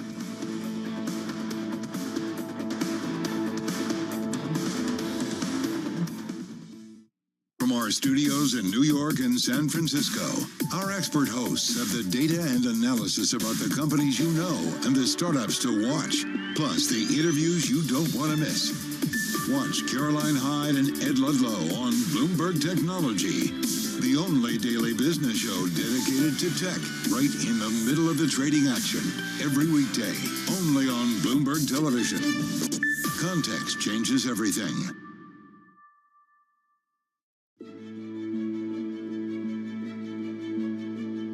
In 2015, I was not optimistic because nobody was working on the hard problems. The energy R&D budgets had gone down. The venture investing in climate had gone down. It was completely out of fashion. So I don't know what people are optimistic about then. The fact is, we built essentially from scratch, with lots of supporters, a really mind-blowing level of innovation against emissions. And, in the last 9 years, that's gone better than I would have expected. So only now could you even, plausibly be optimistic about the path of emissions. And someone who said, hey, nobody's ever scaled things up like the speed that we knew to before, they're welcome to say, hey, I'll believe this when I see it. In the meantime, some people who care about this issue are really out, trying to think, do we need permitting reform? Do we find, what new ideas haven't we found yet? How do we fund people with those new ideas? How do we get the costs of these things down? How do we collaborate on a global basis? So we're still not at the point where it's guaranteed or even that it'll be easy, but at least there's a theory of change.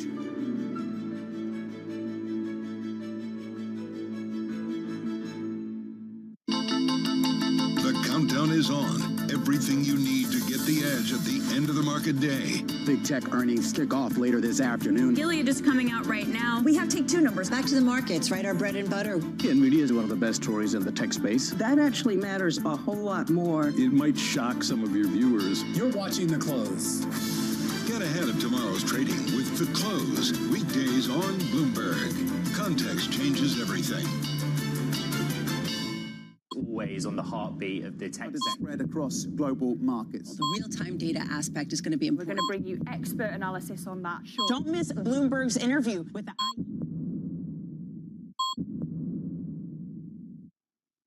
It's the world's second largest economy with a growing influence in global affairs. But geopolitical uncertainties, deflationary pressures, and questions about foreign investment linger. Bloomberg, the China Show, brings you the unmatched expertise you need to keep track of breaking news, in-depth market analysis, and the most influential newsmakers in and around China. Bloomberg, the China Show. Weekdays around the world right here on Bloomberg. Context changes everything.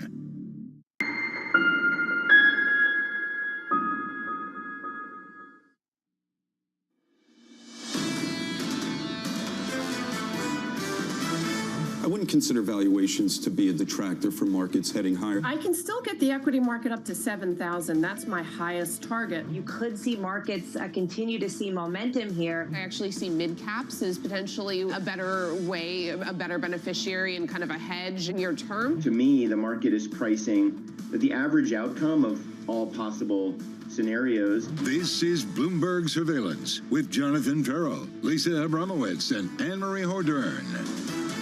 On course to open up at all-time highs on the S&P 500. Equity futures look like this. Check out your scores, up by 0.8% on the S&P. On the Nasdaq 100, up by more than that. Tech is absolutely ripping. We'll talk about Micron later this hour. Up in the pre-market by almost 15%. We need to talk about China. Check out these single names. The likes of Baba, Baidu, JD.com. Moves of more than 5% across the board as China starts to look more and more open to some fiscal stimulus. We've already seen the rate cuts. Now comes direct payments to poorer households ahead of a national holiday. We'll talk more in detail about exactly what the proposal was. There is a broader point here, and Rob Sockin just highlighted just how much this Federal Reserve with a 50 basis point rate cut and more down the pike has opened the door to a faster easing cycle around the world, and that includes China, even though it does seem like a kind of pivot from previous views. Rob Sockin was really interesting, really talking about the issues that are happening right now in China. Confidence, he called it subterranean levels.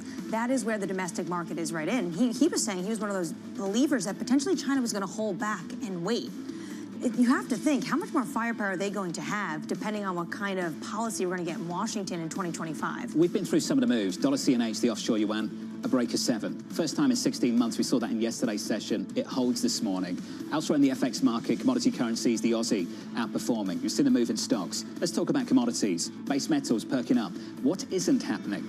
Check out crude, Brent, WTI, down by more than 2%. This is a different story. This is a different story because the Financial Times is talking about the fact that the Saudis are no longer chasing price. You know, unofficially, they want $100 a barrel on Brent, and they want to go after market share now. Potentially, they're concerned that you see the U.S. record oil production. They want to make sure they do not lose out on that market share. So now they're just going to let it rip. I love this. You thought that macro was confusing before? Get this. How does this follow some sort of global recovery and rate-cutting cycle? Oil is no longer a macroeconomic indicator. It is something else that is being swayed by political considerations. And if you do get some kind of price war, how do you factor that into inflation reads at a time where that used to be some sort of leading indicator on consumer behavior? Brent crude right now, 71.72. A little bit later this morning, 8:30 Eastern time, jobless claims and a ton of Fed speak.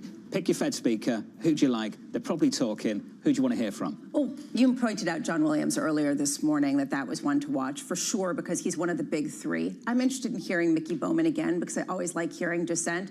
But frankly, all of them, Collins, Kugler, Barr, Cook, Kashkari, I want to compare their speech now to what it was, say, last week or the week before the quiet periods, that we get a sense of how much they shifted in tandem with Jay Powell. And why was it that meeting alone that changed things? What was it in the quiet period? Was it Chairman Powell getting everyone together and saying, got to do this? Was it something about CPI? Governor Wallace suggested it was. I'm not so sure. It was revisions.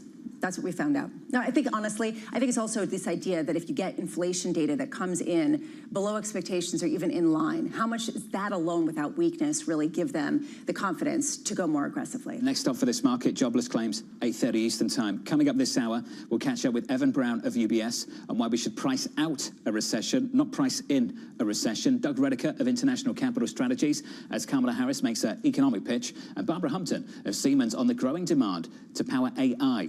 We begin this hour with the promise of fiscal stimulus out of China. Equities rallying worldwide ahead of jobless claims in the US and comments from Chairman Powell. Evan Brown of UBS saying recession risk needs to be further priced out. Investors poured money into defensive trades over the last couple of months, but resilient US economic data and a proactive Fed have meaningfully reduced the left tail. We look for Treasury yields to continue bouncing from here and cyclical sectors to outperform defensives. Evan's with us for more. Evan, good morning.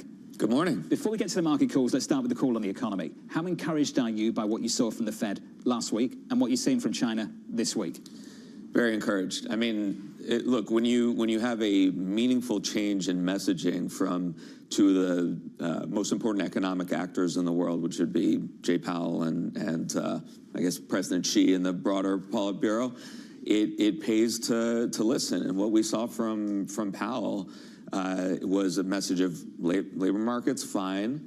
We're going to keep it there. We are going to keep it there. And so I think the bar is very low for them to keep doing 50s. You know, ultimately, inflation has come down quite a bit, and that enables them to act more aggressively. This is something Deutsche Bank said as well. Are you suggesting the next 100 basis points, 150 basis points of easing is actually an easy decision?